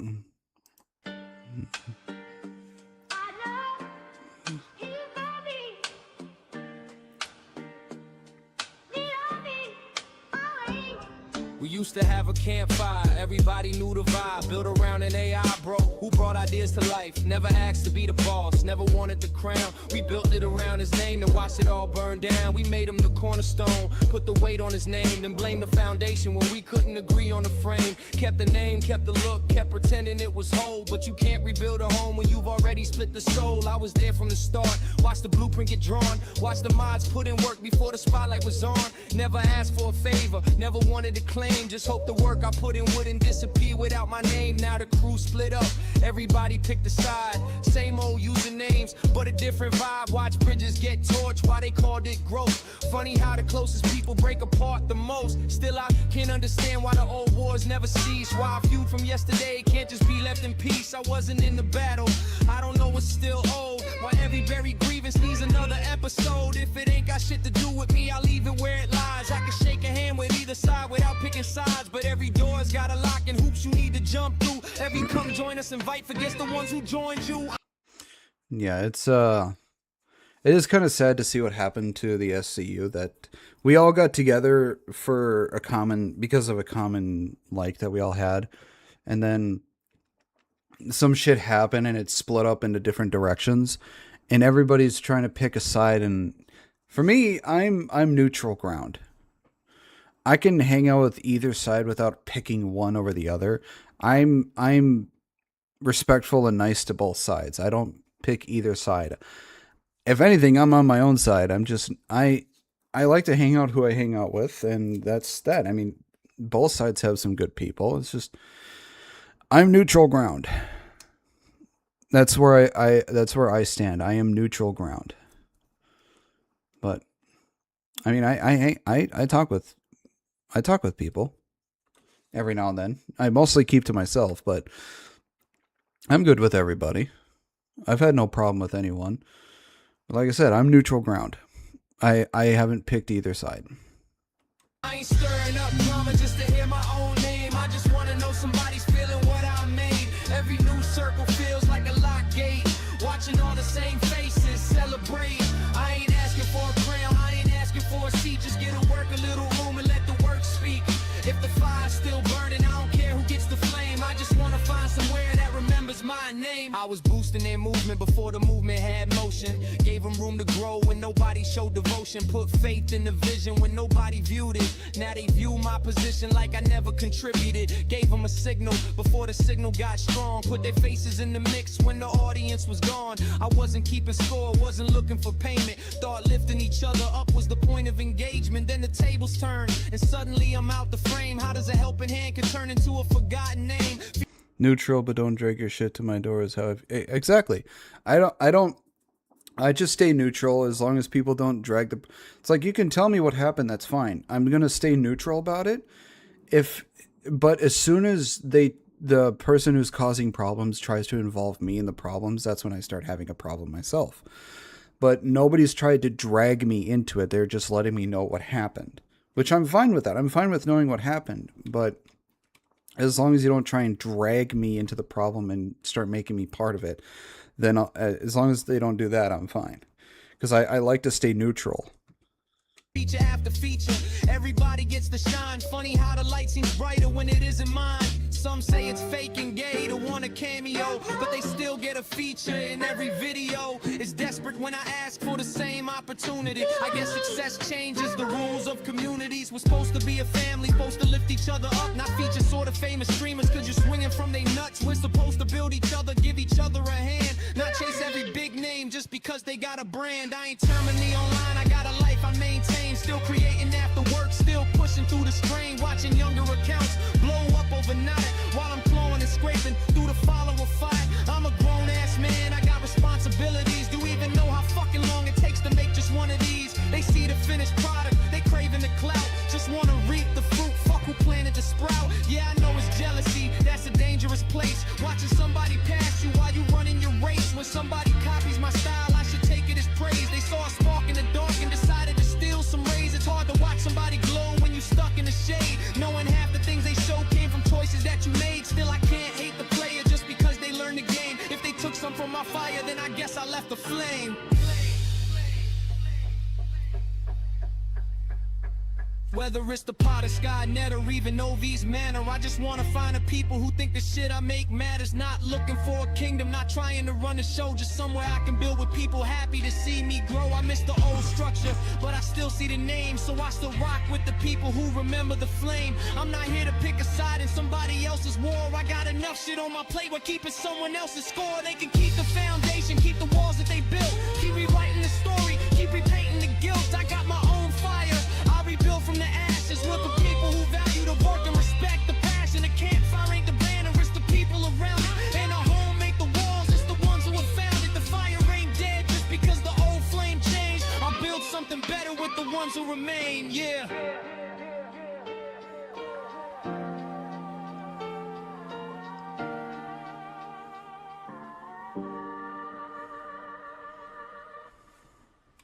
This is really good.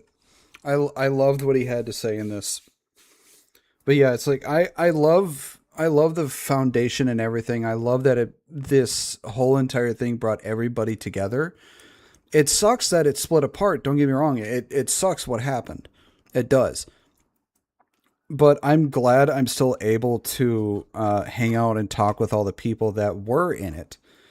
Like I said, I'm going to stay neutral throughout everything. As long as people don't drag me into the problems and make me part of the problem when I never wanted it and I never had anything to do with it, I'll be fine with them. I'm going to stay neutral ground.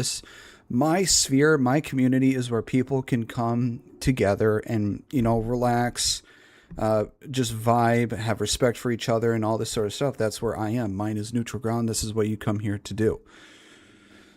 As long as you don't drag my community or drag me into the problems and make me part of it, I will be fine with you. I will respect you. I'll be okay with you. I'll hang out with you. I'll be nice to you. All that stuff. I'll be your friend. But that's what I am. I'm neutral ground. I like to create my community where everyone's good with each other and we can have fun.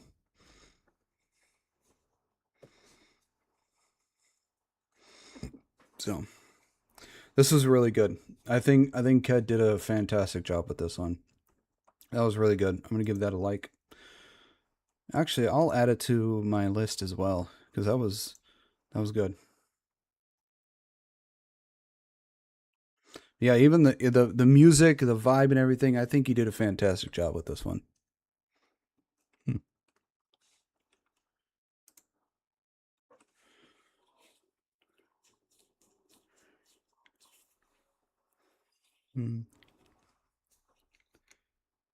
Oh, yeah, give me a second here. History.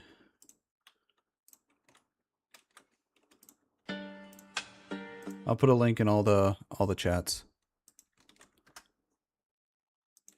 so people can check it out.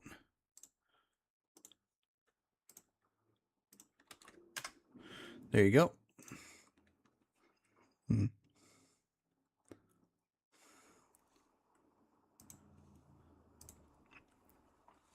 No problem. So yeah, I just hope people enjoy their time in my community. I mean, I love and respect y'all. It makes me happy that y'all decide to always come to my stream and be part of my community, despite how quiet my Discord is pretty much almost like 99% of the time.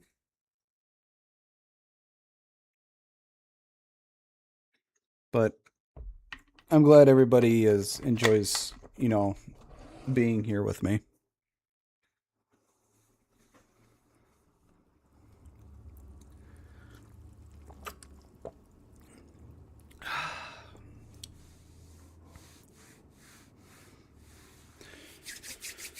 All right, next video we have is Kentucky Ballistics. This one is Guntuber versus 4 times world's strongest man, Brian Shaw. So, let's see what this video is going to be about. Do you want me to help you with that? Yeah. Hang on, I got another bag. Here, try again. Give me like 90% strength. Okay, 80% strength.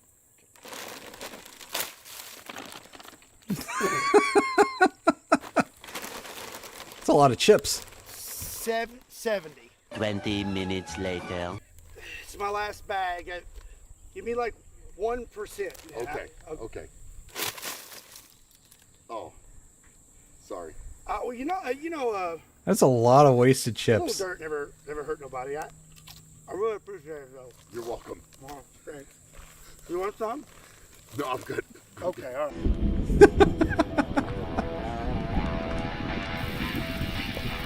That's a lot of chips. What's up, everybody? My name is Scott. His name is Brian, and you're watching Kentucky Ballistics. And today, Brian, we're going to do the second installment of the Kentucky games. I'm ready. So my last competitor was much different than you. Okay.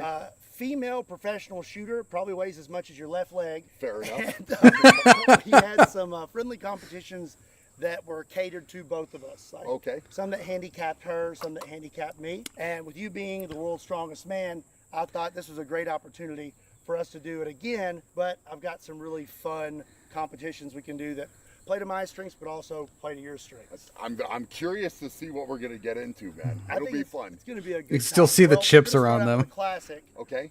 And this is something all my guests do, and that is the table toss. Table toss. We're going to see who can throw the table the furthest. Okay. Do you want to go first, or you want me to go first? I'm gonna let you go first. All right. You got to give me a mark to beat, man. Okay. All right. That's I'll go first. Brian Shaw's Go going to with win your this own one. Tables today. I went all out. Oh, I mean, I appreciate that. I really do. I'm gonna slip on all these chips. So greasy. Yeah. Sorry about that. This will be the mark, roughly. Okay. All right.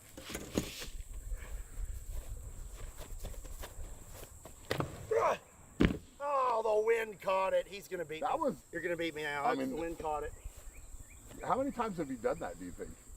A lot. This should be interesting. I think you're gonna chuck it to the moon. I don't know the wind about that. caught mine. I felt good about it. I was like, it's gonna slide. Didn't slide. It did like a flip. But to be fair, you start right here. This is where I threw from. Okay. This is like my familiarization. Yeah. Okay.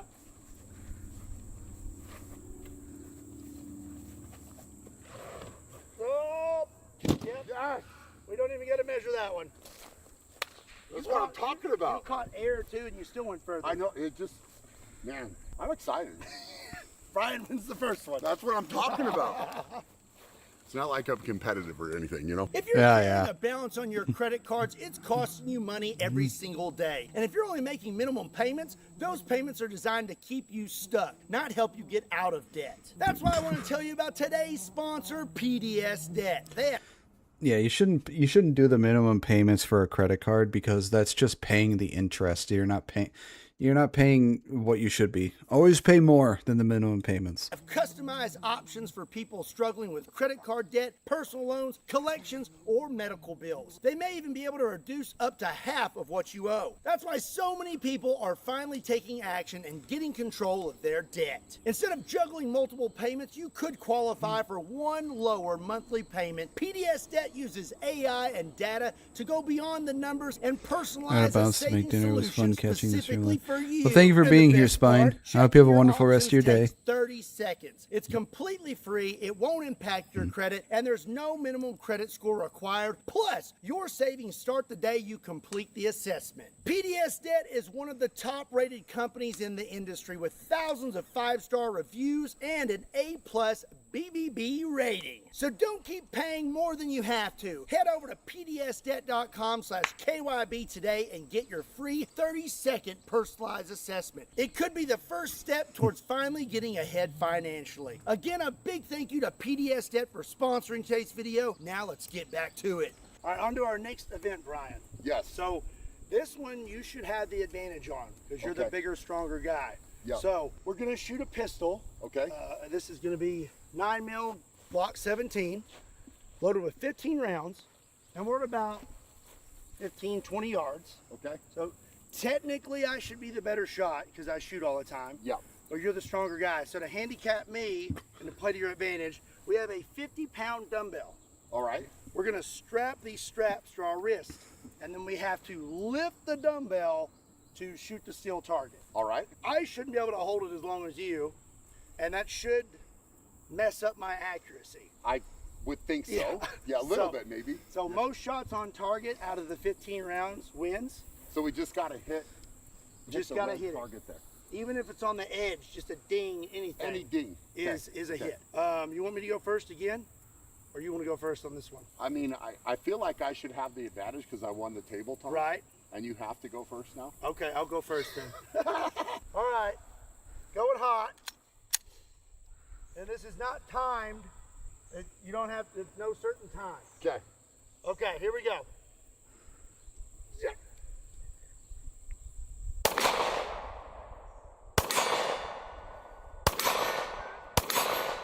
Very good. That's rough. It looks rough. How many have I hit? Like 3? I think that was 3 hits. Three hits, okay.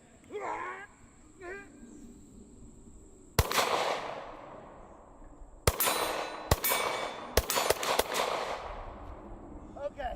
Did you count? I don't know how many that was. I think it was like 7. 7, okay. So when I thought of this, I was like, oh, I don't know if it's going to be that hard. It's pretty hard. That looked For me pretty at hard. least, I was like, my front sight was all over the place. Okay, we got... That looks difficult, man, because that's 50 pounds that you have to hold up with your shoulder muscles, in front of you for 15 rounds of shots. That's just like within like 10 seconds would start to get really, really heavy. Brian, all laced up here. One of my shots was really light. We couldn't really tell if it was a hit or not. So I'm going to go with 6. Also, I said 15 rounds and I loaded 10. I went to Kentucky public school, so it's 10 rounds. Best out of 10. I'm going to load it for you. Got it, brother. And then you are ready to go. So Brian's got to get 7 shots on target to win. I think he's got a pretty good shot.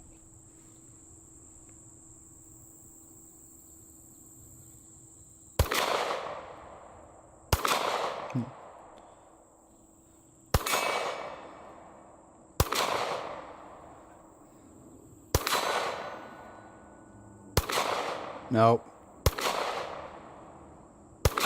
He's already lost.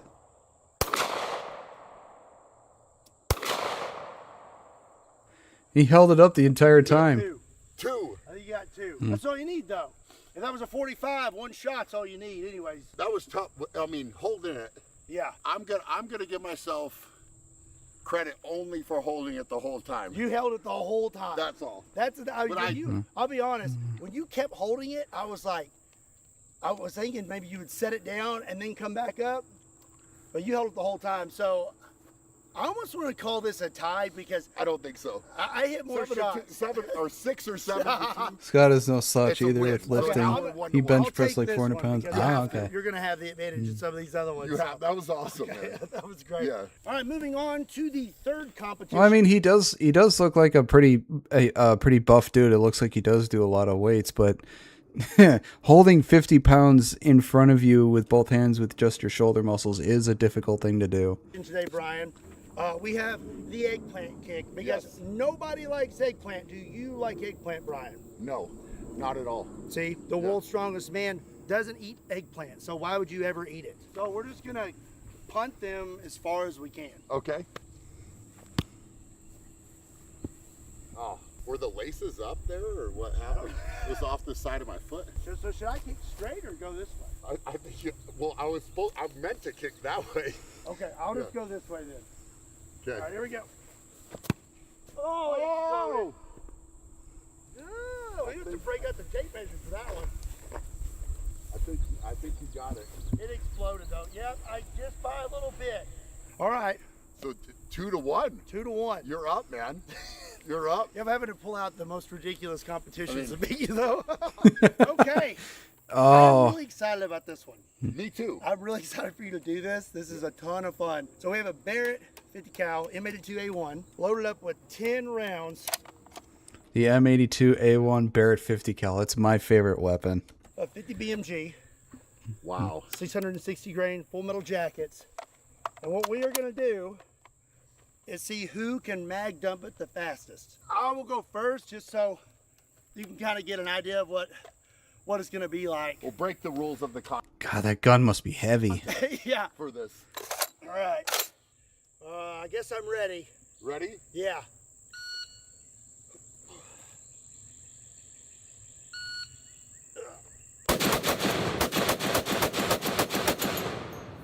Wow. 8.35. Oh my goodness. That was wild. Jeez. That Oh was man. wild. There is nothing like that, man. Holy cow. I think you can beat that. I had a little bit of a hitch in my giddy up there. Okay. And the rifle is going to be a lot lighter to you. That was something. That was something. I'm excited to stand next to you and just feel the concussive blast. I was also excited about that. I didn't realize how it would be, but wow. Okay, we got Brian all loaded up with 10 more rounds. And now he's going to mag dump it. This is going to be awesome. Oh, that's good. Brian's going to go home and God, that's got to feel so good.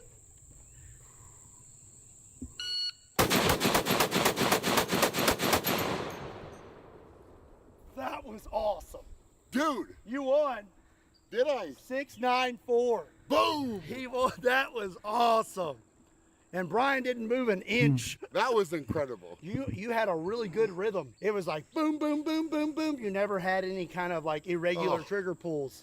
That's an adrenaline rush, Yeah. man. Isn't that Holy God, I would love to shoot one of those fuckers.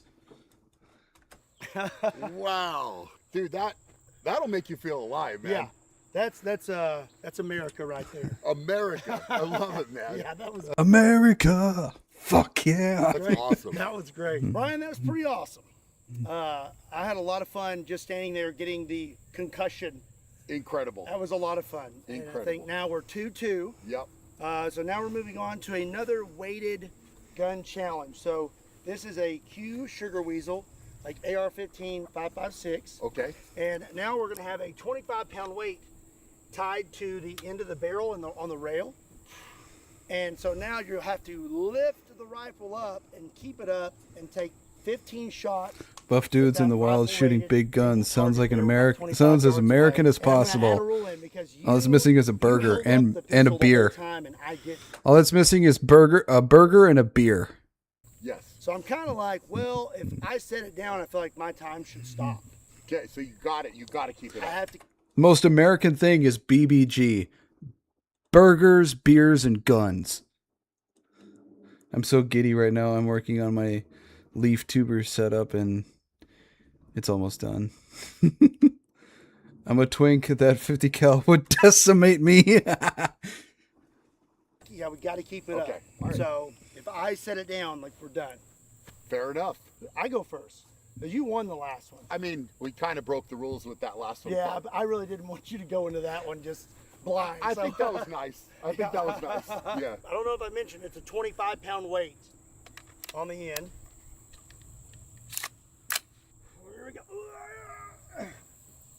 Oh, that's really difficult. Is it swinging? Oh.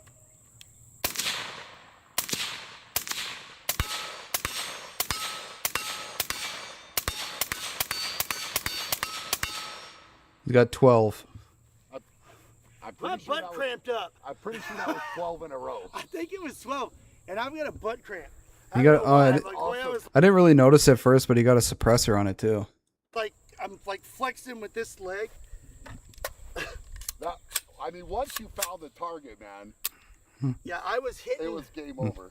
I think I'm going to say that it's easier with the rifle weighted than the handgun. Okay. Because you can really kind of brace back a little bit. Yeah. More. Okay. That was awesome, man. Thanks. Really good. You got 12 out of 13. Aim slightly low. All right, brother. I think you got to shooting that Barrett. This is probably it's probably going to feel about the same.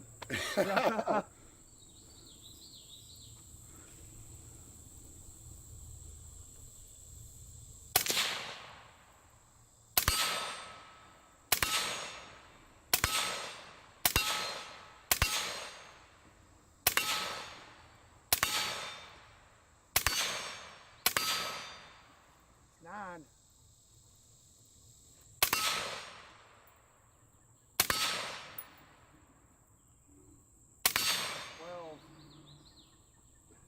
Is that 12? That's 12. Are you worried? I'm worried right now. You're doing pretty good. He needs one more. Now you're just holding it just to show off. Yeah. All right. 13. 14. That was it. That's it. Very impressive. He beat him by 2. Good. Okay, that first one you missed. You only have 11 people watching. I got this in the bag. Because other VTubers are on right now, like, you know, Juju and who else is on right now? We got ones like General Gravy, Rana. Juju was on. So we got all those people on, so they're probably all over there watching them. So it doesn't really bother me that I have that little people watching.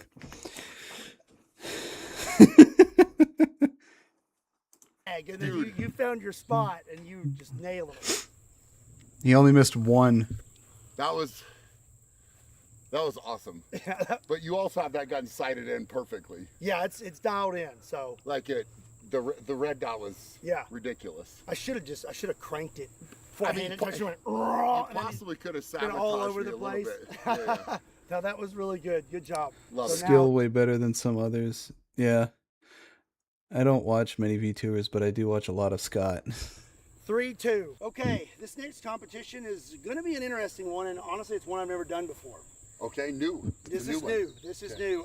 We are going to do a watermelon smash. All right. Instead of shooting the watermelons, we are going to smash them with our fists. I like this. So you've got big, meaty fists, so technically you should smash these faster than me.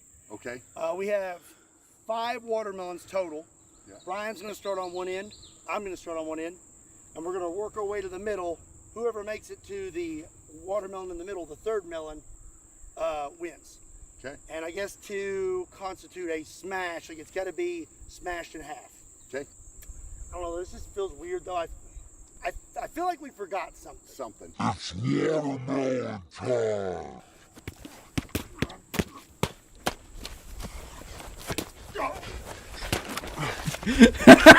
He got to it first.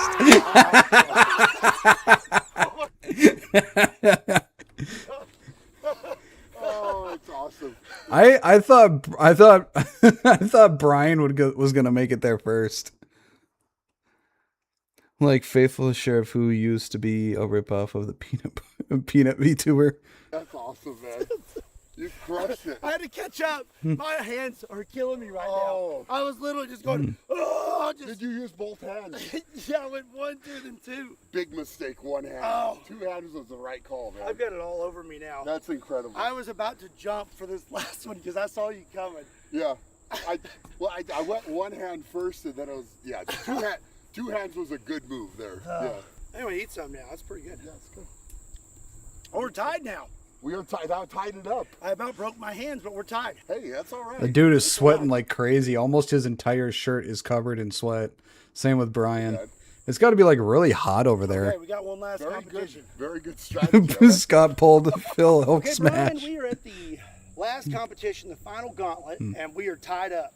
We've got 5 events. We have 100-pound dumbbells. Okay. That we have to carry to each station. First station is going to be the shake a stick station. You literally just got to pick the stick up and say, real quick, throw it down, pick up your 100-pound dumbbells, and then go to the next station, which is a 500 Magnum. Just shake the stick. Just got to shake the stick. That's this competition starting to shake a stick at. Love that.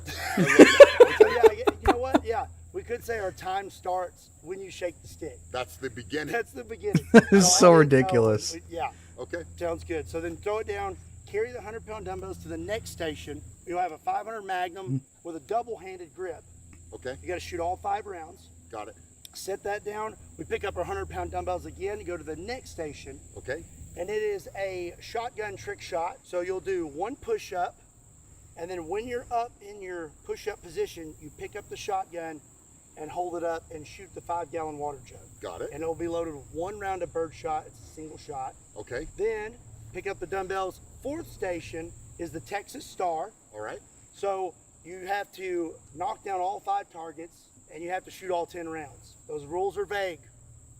They're kind of vague. Kind of vague, maybe for a reason. So knock down all 5 stars. You got to knock down 10. all 5 targets, and you got to shoot your 10 rounds. Interesting how you said that. Okay. I'm leaving that kind of open for interpretation. I like it. Okay. And then you'll pick up your 100-pound dumbbells one last time, carry them to the last station, and you have to smash the table with the hammer. Really, you just hit it the one time, and It looks like a heavy-ass hammer. Ends it. As soon as the hammer hits the table, time stops. I like it. I'm going to be really tired carrying these, but I feel like it's going to be a cakewalk for you because you do farmer's walks with a whole semi-truck trailer on your back. So farmer's carry. Not quite, but a little bit heavier than a 100-pound dumbbell. Yeah. Yeah. The problem is we're tied. So who goes first? Yep. You want to do like rock, paper, scissors? Okay. I definitely don't want to arm wrestle for it. We don't want that. Okay. 2 out of 3? 2 out of 3. I like it. Okay. So rock, paper, scissors, shoot. Okay. Okay. Yeah, All right. I like how you tried to play the mind game. Yeah, he got me. Yeah. He got me. Yeah, you guys pick up on that? That was good. That was good. It's a Looney Tunes hammer, ready? yeah. Rock, paper, scissors, shoot. Oh, crap. All right. Okay. Rock, paper, scissors, shoot. Oh. Am I going to do paper a 3rd time? Oh. Or is it going to be something different? Oh. Uh-oh. Rock, paper, scissors, shoot. I Dang it. All right, we are all set up. Everything's loaded. And Brian's going first. I'm excited. I'm excited too, man. I feel like I think it's hilarious. It's gonna be funny. It's gonna be funny to see them just going to shake the stick, just like stick shaking. Yell. I'm gonna hit. The timer starts. Okay. So as soon as you pick up the stick, as Oh soon as my I hear you God. go, I'm hitting start. All right. It's so dumb.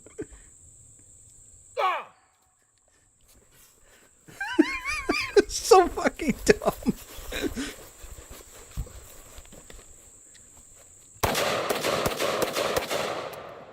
Damn. Doing great.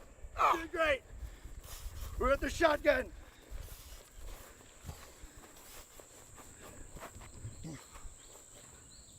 Oh, here we go. Nice. Nice. Come on, Brian, you can do it. Texas Star.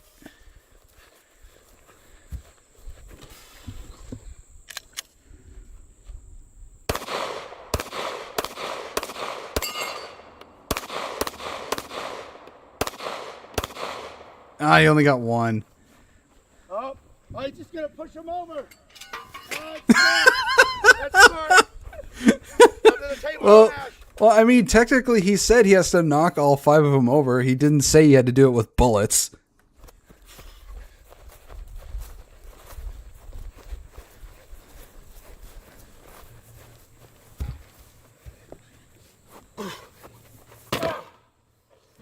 $105.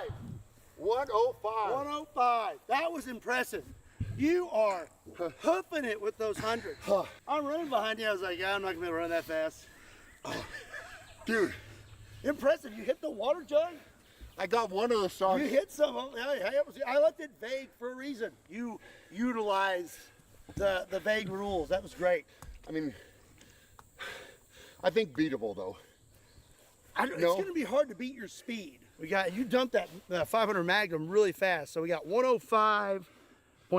All right, we're going to get everything set back up, and now I get to breathe heavy. Yes, sir. Let's get it. Oh, okay. All right, you ready? On you. Ah! Yep. Yes, sir. Yeah, grunt. Yep. I threw him too far. I should have set him down gently. Let's go. Come on, man. You can do it. Yep.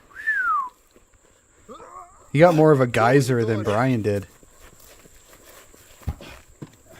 Dang it.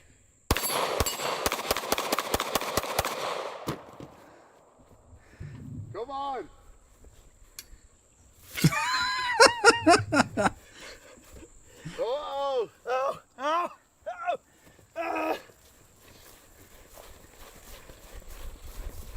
Come on.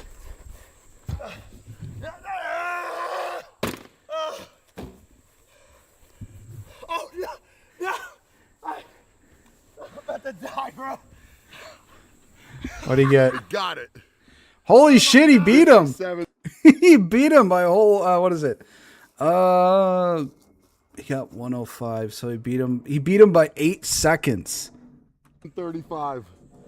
That's awesome, man. Dude, I cheated, though.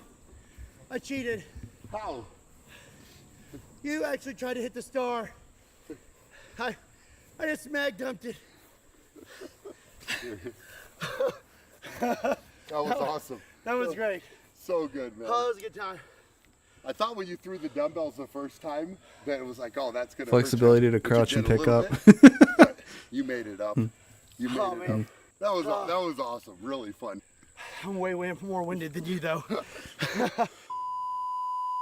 Okay, I've been resting for about 30 minutes. About had a heart attack. That was a ton of fun. It was awesome, man. It was awesome. I was really curious about how all that was going to work out.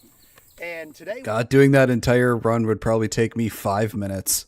was great. I had a blast today. Yeah. And the weather was great. I mean, all around it was perfect. Yeah. And I really appreciate you coming out. Oh, it's awesome. It was man. a Thanks great for having time. me, man. I hope all of you all enjoyed it. Yeah, absolutely. Let us know what you think in the comment section down below. I have these medals. Yes. But they were made in 2024, so I just kind of X'd it out and put 26.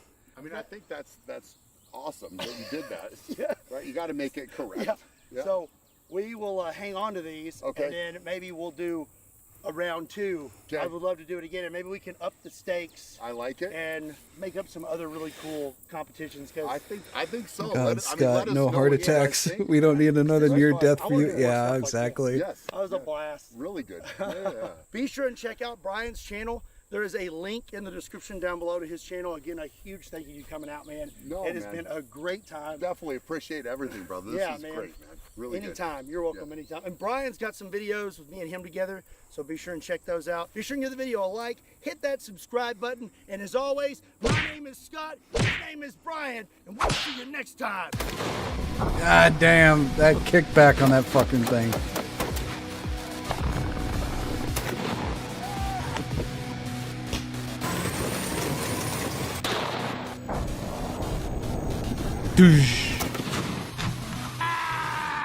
God, that anti-tank gun is just fucking brutal, man.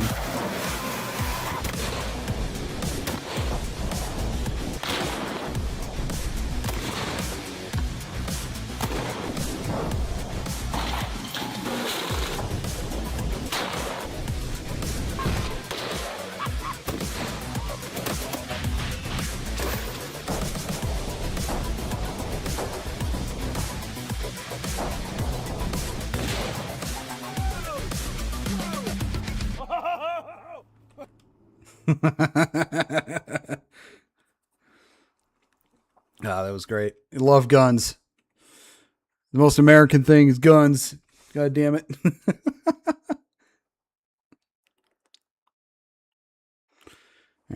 I need to use the bathroom, so I will put on some music and I will be right back.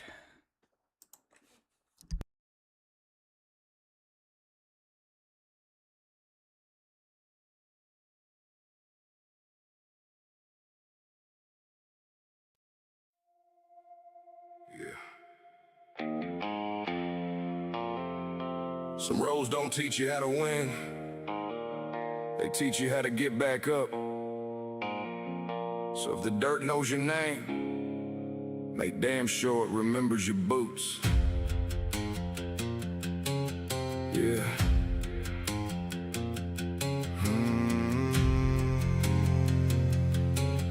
Yeah. Yeah. Yeah. Yeah. I've tasted blood beneath the midnight sky. Asked the good Lord more than once why.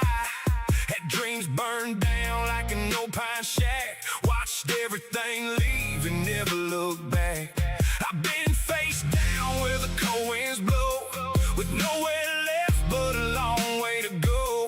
But there's one thing these scars taught me: a fall ain't the end unless you refuse to leave. So drag me through the gravel, let the hard rain fall. You can knock me down 1,000 times, but you can't make me crawl. I'll get up one more time, one more fight, one more climb. Woo! With a heart full of thunder and these scars are mine. I'll get up one more time, let the whole damn world say I'm done. I'll rise with the morning sun. You only lose when you quit that fight.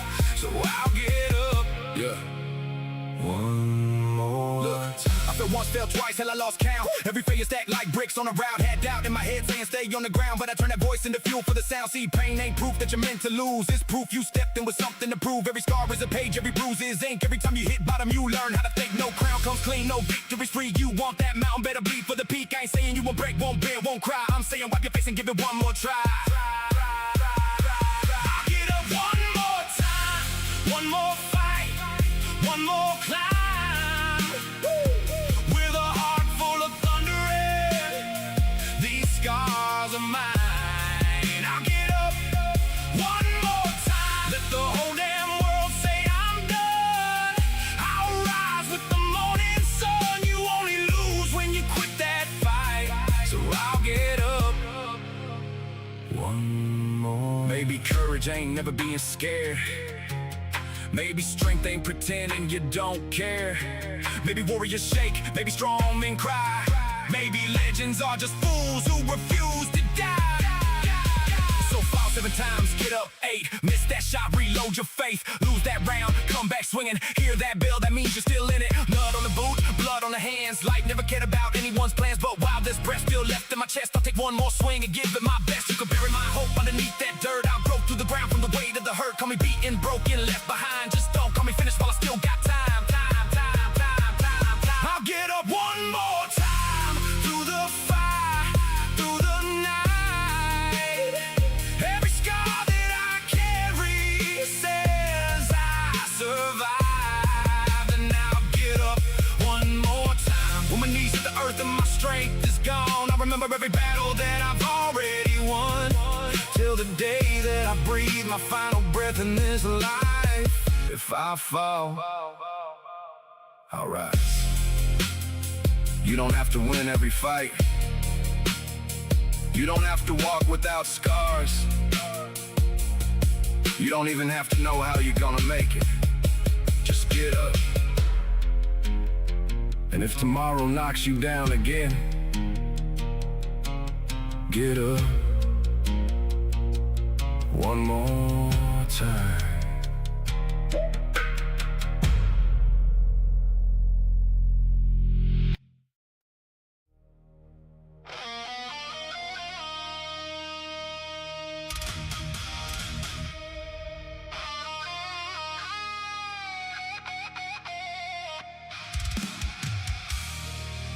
Titan storm rising, hear the old gods call. Hieroglyph fire burning over temple walls. From the Black Nile soil to the blazing sun, ancient blood awakens, eternity begun.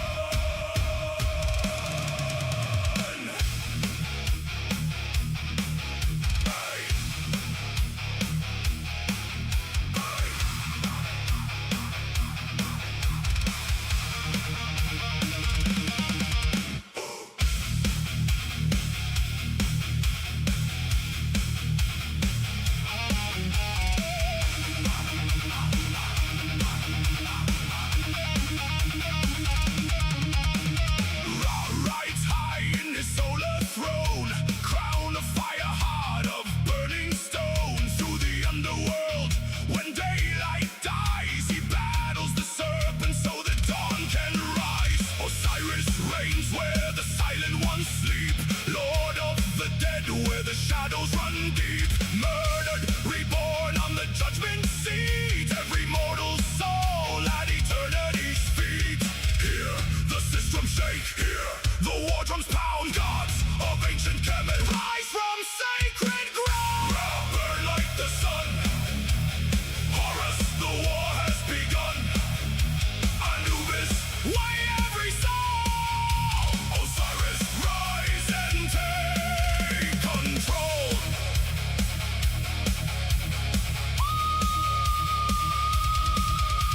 By pyramid, temple, desert and flame, thousands of years to remember their names. Raise up the anklet, eternity cry. The gods of the Nile never die. Lie, lie, lie, lie, lie, lie, lie. Isis spreads her wings beneath the moon, queen of magic singing creation's tune. Mother and healer, protector and guide, power of heaven with the Nile at her side. Horus takes flight with the falcon sight, eye of the heavens cutting through the night. Set brings storms from the desert red, chaos and thunder where the fearless tread.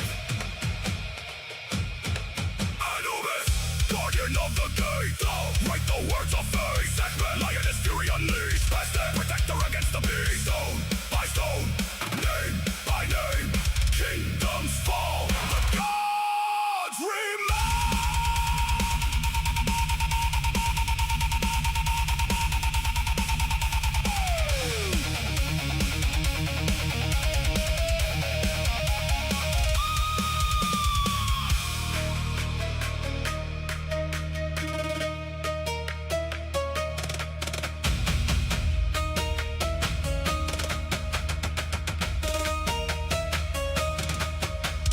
Thoth keeps wisdom beneath the ibis crown. Sacred words when the stars look down. Mud holds truth on a feather's breath. One heart weighed at the gates of death. Sekhmet roars with the heat of Ra. Lioness wrath beneath every star. Yet when her fury finally subsides, healing and mercy walk at her side. Across the dunes where the old winds moan, colossal statues guard forgotten thrones. No mortal empire can conquer time, but legends endure when the stars align. From Duat's darkness to morning gold, their sacred stories will still be told. Let thunderous guitar shake earth and sky, raise the ancient banners high. Ra, burn like the sun, Horus, the war has begun. Anubis, weigh every soul. Osiris, rise and take control. Isis, spread your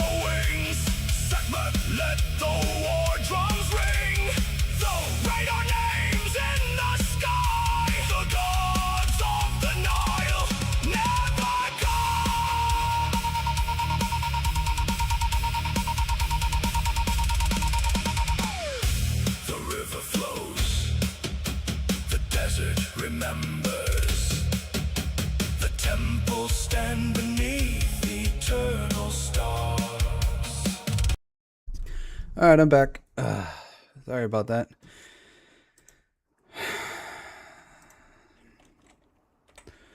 All right, we are back.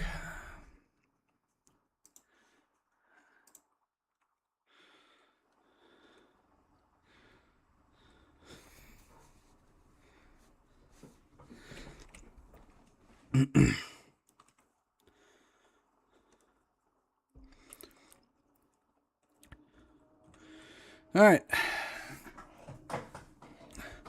Next video we have here is by Diabolical. And this one is called Not a Doll. To play this, I was fighting a boss and it was so good. That's those are songs I made with Tad AI. So it's not exactly uploaded yet to my music channel. So you're probably gonna have to wait a while.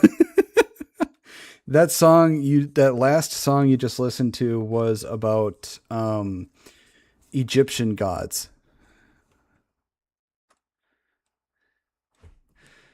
And it was, I think it was Egyptian metal.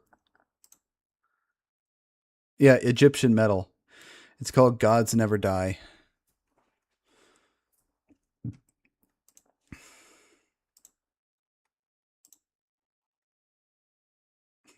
You're going to have to wait a while before it gets released. All right, Diabolical, Not a Doll. So let's see.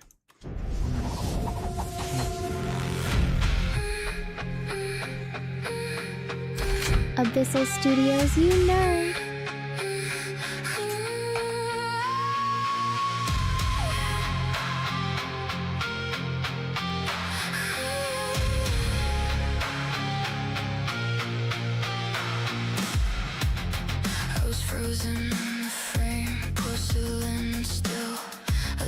I think this is about Opal.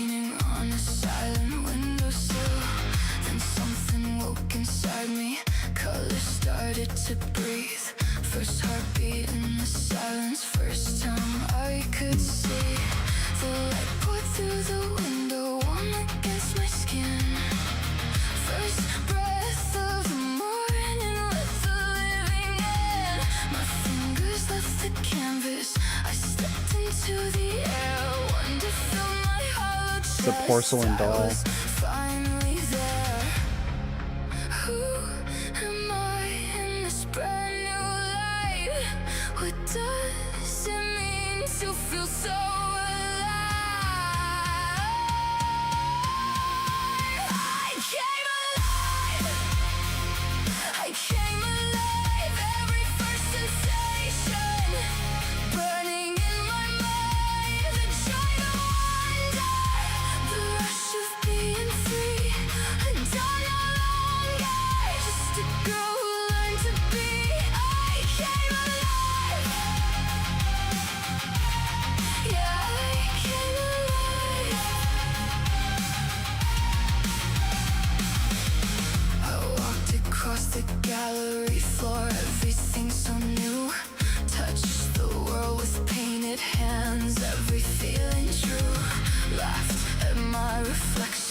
Cried at my own face until the mirror whispered what I could not erase.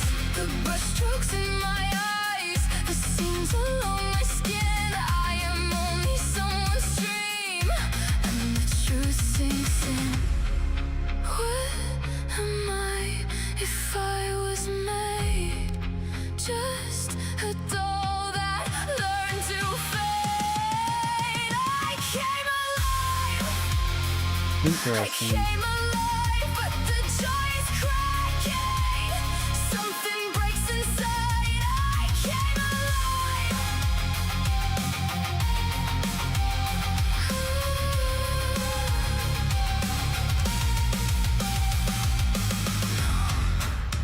I'm not real. I'm not real. I'm just a doll in a painted world. Someone's creation.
Well, that was quite an interesting video.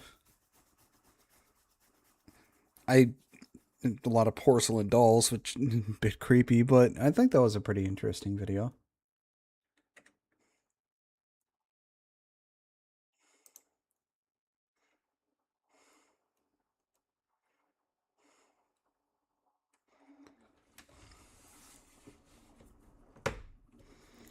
I've been actually thinking of trying to make an AMV myself, but I'm not exactly sure how to go about it. It's like it's only an idea right now of what I should do.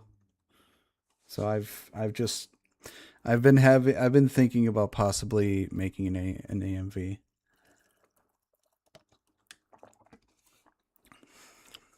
I'm not sure if people would like it, but you know, I've been thinking about it.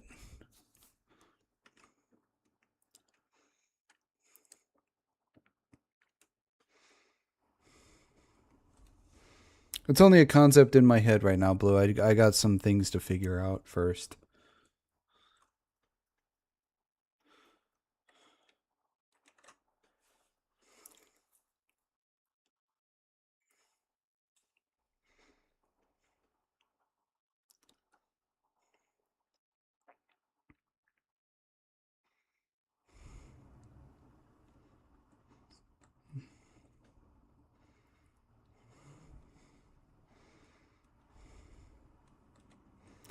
All right, next video we got here, we got another Rev video. And this one involves Asmongold, and like the clip, I think it's probably centered around his current girlfriend. And this one is the Asmongold allegations are absolutely diabolical. So, let's see what's going on with Asmongold and these so-called allegations. Hey, what's up guys, Ruff here. So in this video, I'm going to be talking about the very insane allegations that Asmongold is facing. These allegations, of course, made by deranged Twitter users who are very mad about him and his current relationship with the streamer Kaize. Now you can see there's a modern TMZ culture right now where anything to do with this couple is being posted, including this clip that's gone viral where she is giving Asmongold head pats after he finished a long gaming session. And all I can say is this: if he can make it, so can you, dear viewer. But before we get into the more heinous elements of this video, I think I honestly do think it's awesome that he found a woman that actually likes him and wants to date him. I think it's awesome. Quick update. Asmongold has been unbanned on Twitch after his comments about the illegal immigrants entering Spain, and people got very upset about that. And here's his response to the announcement. Clearly very excited to go back to Twitch and stream there. Back to work, Asmongold. But anyways, this drama is about his relationship with his streamer girlfriend, Kaize. Now, there's been a lot of clips, like I said, including this one, where they were holding hands and saying good night to chat before heading off for dinner.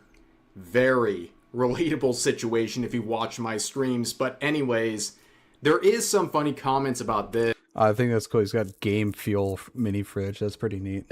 Saying the irony that Asmon can show how happy he is in his relationship openly, while Hassan has been quiet about his relationship with Valkyrae for years because he will lose a portion of his following. And that is absolutely the truth.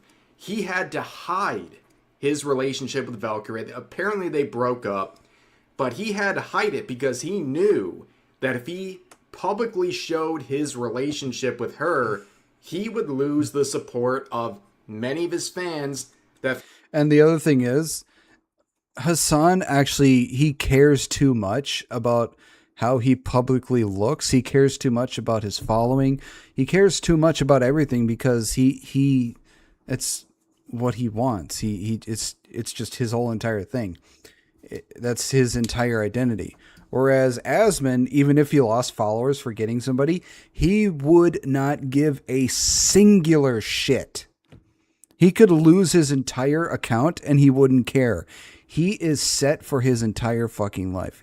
Asmund does not give a singular fucking shit. That's the difference between him and Hassan. Asmund doesn't fucking care, whereas Hassan cares about the entire thing because that's his entire identity. Thirst after him. And as a 34, 35, 50-year-old man, whatever he is, that's really pathetic. Okay, it's always pathetic to hide relationships, but for Hassan, it's an extra layer of pathetic. Like, imagine being so stunted and so concerned about... I wouldn't hide my relationship if I was dating a streamer or another VTuber. It's like, why would I need to hide it? Why would I care? It's the person I'm dating. Hell, I'd fucking show her off. I'd be like, hey, look at this. I actually got somebody crazy enough to fucking want to date me. The thoughts of your sycophants, that you can't even share your relationship. Very sad stuff. But then again, Valkyrie just came out and said that she is now bisexual after breaking up with Hassan. Yikes. But anyways, ladies and gentlemen, the serious portion of this video, where now Asmongold is being accused of harming his girlfriend. The fact that these people couldn't hear the sarcasm in her voice when she said that he beats me is fucking hilarious. Because you can obviously tell that she was being sarcastic and satirical. Yep. Full-on domestic violence allegations where people are saying he needs to be arrested. We'll get into that in just a second, but the smoothest transition ever into an ad run here. So, ladies and gentlemen, I've been promoting this for weeks, and this is the last time I will annoy you with this, but it is the final hours of my birthday merch collection with Ooh Market. And, well, I just want to say thank you, number one, and also give you one last chance to enjoy this collection before it's gone forever. Link in the description and pinned comment. But you can see, of these 6 items, the only one that was a fundraiser goal was this Acid Wash t-shirt, and we raised 97 units. It has been over 300% funded, and not to call my shots here, but by the time this video is live, I'm sure it will be in the triple digits, which is insane. Thank you guys very much for the support on this campaign. Sarcasm and also we have the hoodie, of course. Exactly. You can check out the design right here. On top of that, we have this hat, and also this mouse pad, and of course the jet tag and standee as well. Get these while they're still here. It'll be only a couple hours before they're gone when this video is live. But again, thank you guys so much for the support on this campaign. It not only supports me directly right now, but also leads to future campaigns as well. And in case you do miss out on this... I do hope one day to have merch of my own. Like, one thing I'd like to have is like a plush of the little Nerd Empire mascot you see here in the right in front of me. I'd like to have a plush of this little dude, or, you know, like something like a keychain or him on a shirt or something that to represent the Nerd Empire. I would like to have merch one day. Campaign. I have dozens of other items on my collection here that you can check out as well. Again, link in the pinned comment and description if you want to support this campaign or my Ooh Market page generally. So, back to the content. Well, there's a lot of clips going on with Asmongold and his girlfriend, including one where he bashed his hands on his computer after once again wiping while playing whatever game he was. I'm not quite sure, but she said, "Can you not do that? It's scary." He exercised a little bit of gamer rage, and well, people are not happy, saying that dude who double pounded the desk. Yeah, millions of kids idolize his radical rhetoric. If anyone deserves to be canceled, it's Asmold Gould. I think this dude had a stroke while trying to write this tweet, but yeah, you know what? If you think that's bad... It sounds like he tried to have a fucking stroke. It just sounds like the dude's jealous of the guy. A lot of these guys who are crashing out over him having a girlfriend or him possibly doing whatever she sarcastically and satirically said, I think they're just jealous of the fact that he got a fucking hot-ass girlfriend. I will tell you this. I was here live for this moment. I was in the chat watching the moment Asmongold slammed his head on his keyboard. Well, it looks like he immediately regretted doing that. Getting yeeted off a platform while trying to tank and WoW, and I knew instantly at that moment we saw something legendary that's going to be here for a long time. But anyways, that's more of a joke, but there is this clip right here that's gone viral with nearly 3 million views, captioned, Asmongold's girlfriend Kaize reveals the struggles of living with him. He won't eat 90% of the food that I make. Every time I ask him to be clean or too clean, he beats me. I have itchy spots everywhere. There's no way it's bedbugs, right? It's not that itchy. Yeah, apparently people are taking this clip seriously. Let's watch it real quick. I think I will cook for him at some point, but I don't know what to cook that's edible for him. He's actually a baby when it... Just make him steak. That's all you need to do is just make him steak. And look at it. The room looks significantly cleaner than what it used to look like behind me, but you can't fucking see, I guess. But yeah, it looks significantly cleaner and much better than how it used to look. Comes to food. Like, he won't eat 90% of food that I would make. Most food in the world will make him gag. Every time I ask him, oh, can you clean this a little bit? He beat me. See, my eyes are still red from crying last night. Because he makes me cry every night. I have, like, itchy, like, it's like spots. It's not a whole rash, but, like, spots everywhere. On my arm, on my leg. It's not that bad, though. It's not high. I don't think it is. Because it's like a mosquito bite. It's like singular. What's this? There's no way it's bed bugs. Reclaim, thank you for the follow. Welcome to the There nerd. is absolutely no bot. way. They're not even that itchy. They're not even that itchy. It's just like a really small dot. Yeah, so I think it's obvious to anyone who's halfway rational that she is making jokes. This is a joke. And she is making light of many of the criticisms and deranged things people are saying about her boyfriend. And of course, the internet does not understand sarcasm whatsoever.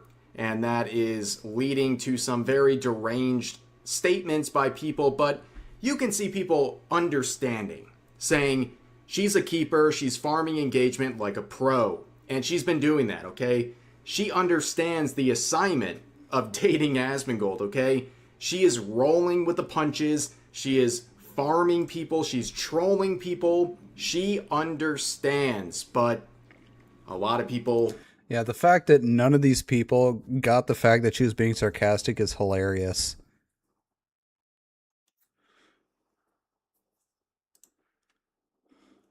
They're virtue signaling about this post in particular. VTubers like this saying, if you like him, I'm sorry, but block me now. As soon as I heard about the rat clock, I almost vomited.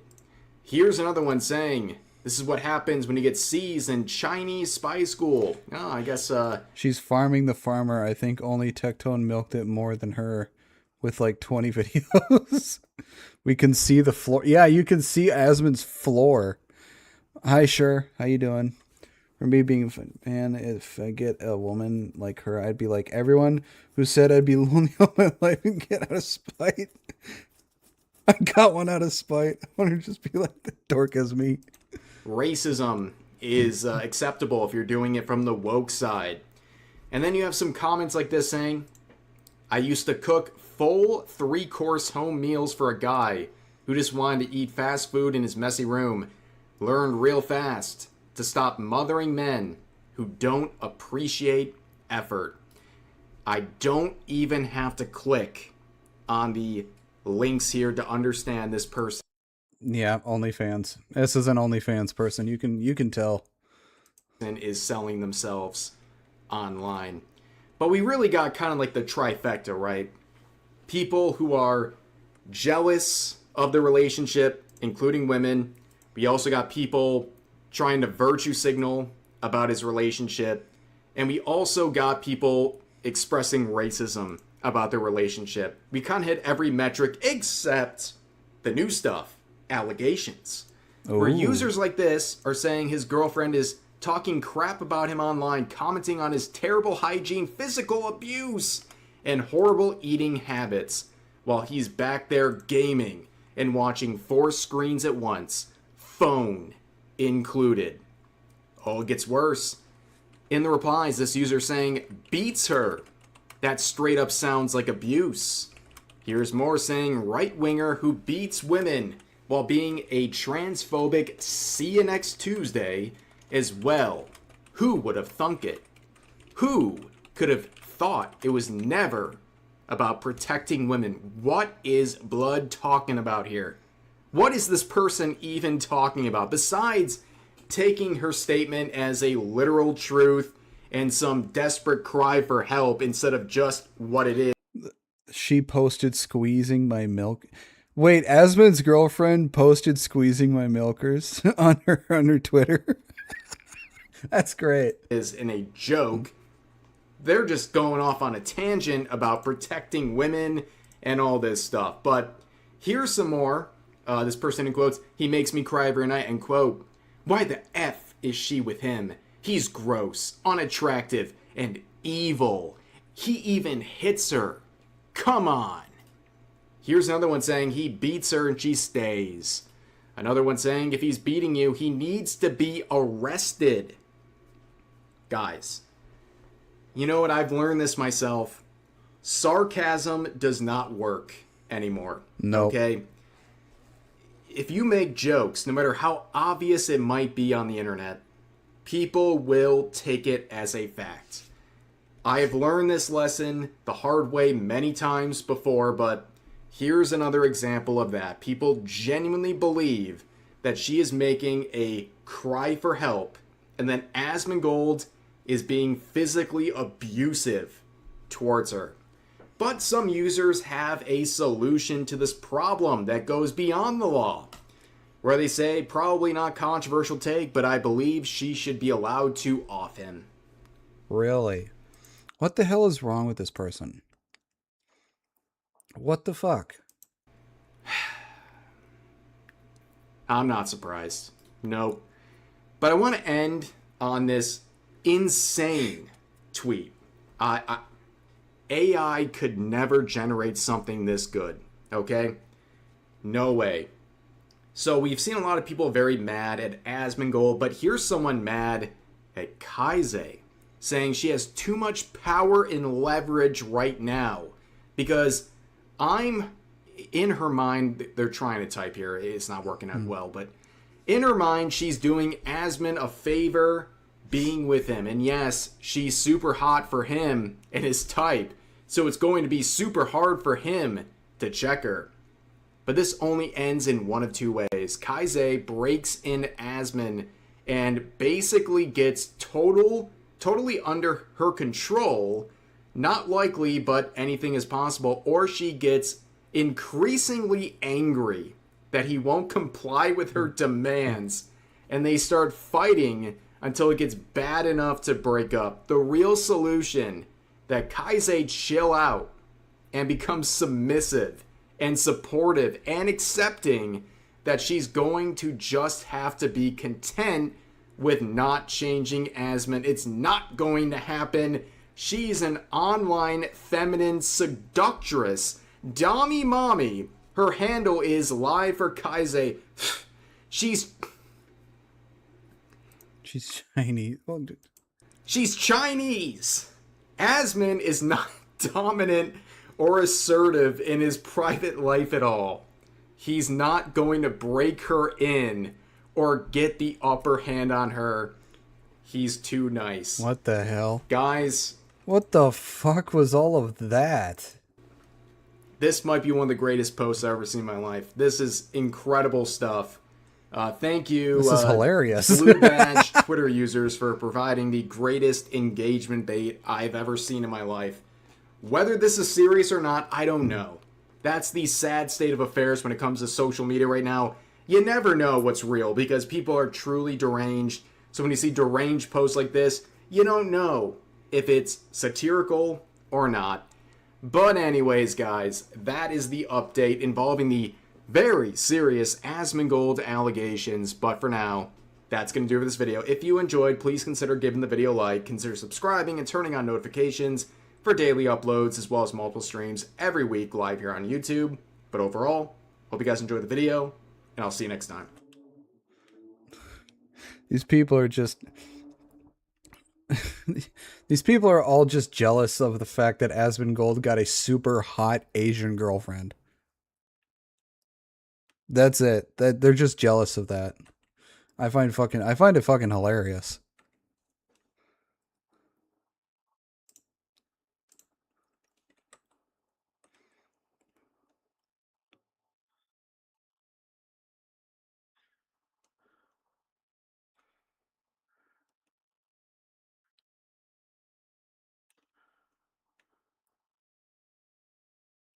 She's in danger. She hugged the man who beats her while he sucks at doing dailies in Where Winds Meet.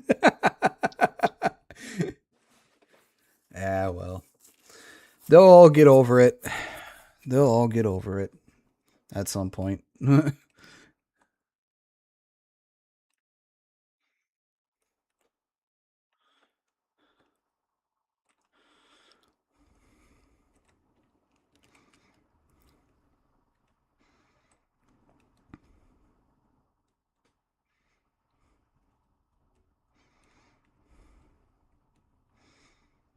Look at the video and look at the profile Rev showed.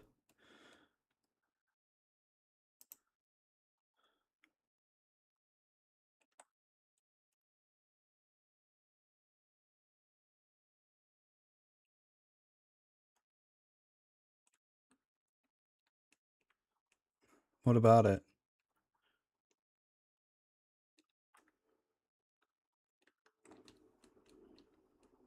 Isaiah, now there's been...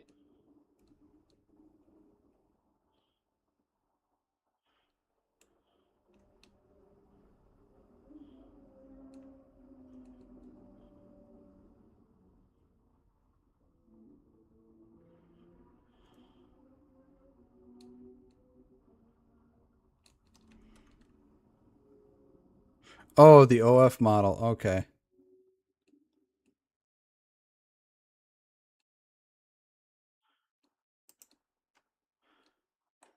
Ah, yeah, I see it now. Yep, okay.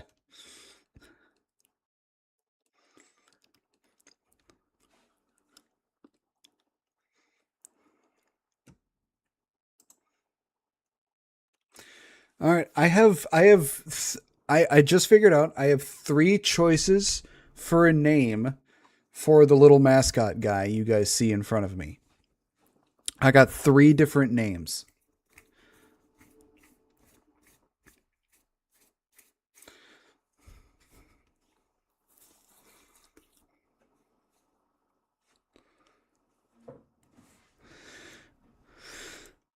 I got 3 different names to choose from. The first is Griffarion the Imperial. The second is Veilgriff the Golden Talon. Or Griffus the Ever Watchful.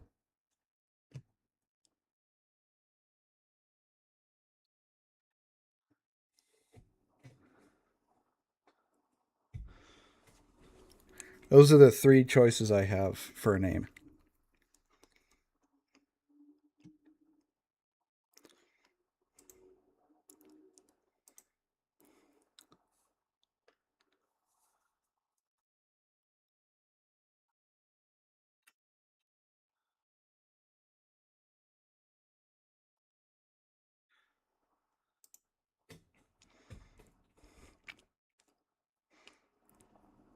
And it's hard to choose.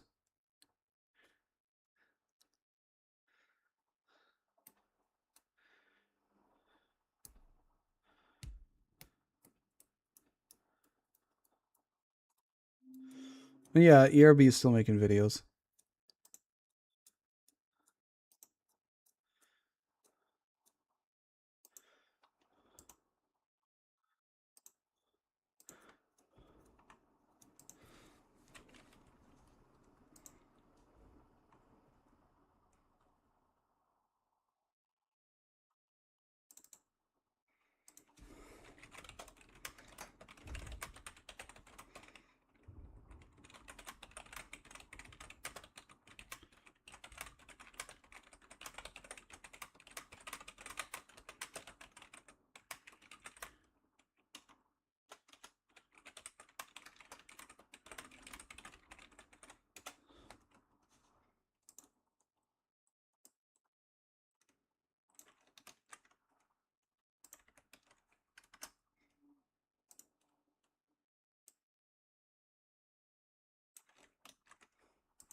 I made a post on Twitter, so people can make a choice on the name for the mascot.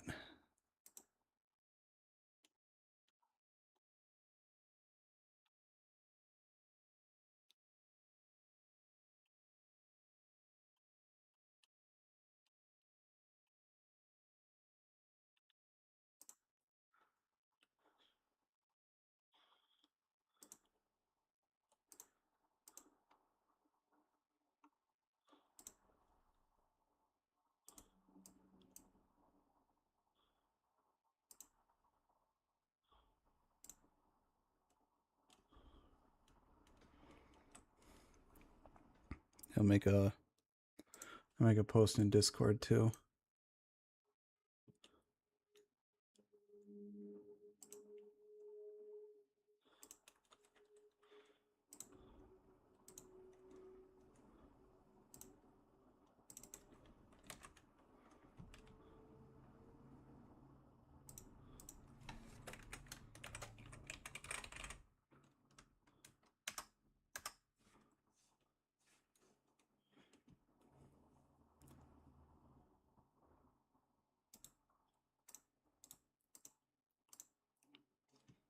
There.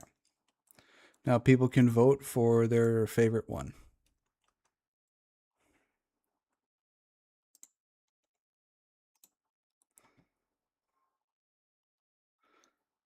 Can we give the thing like 18 names? No. It only needs one.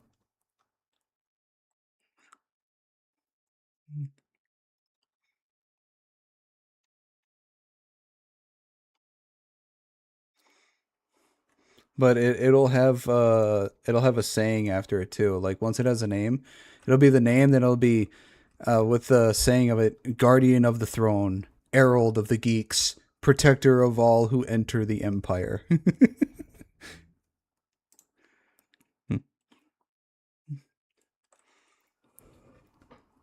So, just need to agree on a solid name for the little guy.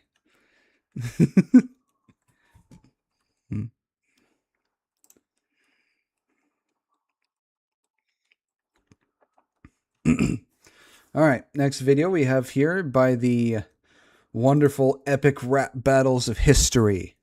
And this one is Tom Cruise versus Evel Knievel. So let's check this one out. We haven't seen an ERB in quite a long time.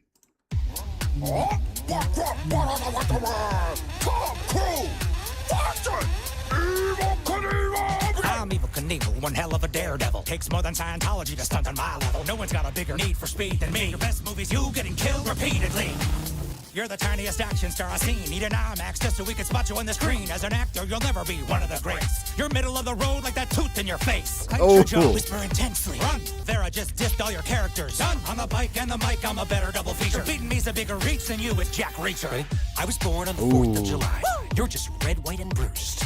You talk a lot of shit, but here's the truth. You can't handle the cruise. Your star-spangled suit insults our country. I look more dignified sliding in my undies. But you let my hands when I run. Oh my God. Time to see your future. You got none. You did a lot of jumps, rarely landed one. I should have called at the Snake River can't done. You beat an unarmed man with a bat.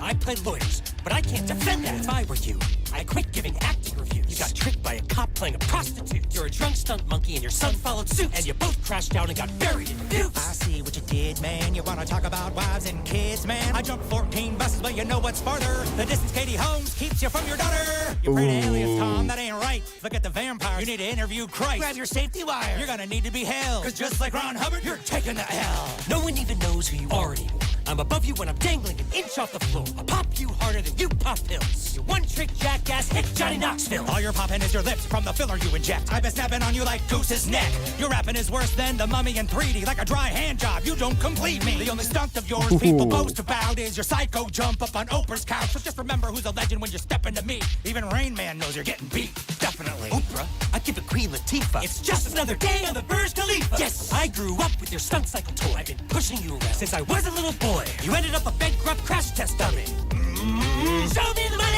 I'll beat you anywhere, anytime, anyplace. So grab your shattered femur and literally fuck your own face.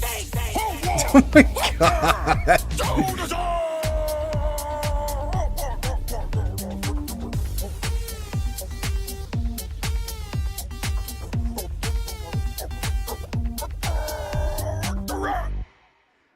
My God. All right. Everybody in chat, who do you think won? Evel Knievel or Tom Cruise in that one? That was just ridiculous.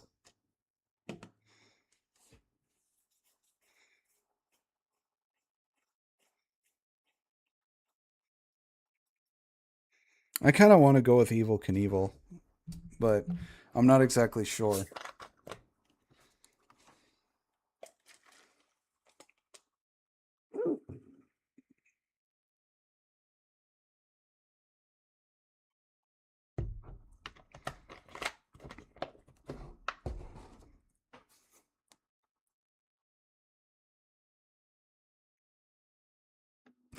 Oh my God, Dakota.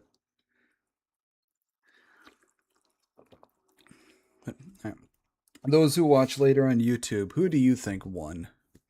You think it was Tom Cruise or Evel Knievel? Evil won by a margin. Okay.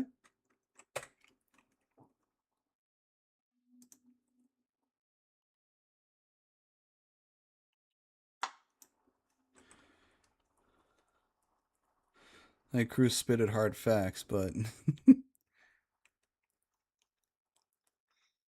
I also think Evel Knievel's flow and everything was a lot smoother and a lot better than Tom Cruise's.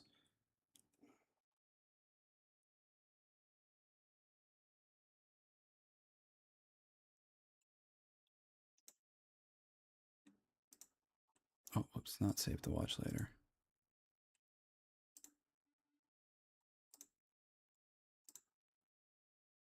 There we go. Evel Knievel. Okay, so we got more people who think Evel Knievel won than Tom Cruise. All right. All right, next video we have here is by the Habitual Line Crosser. And this one is My Straight Now. So let's see some more Grandpa Buff. It is the 5-year anniversary of when the freedom fighters, the Mujahideen, the Taliban, have pushed the American imperialists out of Afghanistan. You call them freedom fighters? The Taliban and them are freedom fighters? Well, if you go by the literal name, yeah, they're fighting against freedom. They don't want freedom. Did we lose some battle I was unaware of? You ran away with your tail between your legs. Uh-huh. Couple of things here. Number one, probably didn't run away if I can smoke anyone in your country whenever I want to. Keep one eye on the sky.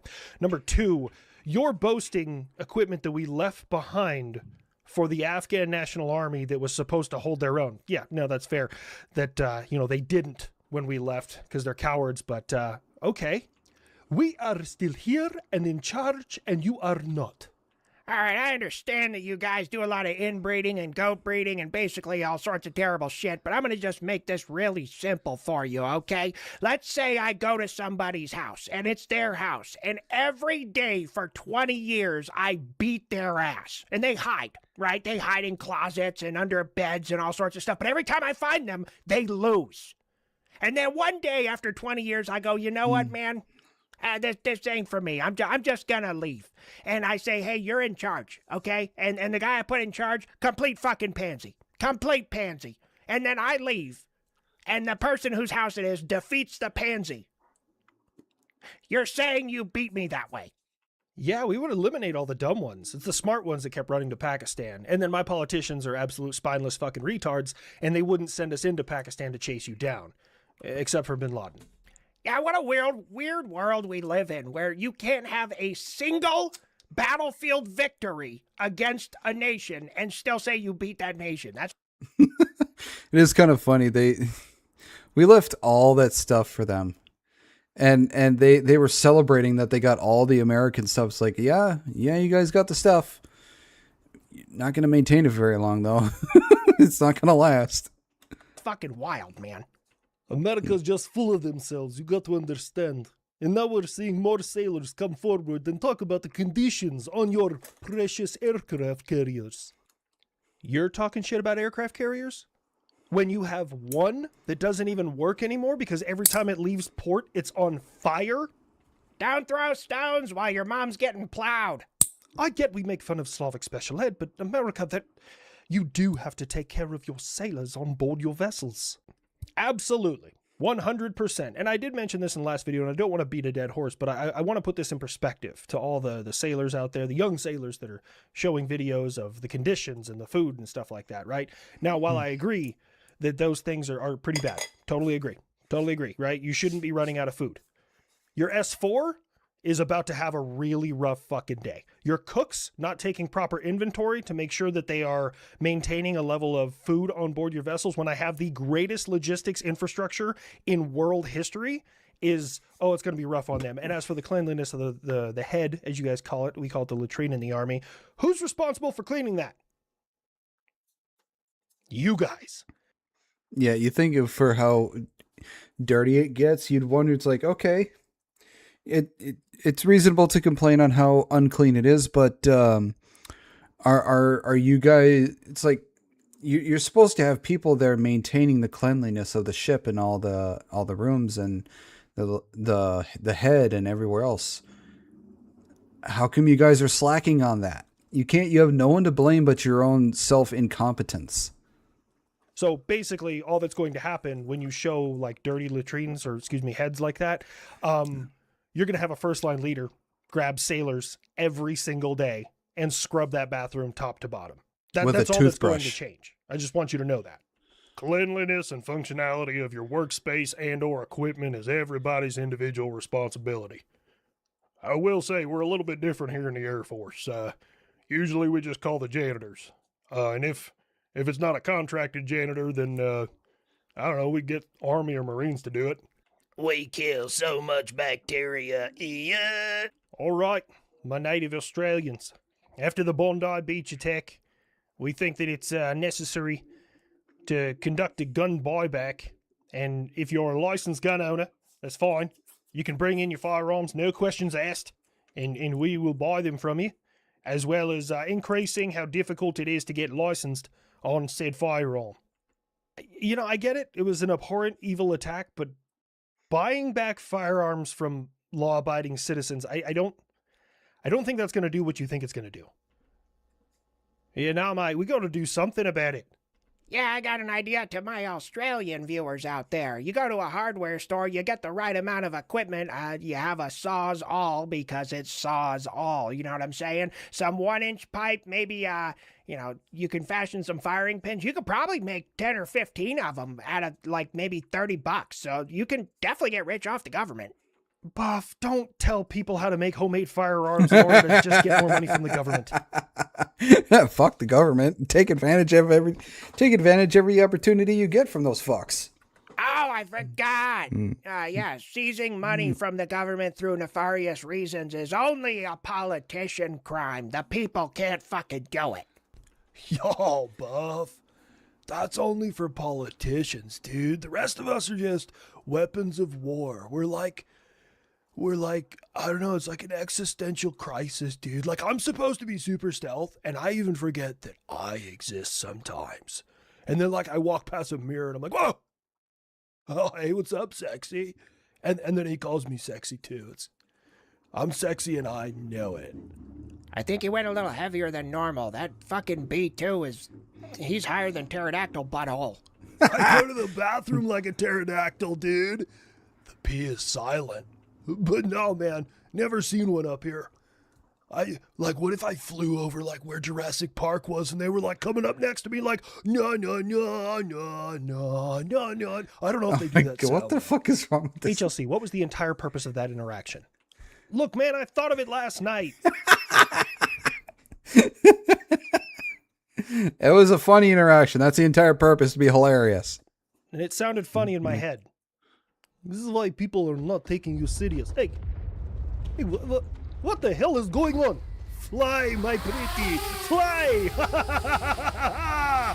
Hey, first my oil fields and now you're going at my wildberry warehouses? You're purposely trying to make this affect the everyday citizen here in Russia, which is just going to make it worse for you. Oh, you don't like when war affects everyday citizen, huh? Okay, then we'll turn about fair play. You're feeling the character out. I get that. Yeah, you're making it more of a dedicated voice. I'm here for it. But I thought we agreed we were going to get a different map. Well, that's the thing. I was going to, but according to the New York Post, now bear in mind numbers on both sides. Like the Russians try and make it seem like they've gained more territory and gotten more kills.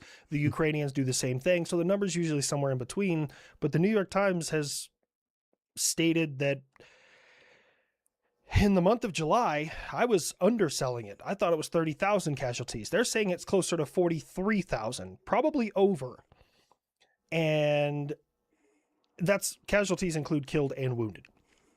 And they have gained 780 square kilometers of territory from Russia, bringing 26 cities, towns back under Ukrainian control. So I don't think I need to change the map because it's kind of going in that direction.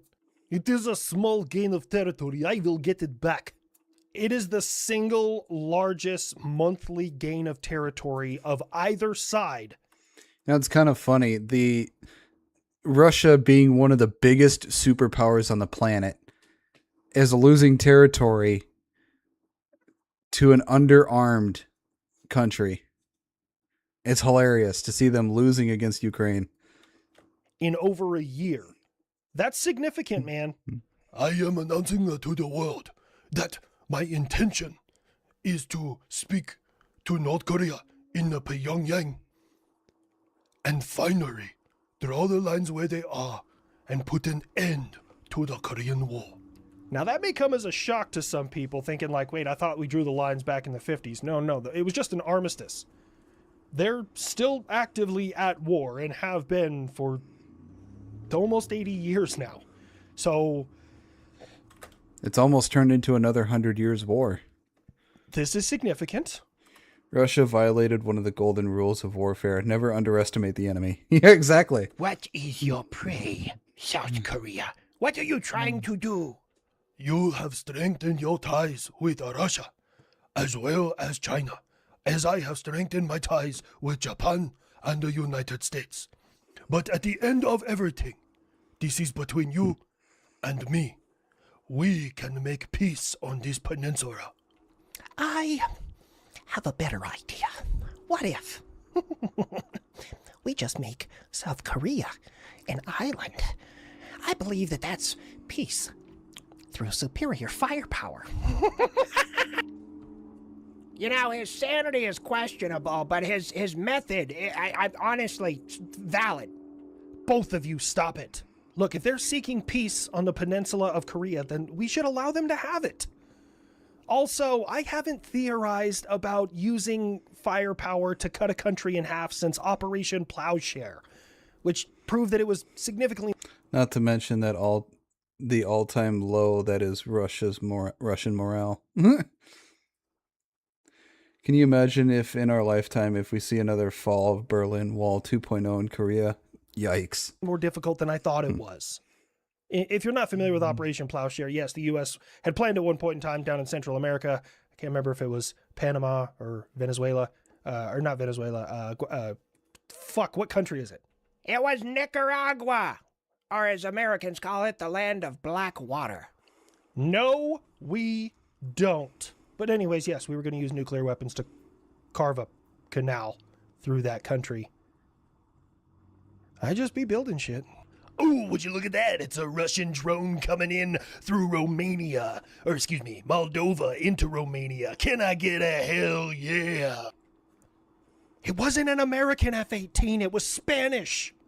Stick with the facts. Oh, can I get an hell yeah? I should really learn some Spanish. Hell yeah. Andale, güey. Kid, that's Mexican Spanish and... Where the fuck did you learn Mexican Spanish? Oh, I was at a quinceañera. No one on this planet parties harder than Mexicans, man. People are like, oh, we're going to party till the sun comes up. No, Mexicans are like, we're going to party till the sun comes up 4 days from now. It's fucking wild, dude. I got a target lock. L Fox 10. The voice is Fox really hard 10. taking over. I think to solve this Iran problem. Release the mini suns. There's Russian soldiers that are surrendering to that. Problem in the strait, and I have a beautiful idea. It's probably the best idea of any president who's ever lived. I say we make the strait an American territory. What? He can't do that. Who's gonna stop us? You, beans on baby back bitch? Stop it. First of all, that's a little like the pot calling the kettle black, considering you stole from everybody for like 1,000 years. But also, look, DC, man, can we just look? First we wanted Greenland, then we wanted Alberta, and then we were gonna make whatever a territory, and now we're talking about the strait. Can we just fucking do something already? Well, you see, I got this football. Although it doesn't look like a football, it's in a leather case. Not that. Hold on, Uncle Sam. Tell me about this football. Does it carry portable suns? Does it carry portable suns? Oh, no. It doesn't carry them per se, but it gives me access to them. Just beautiful, beautiful portable suns. For the record, he didn't actually say this or threaten it. I'm just making jokes because it's just all a dumpster fire. Why in the fuck do we want the strait? Why else not? To talk massive shit. And like that gay band said, Rascal Flatts, I'm praying for daylight. I'm praying for daylight. Oh, they're going to get fucking daylight. Jesus Christ. Does it have portable suns? Oh my God. That's hilarious. That's fucking hilarious. I love this guy. Daylight and then some. Yeah, exactly. They're going to be blinded by the light.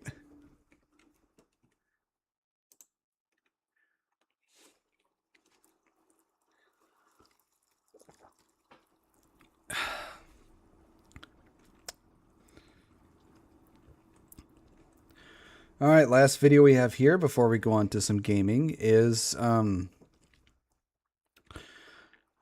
You Silly by Okno.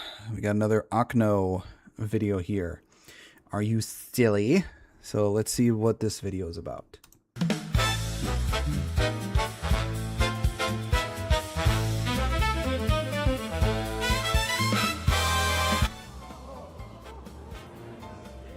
Professor Silly Ball.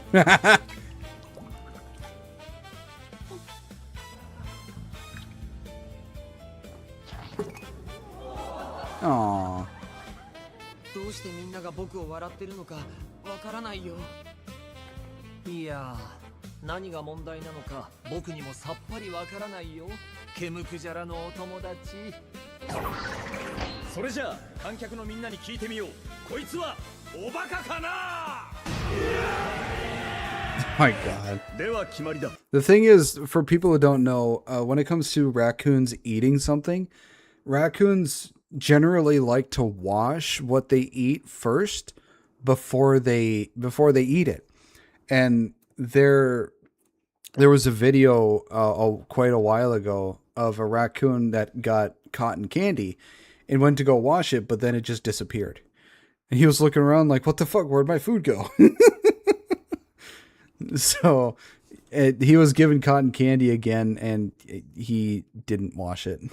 But yeah, raccoons, yeah, they do have a habit of washing their food before they eat it.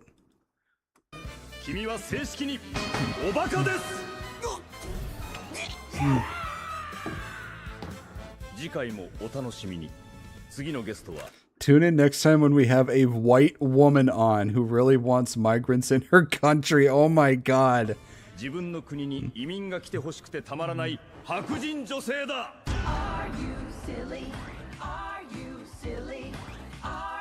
What the fuck is this? ありがとう。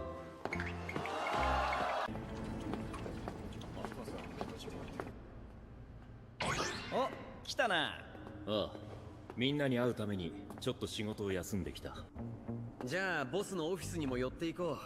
きっとお前に会ったら喜ぶぜ。どうぞお入りください。 Oh, that's an Al Ra. I don't know who this is, but I know it's an Al Ra.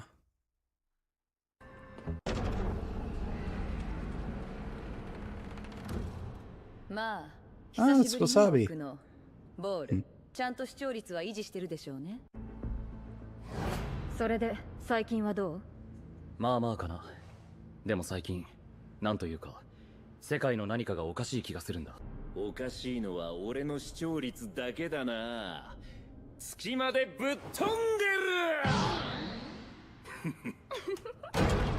I think if humans disappeared, raccoons and crows would take over, maybe working with dogs. ちょっと勝手に入っちゃダメです。 Powder and... I don't know who that's supposed to be. ボール、お前がここにいるとは思わなかったな。 Okay, I didn't expect a man's voice to come out of that. Oh, that's Hafuma? さっき Okay. 電話で彼がいるかどうか名指しで聞いてましたよ。まあそれはどうでもいい。俺の超大作映画がもうすぐ公開される。視聴率なんて全部ぶっ潰してやるよ。それは素晴らしい。ぜひ証明してくれ。楽しみにしてるよ。まあ俺たちはもう行く。行こうぜベイビー。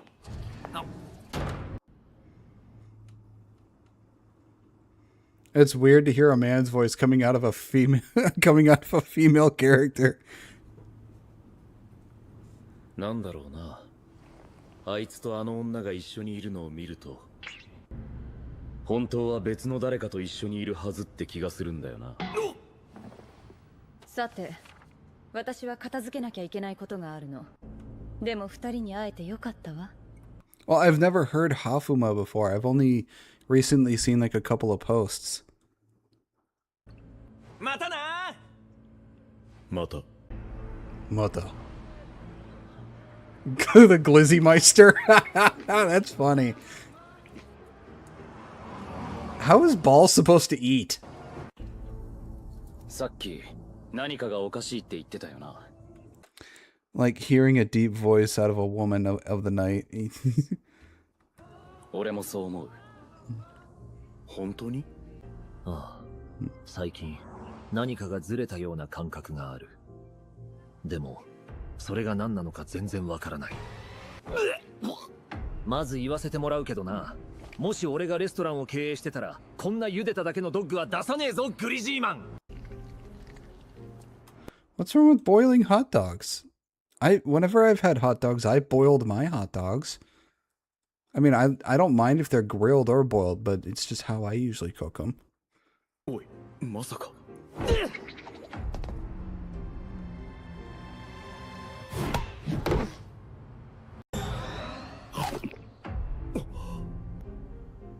今の見た。ああ。 Hey, it's Nines.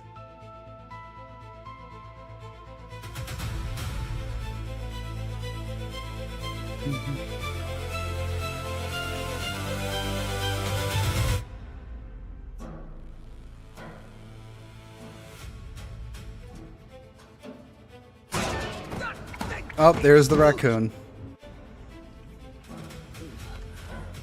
ものすごく長い間落ちてた気がする。ここどこ？ここは地下世界だ。え？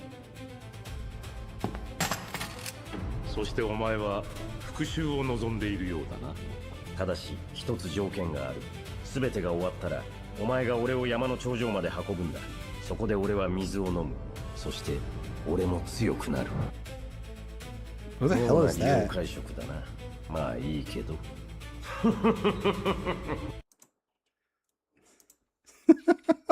Okay. The hell was that? That was hilarious. Is that Franklin? I don't know.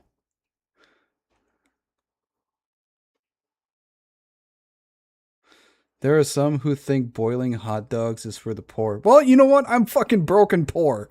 So I boil hot dogs. What of it?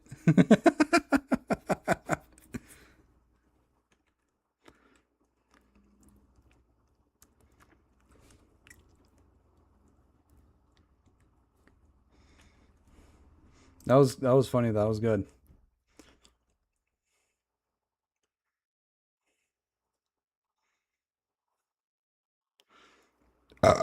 Oofda.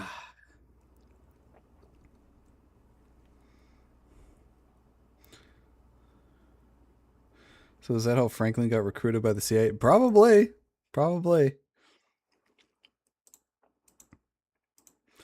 All right, I'm going to use the bathroom real quick, then we're going to switch over to some gaming. Grilled is tastier, but boiled isn't bad. It's just more work. I think it's more work to grill the dogs than it is to boil them, or it's probably about the same. I'm not sure. I'm going to use the bathroom real quick, then I will start up the game.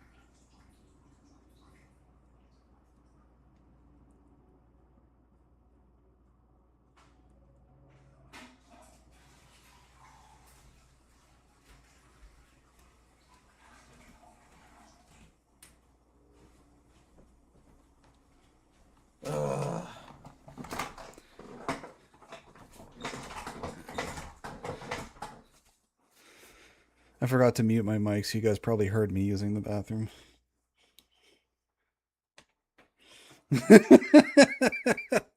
Yeah, I forgot to mute.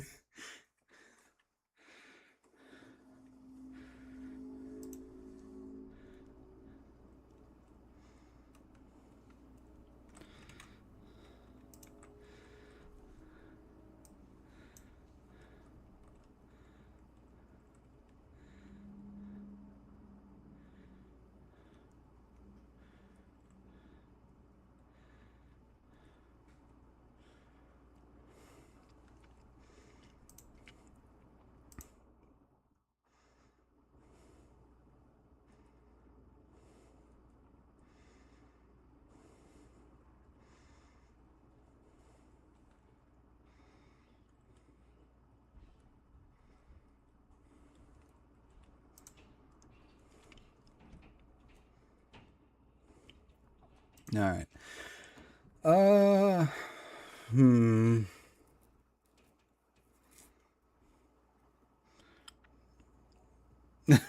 No, no, usually I when I do that, I put on music for you guys to listen to. If you don't see me putting on music when I go to the bathroom, then you know it's just going to be really quick.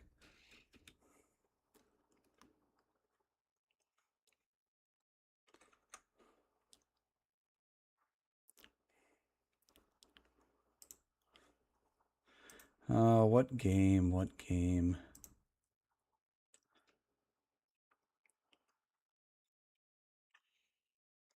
Not really into that thing, but we experienced some stuff.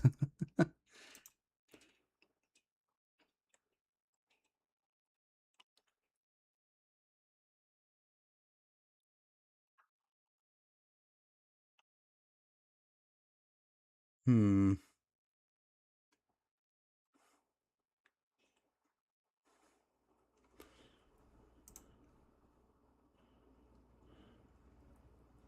It's hard to choose. I think we might do some more Outriders.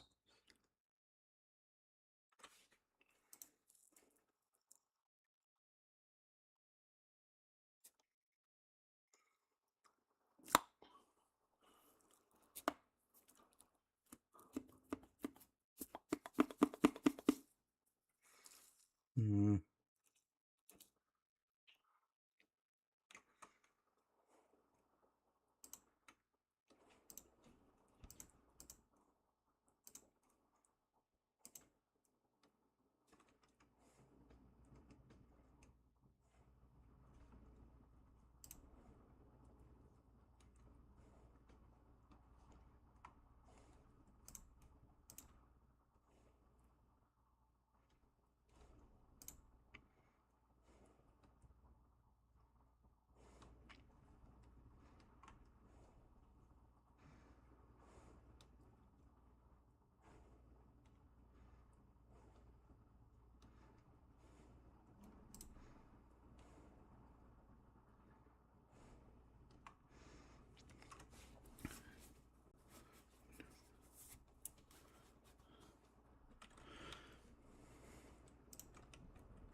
my wrists.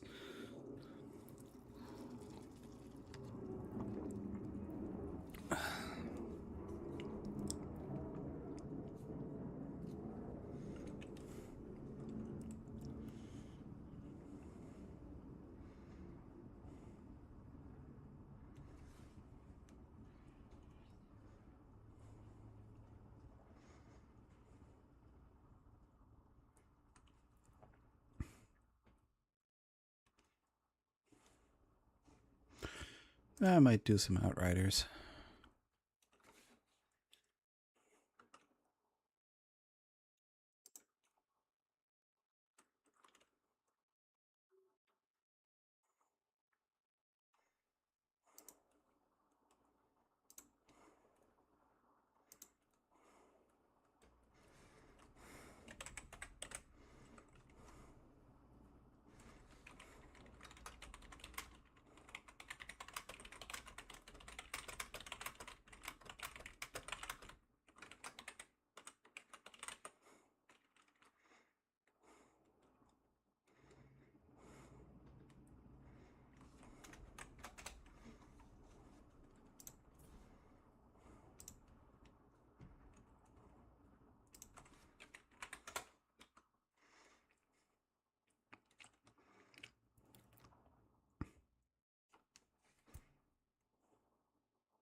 Sorry if it's a bit quiet at the moment.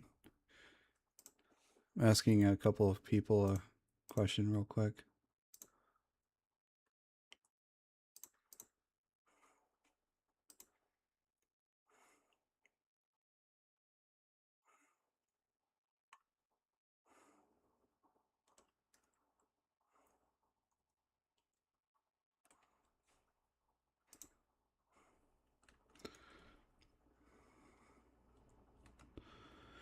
Oh, work was fine. Just packaging some stuff and yeah, that's about it. I just package pumps for my job. That's all I really do.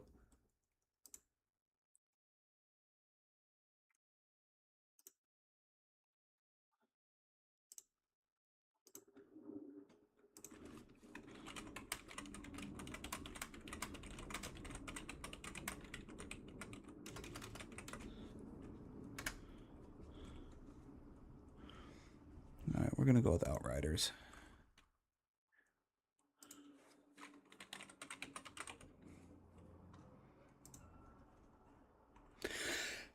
Yeah. Oofta.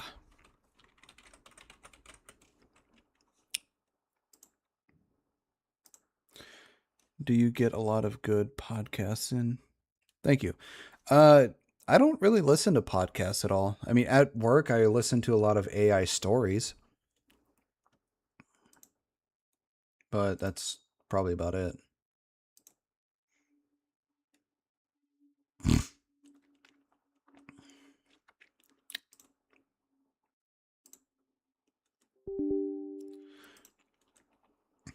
Yeah, like one I'm listening to right now is, let me see here.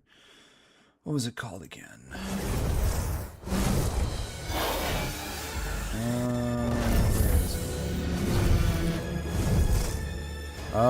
Star Beast Maidens. All become world annihilating goddesses. It's an OP harem frenzy.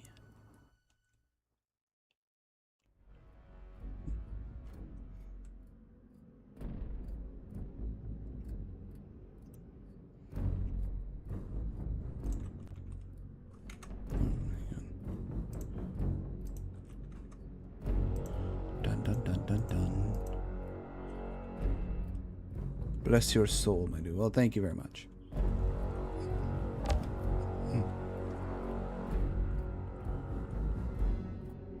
Outriders.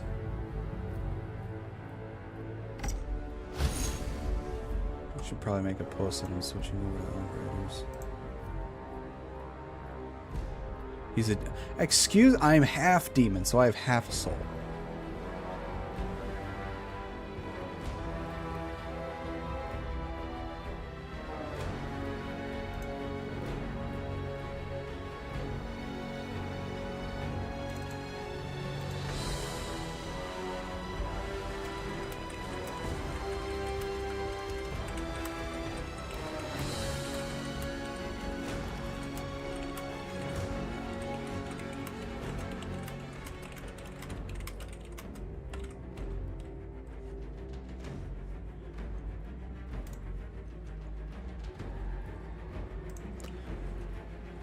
Alright. Continue game. Been meaning to make a comic about that, by the way, Fricks.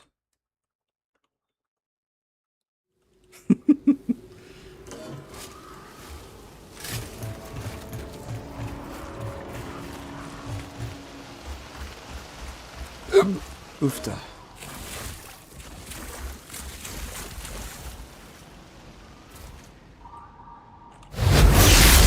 Wrong button. A power plant. Evolving my holy water bazooka.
Anyone else?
I think that went a lot better.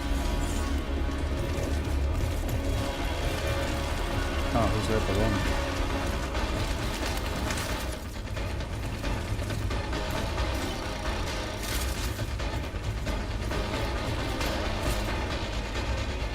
There you are.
Lady Sable's on my left, saying hi to you. And... Oh, ow, fuck, ow, fuck.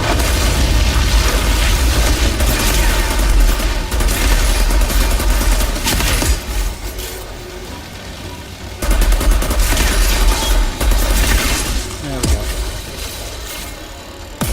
I'm cooing Deck Cool. Well, isn't that adorable? I'm on fire.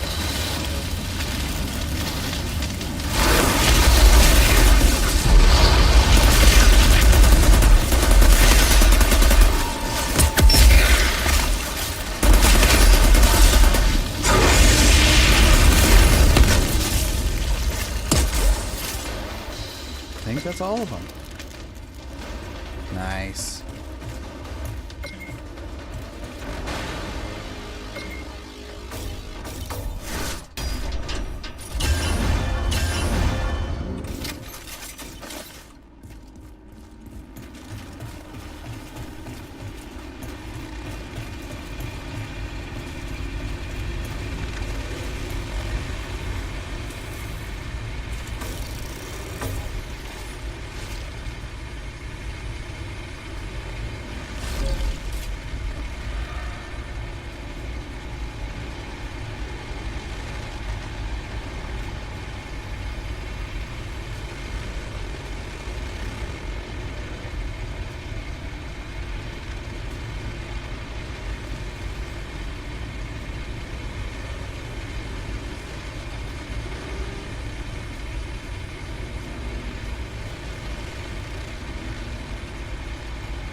Go through this here.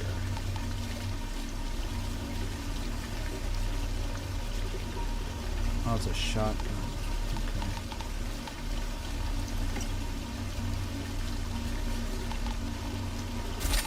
Okay. I'll do that.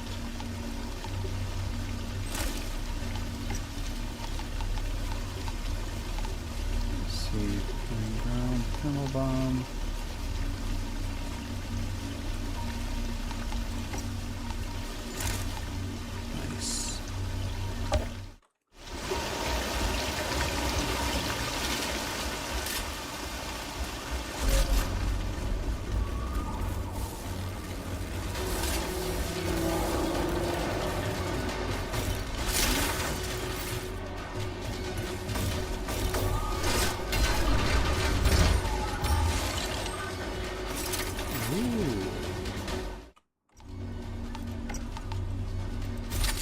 That.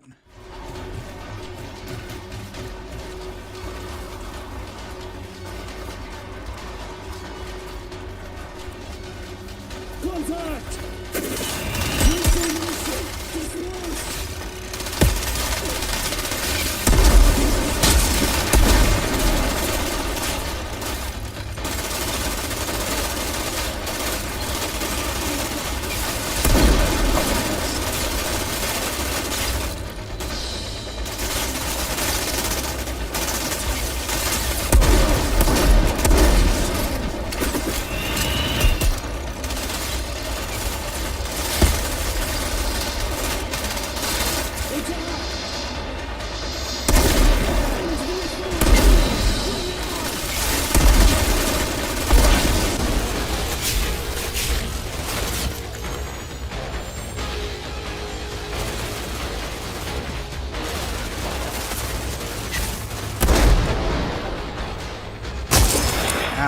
fuck did you come from?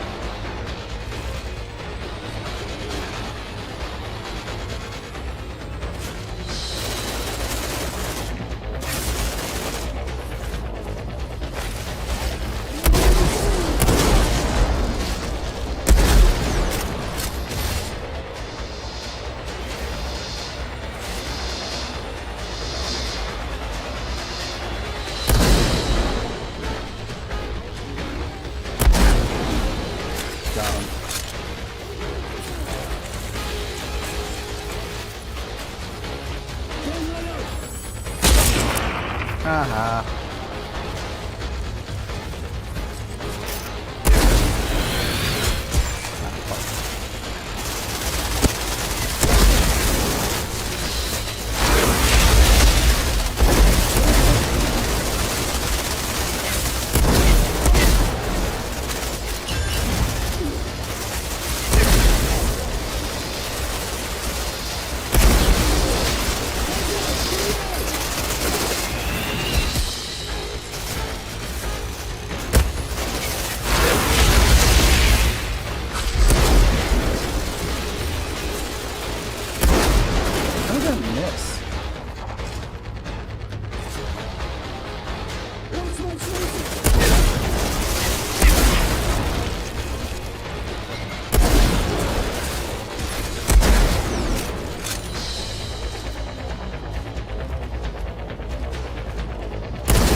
Gotta love sniper rifles.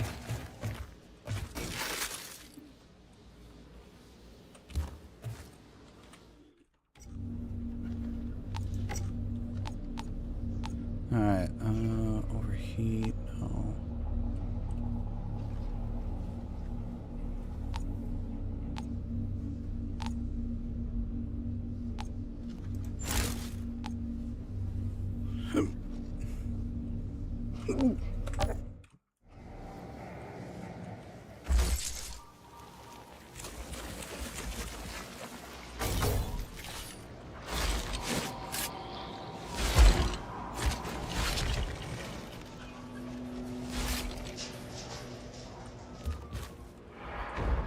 I see the radio tower. No sign of Zahidi. They're probably keeping him in one of the buildings close to the tower. Judging by the number of insurgents heading your way, I'm guessing they know we're here. I would have never guessed that they knew that we were here.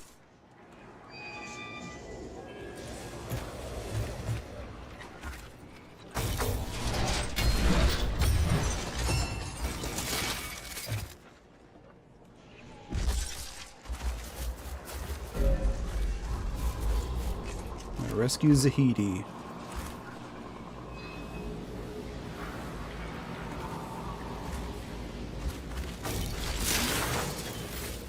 Awfully quiet here.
Come on.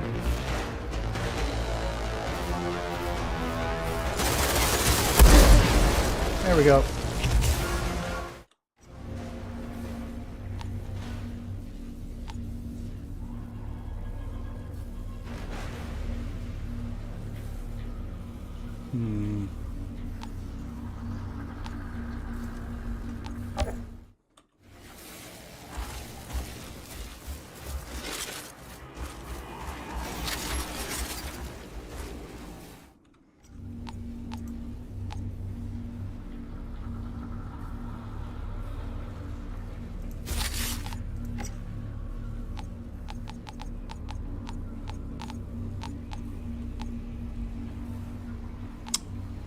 Shotgun, shotgun.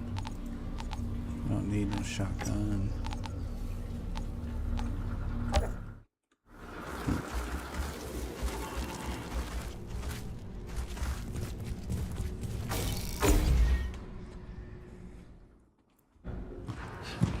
Get back! I'll kill him! Calm down. Not a step closer, I swear! Rip him open! Get back!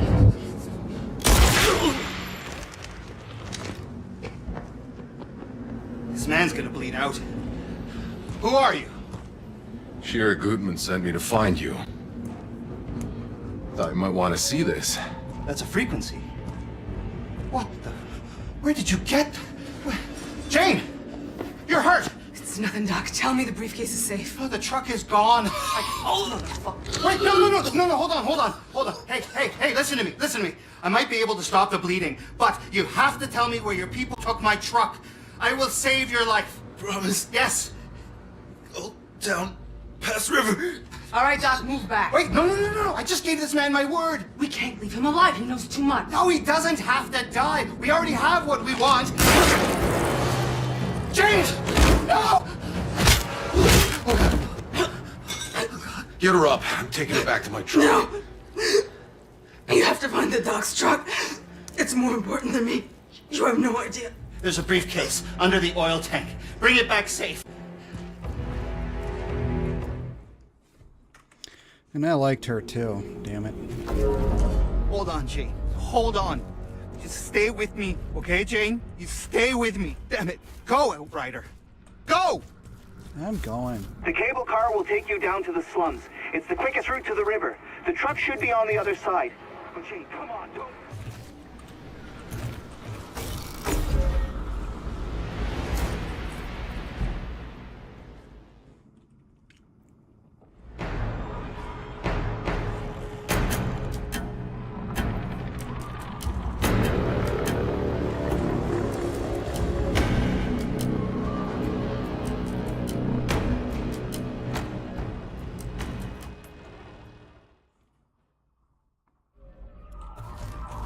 What the? Hey, Jakob. I think I found some of those mutated snaggletooth fuckers. Yep. And now you're really seeing this planet. The war is the least of it. Yeah. They only mutated because of the anomaly, too. If it wasn't for the anomaly, I don't think any of the animals on this planet would be mutated. And if it wasn't for the anomaly, we wouldn't be fighting each other like this.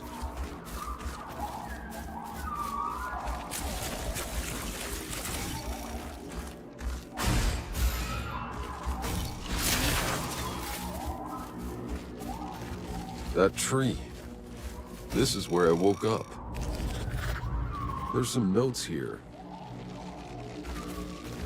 Fuckfest of a plot twist. Yeah, this whole planet is a fuckfest.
Oh, that was a lot of them.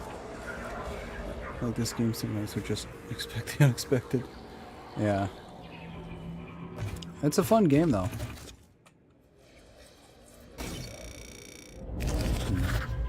Looks like some old reports.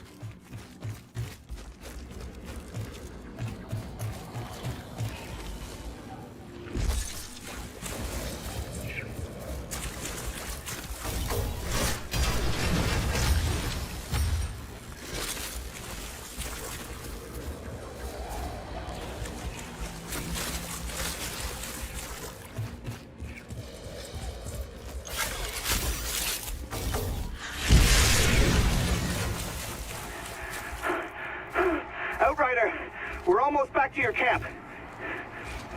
Copy. How's Jane doing? She's barely hanging on. I'm doing what I can, but she'll make it. She has to.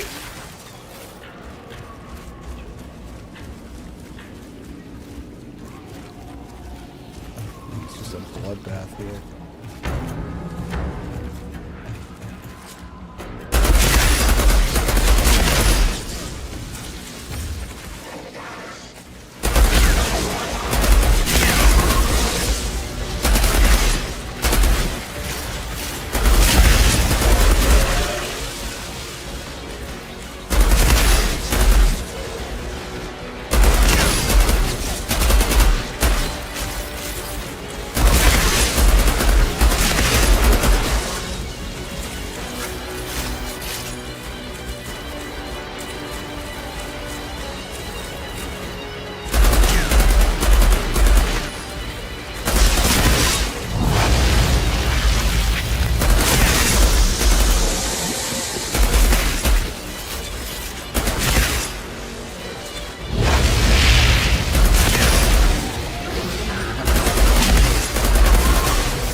We got a big dude.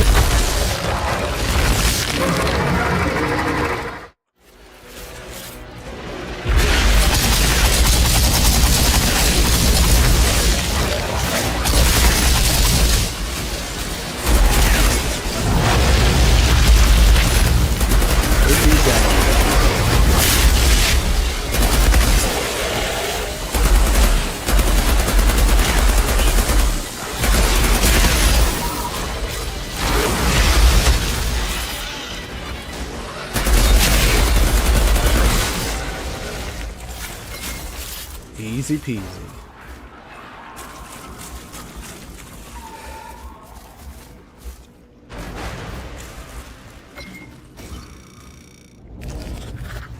Some writing here.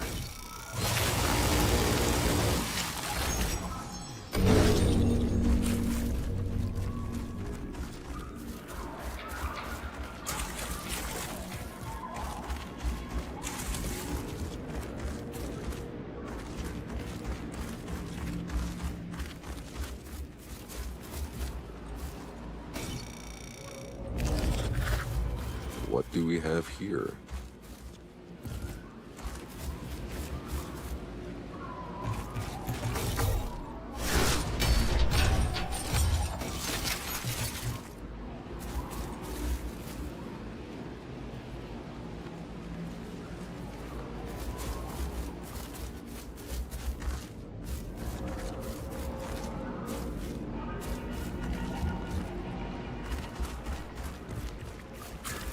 Make sure I'm not missing anything.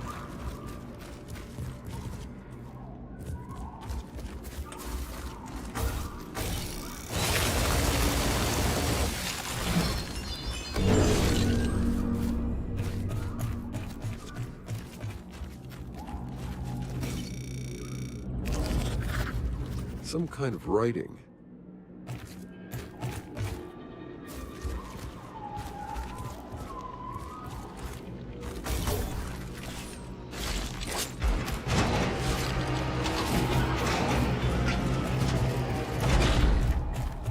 Zahidi, I'm crossing the bridge. Where can I find the truck? There are old garages near the city gate. They probably would keep it there to protect against the anomaly.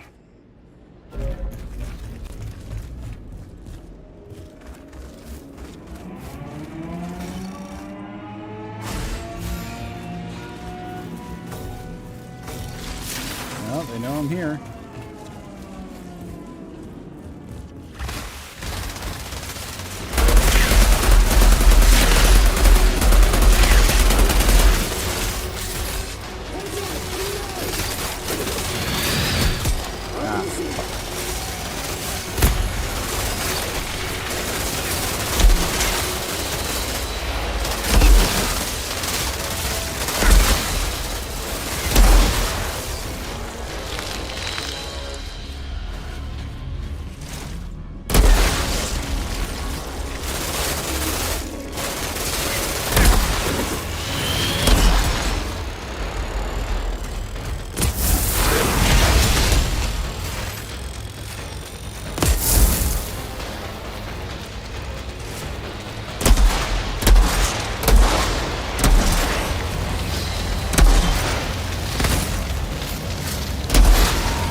Really wish you would stop throwing these fucking things.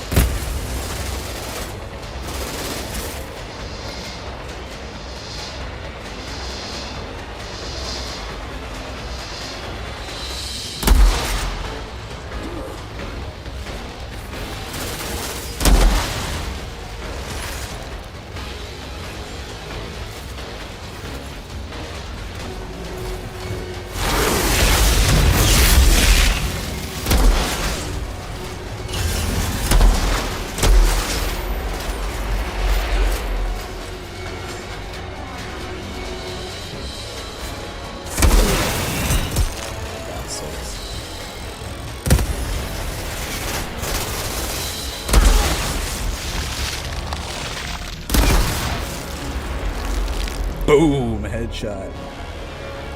Hello, Hephates. How you doing? I'm doing well.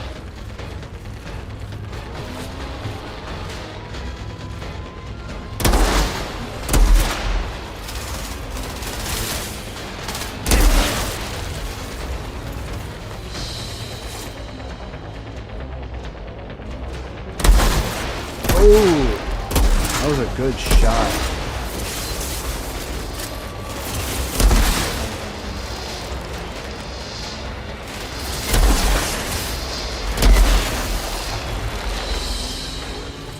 There you are. Nope, I'm not letting you throw that.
There we go.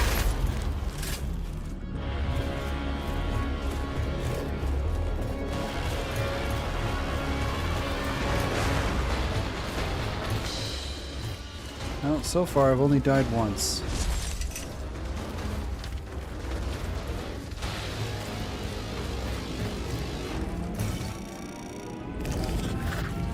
Notes. Interesting.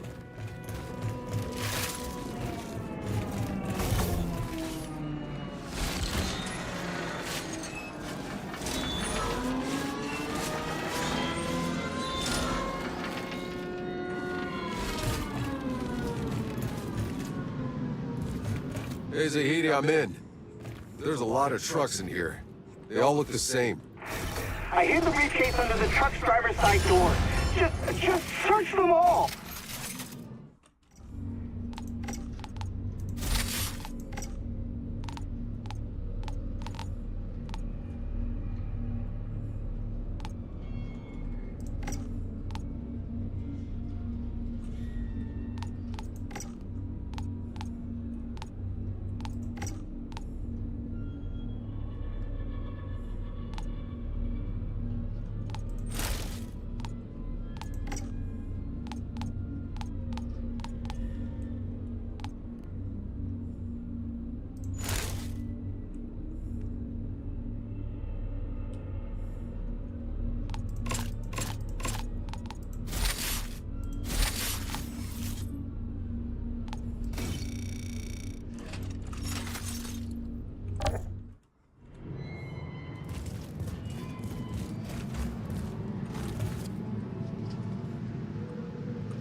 Let me make sure I'm not missing anything here.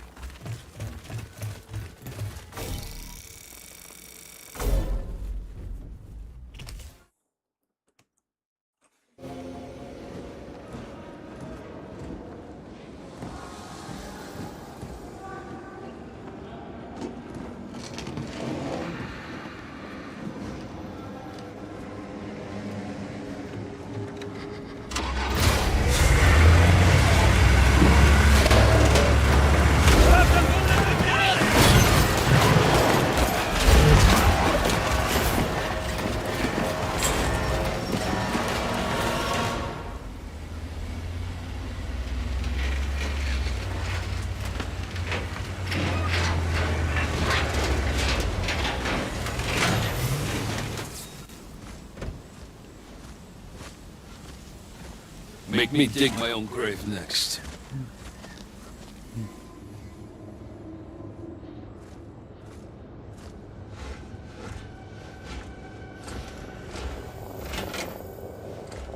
This better be worth it.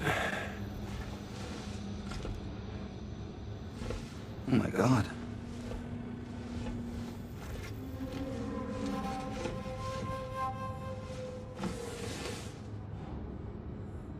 It's still intact. The satellite uplink. The last satellite uplink. So, that's what you were looking for when you found me? Yeah. And it still works? How? The case, it's mu metal. It insulates. It's never been opened, so the electronics inside have been safe from the goddamn anomaly. So, what does it connect to?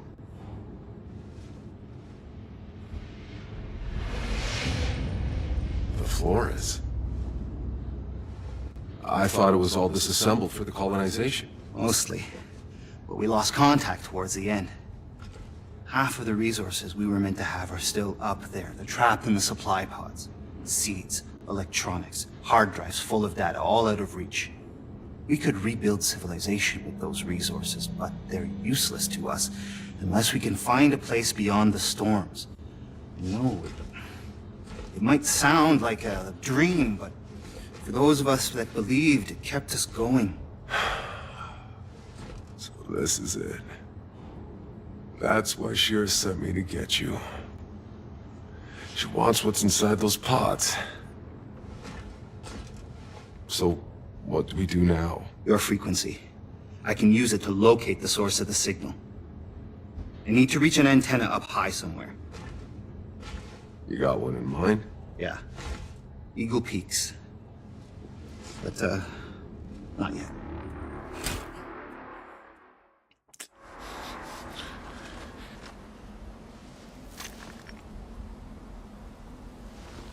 I told you. Everyone who goes on this stupid mission ends up dead.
It's okay. I can wait. I will wait as long as I must.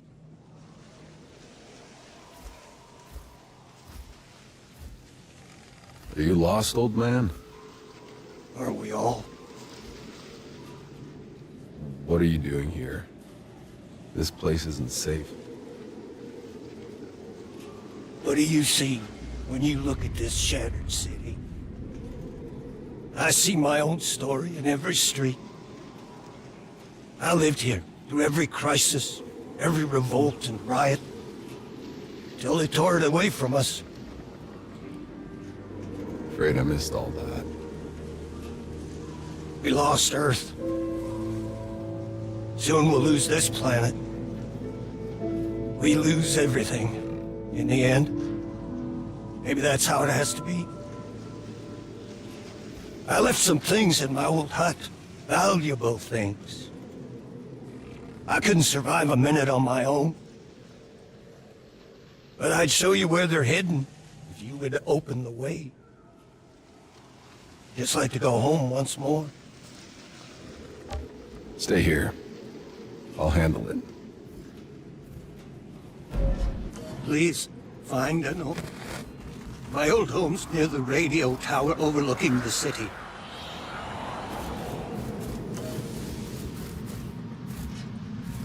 Zahidi's truck is in bad condition. I've scavenged all the useful equipment. Doc will have to ride with us. Outrider, what can I do for you?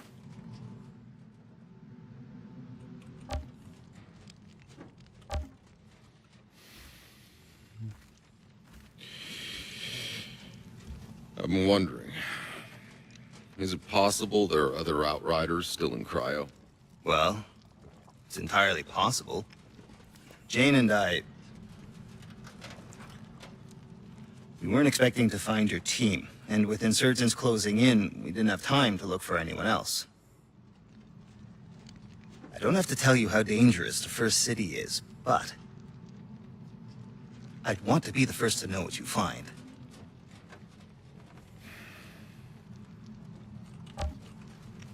I'm curious too. I'll go check it out. The cryopod I found you in was in an old medical lab near the river. You should start searching there.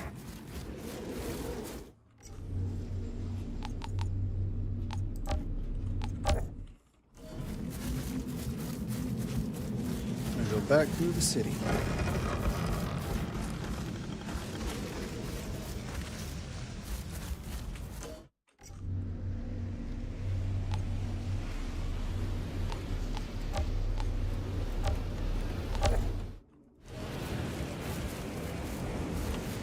Let's use the fast travel so we don't have to run all the way there.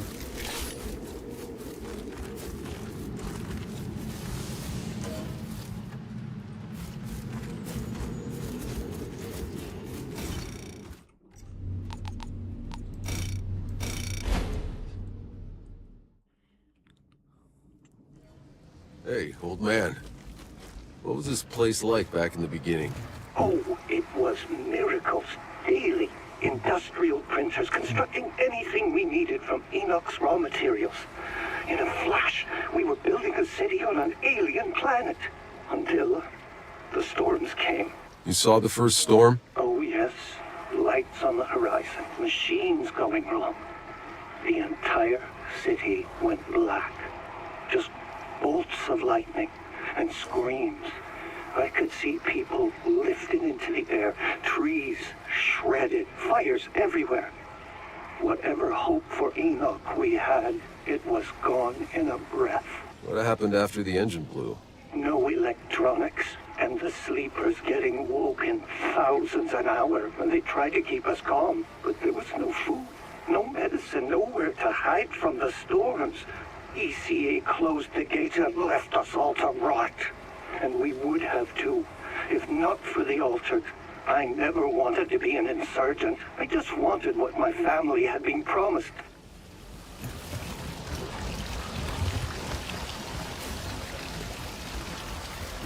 Poor guy. I mean, that's really gonna suck for a lot of people. It just... Man, that really sucks.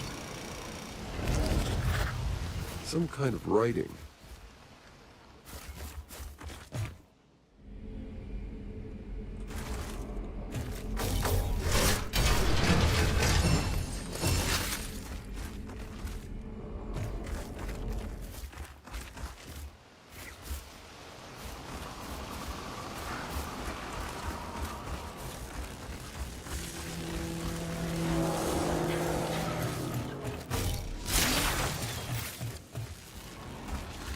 Well, after going through here, there shouldn't be anyone left for me to fight.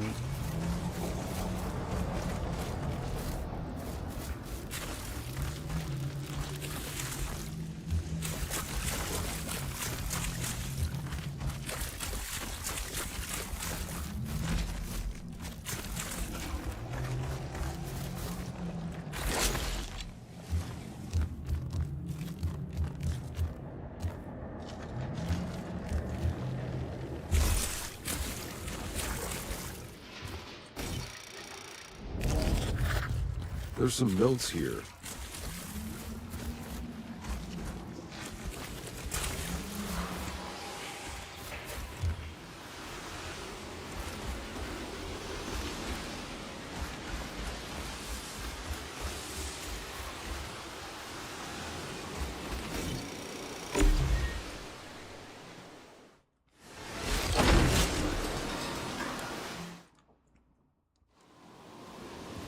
Place is crawling with insurgents. I need to clear them out.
Where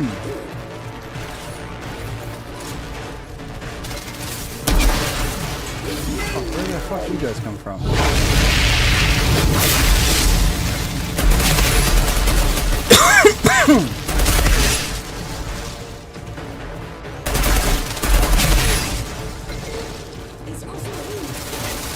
Man, there's a lot of you here.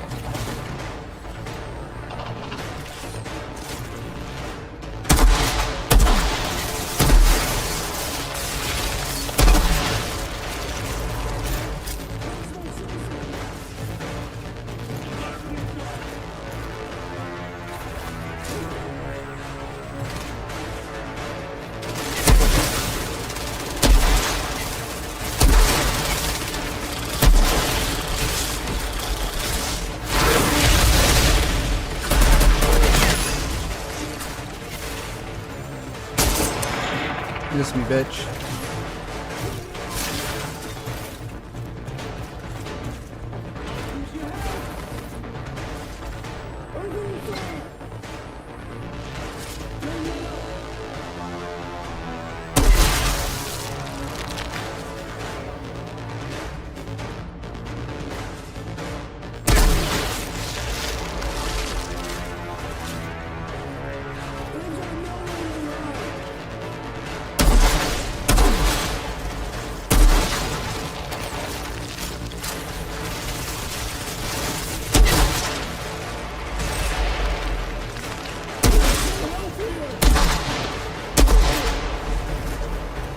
Damn, that was a lot of them.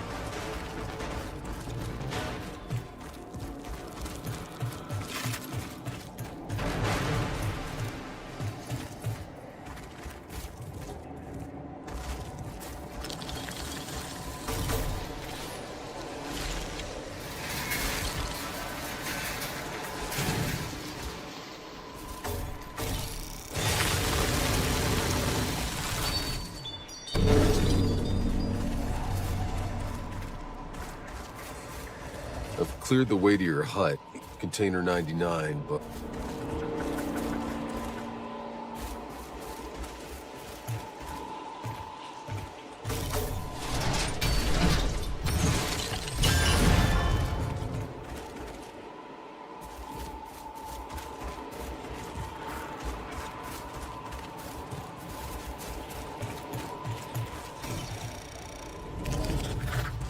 Looks like some old reports.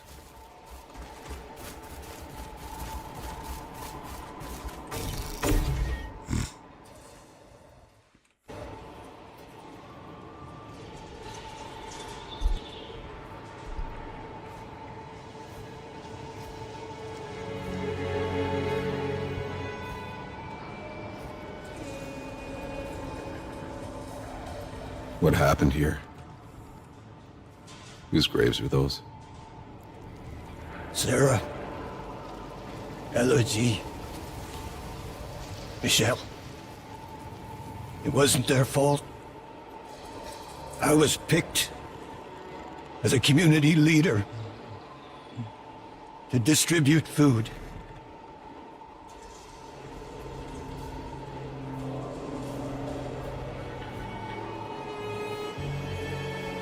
I admit I kept some for ourselves, for my girls. Was I supposed to watch them starve? I traded for favors. Seemed harmless enough. I only took food. But they took everything from me. Oh. But you told me you had... Nothing of value here for me but my memories. Take it all. Then go, please. I'll stay here a little longer.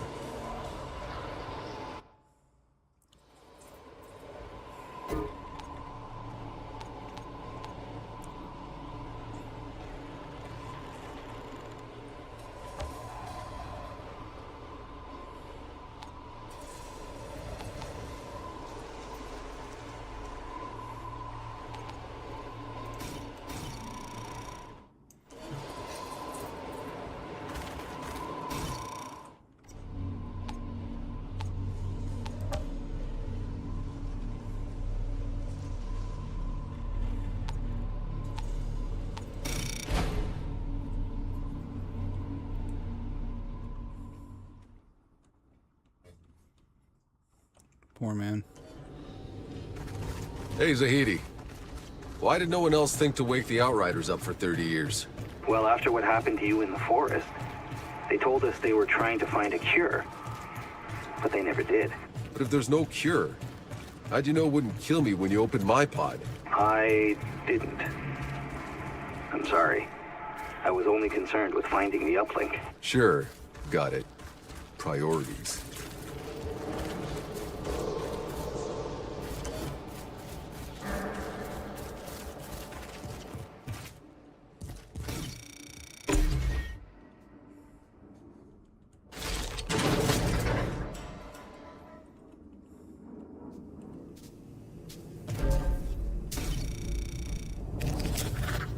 Some writing here.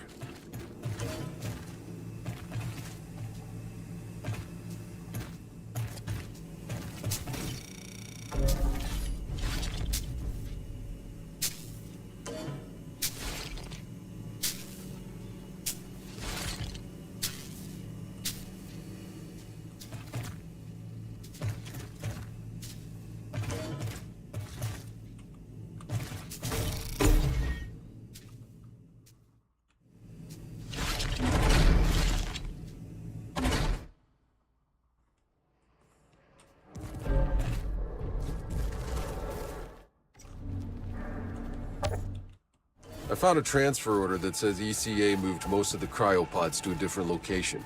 Some B2 facility.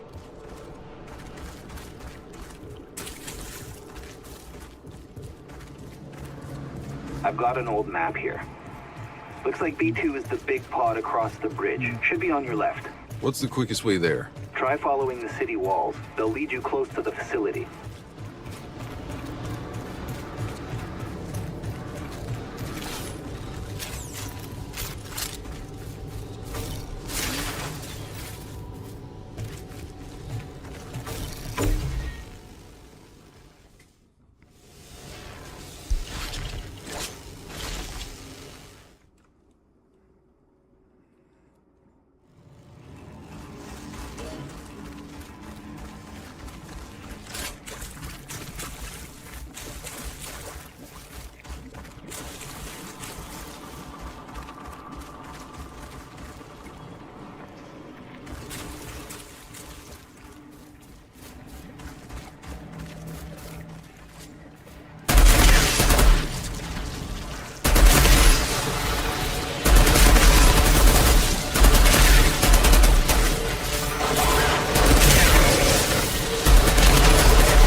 Quite a bit.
do we have here?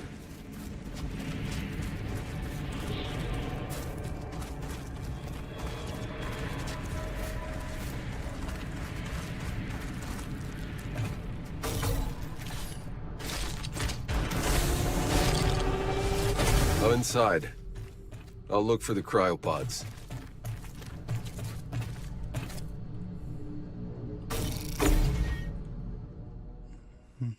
Jacob, I found Skarstedt. What are you talking about? He's alive? No. ECA turned him into a terrarium. Oh, come on! Skarstedt? Damn it. I fought with that bastard in Baghdad and Caracas. He never gave up. He was supposed to end his tour of duty on his feet. They all were.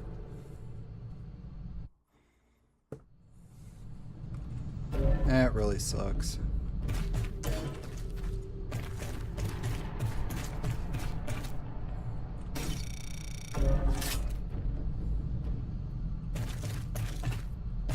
Zahidi, the ECA was experimenting on us. Did you know? No. No, I didn't, I swear. But the Outriders were patients zero. It makes sense they would study you. To save others. And kill half of us off in the process? That is fucked up. Yeah. Yeah, it is.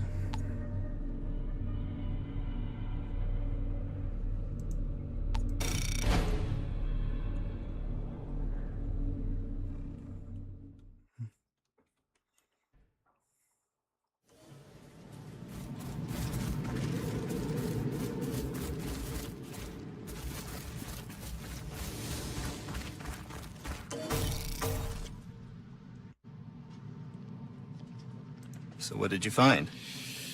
No one else made it. I'm sorry, Outrider. But the fact that some made it, that your cryopods kept humming for all those years, against all odds, you should count yourself lucky. Yeah, well, we'll see about that.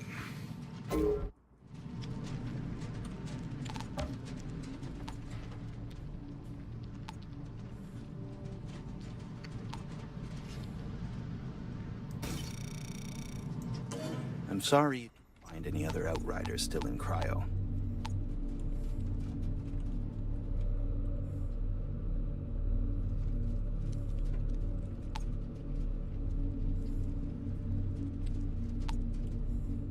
As long as you live, so do the Outriders.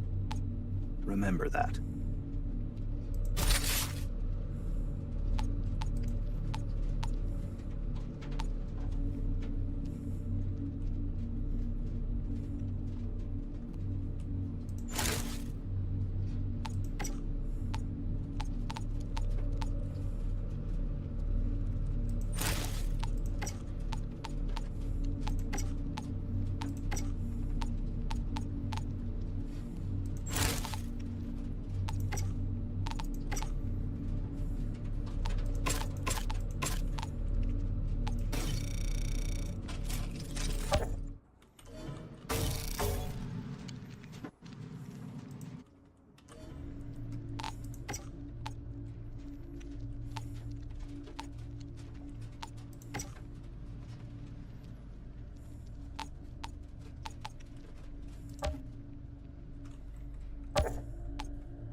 The, anomaly. Can you explain it? Well, short answer, no. They call it an anomaly because it can't be explained. It defies all known physics. It seems to be some fundamental force of this planet's nature, electromagnetic and gravitational. But it's also a kind of weather system that obeys rules and can even be forecast. Sometimes it shines, sometimes it rains. Mostly rains. I have theories, but The scientific method depends on observation, hypothesis, experimentation, and finally, peer review. The problem is, I have no peers left.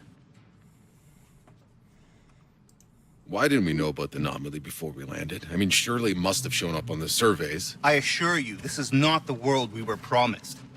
Every report that came back to Earth told the same story. They had found the Garden of Eden, not some world that would be trying to kill us in every conceivable way. We would have stayed on Earth for that. So what the fuck happened? I don't know. My dad, he knew this planet backwards and forwards. He was on the science council that chose this world. Obviously, something happened during the 67 years we were asleep in hyperspace.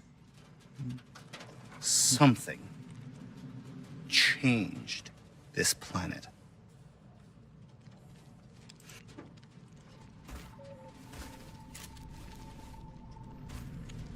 Tell me, Dr. Zahidi. Careful. That's the very last satellite uplink on Enoch. You don't know how long it took me to find it. How did you even know to look for it?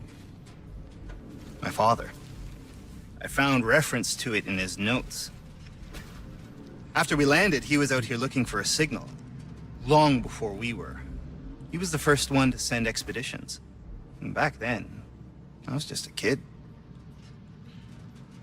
You came to Enoch as a child? Hmm.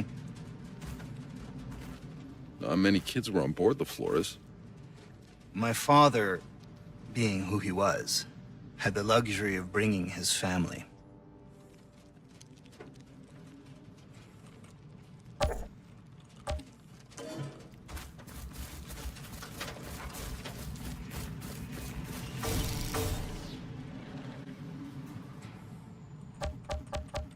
So this was the first city. Looks like a ghost town. What happened here? Some geniuses decided to wake up 500,000 people when we barely had enough food for ourselves and put them in a city built to house 50,000 people. You can imagine how well that went. People stuffed into boxes, starving to death, living in their own shit like some fucking slum, and no shelter from the fucking anomaly. Those stores only had to kill a few thousand before the riot started. So, the rioters destroyed this place? No. What we did to stop the riots, that destroyed this place.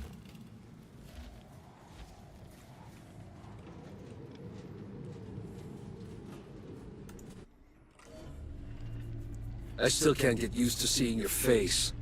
You're so damn young. It's like you're a walking memory.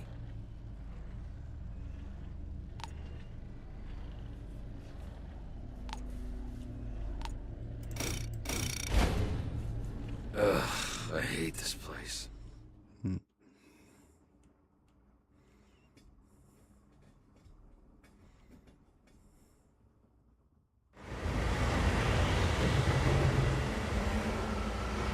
Is that the tower? Yes, it looks like the cable car's down. You might ask those soldiers if there's a way to get them working. What the hell was that noise? How about they keep the engine warm? Yes, do that, please.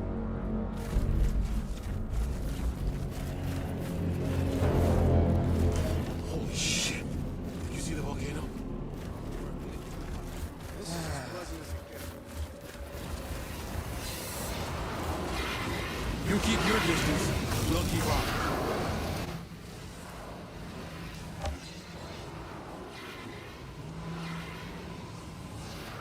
Cable car to the radio tower. Does it work? Not since insurgents took control. They have the car on their side. You could try saying pretty please. Thanks, I'll pass. What about the other one? I wouldn't risk it. Goes too close to the volcano. Nothing's active? I mean, it spews lava from time to time, but there's something far less natural lurking in there. Okay. What's the story with your volcano? Whatever's in there, even the insurgents keep their distance. We learned the hard way. The thing stayed below the fog, dragging them down the cliffs, spraying flames. I never saw it. Just heard the screams. By the time we dragged the cable car back, there was nothing but blood and ash. So, before I can use the cable car, I gotta go deal with that volcano. What, are you kidding? You got some kind of a death wish? Just tell me how to get there. Altered. I'm Captain Dunham. There's a path that'll take you further up the mountains. Hurry it up! We gotta get moving! Keep in groups of 2, clocking your 6s. Some things don't look so scary up close. Oh shit! Did it just move? Time to go deal with the monster in the volcano.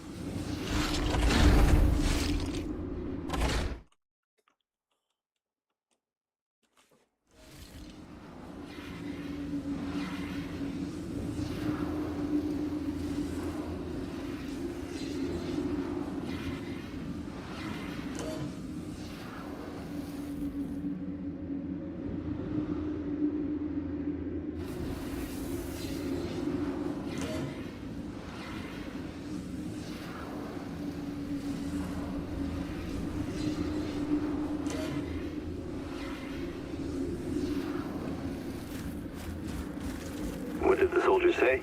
Only way to the radio tower is those cable cars. How badly do you need that radio tower? I'm afraid this is the only facility with enough range. If I can't use your frequency to find the signal from that tower, we might as well quit now. We'll get cozy then. We're gonna be here a while. Seems I got a date with the volcano.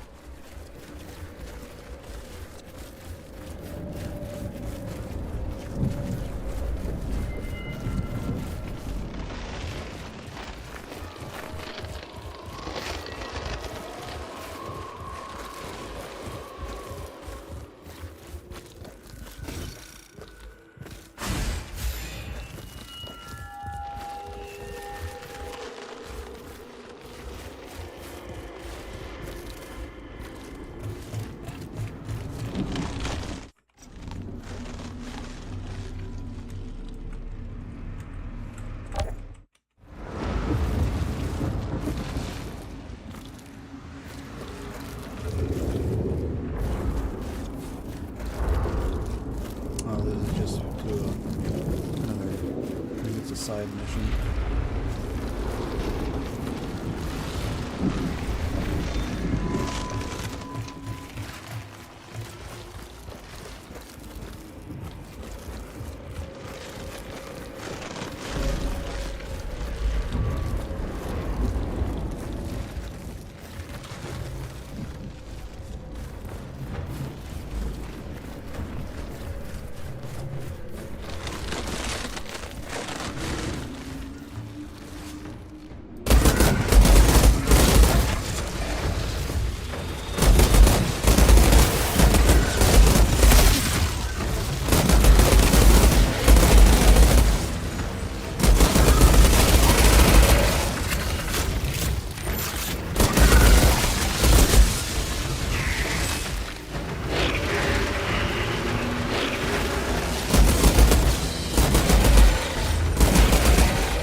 hate those birds.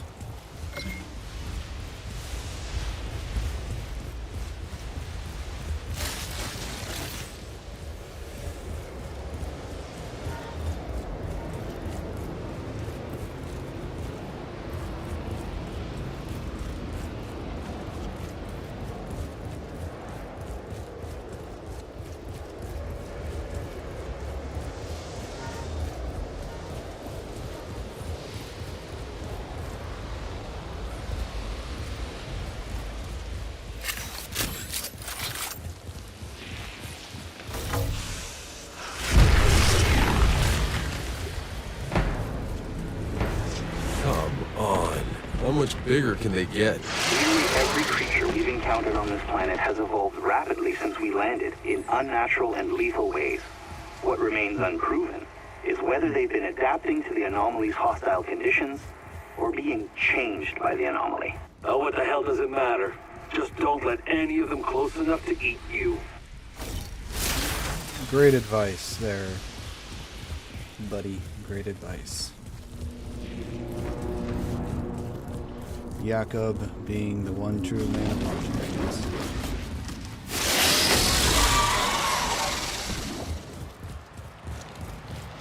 Big ass fucking spider.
This place.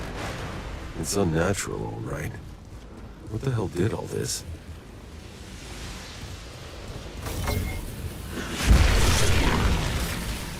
The anomaly did all this.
This looks perfect for Beauvoir's little museum.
Stupid spiders.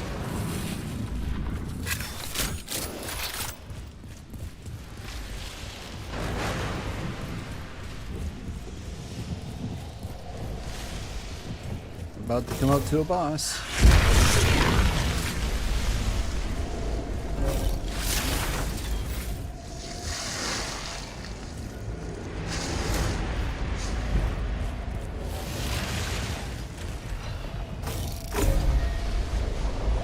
Boss time.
Tiny spiders.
There we go. Got him.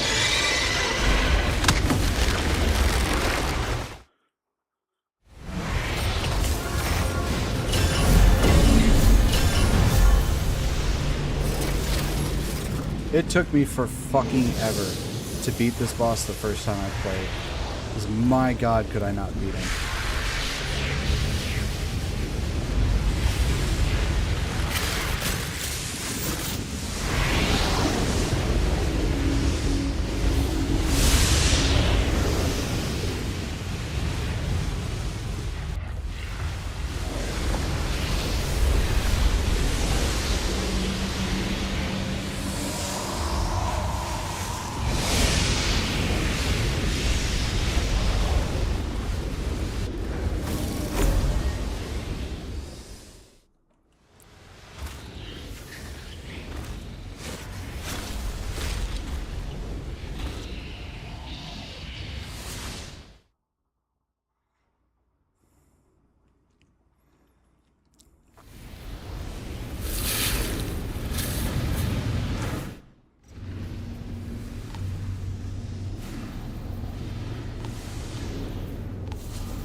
Captain Dunham, your volcano problem is taken care of. You killed it? I can't believe it. Amazing. I'll give the order to have the cable car ready right away.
I can see them.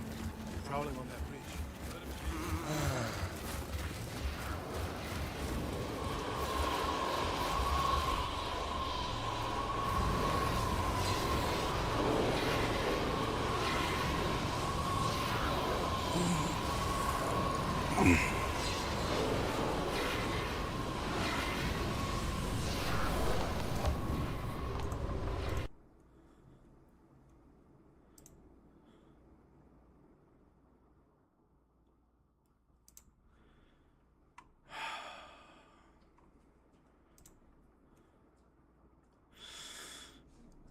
Let's see. I think that'll probably be all for today. I think we had a good stream. We had about 7.5 hours. Well, thank you everybody for being here. I hope you all enjoyed the stream. Stream will be back up again at Tuesday, and we'll be doing some Path of Exile 2 with Depthswalker. So thank you everyone for being here. I hope you all enjoyed the stream, and I will see you all on Tuesday. Good night, everyone.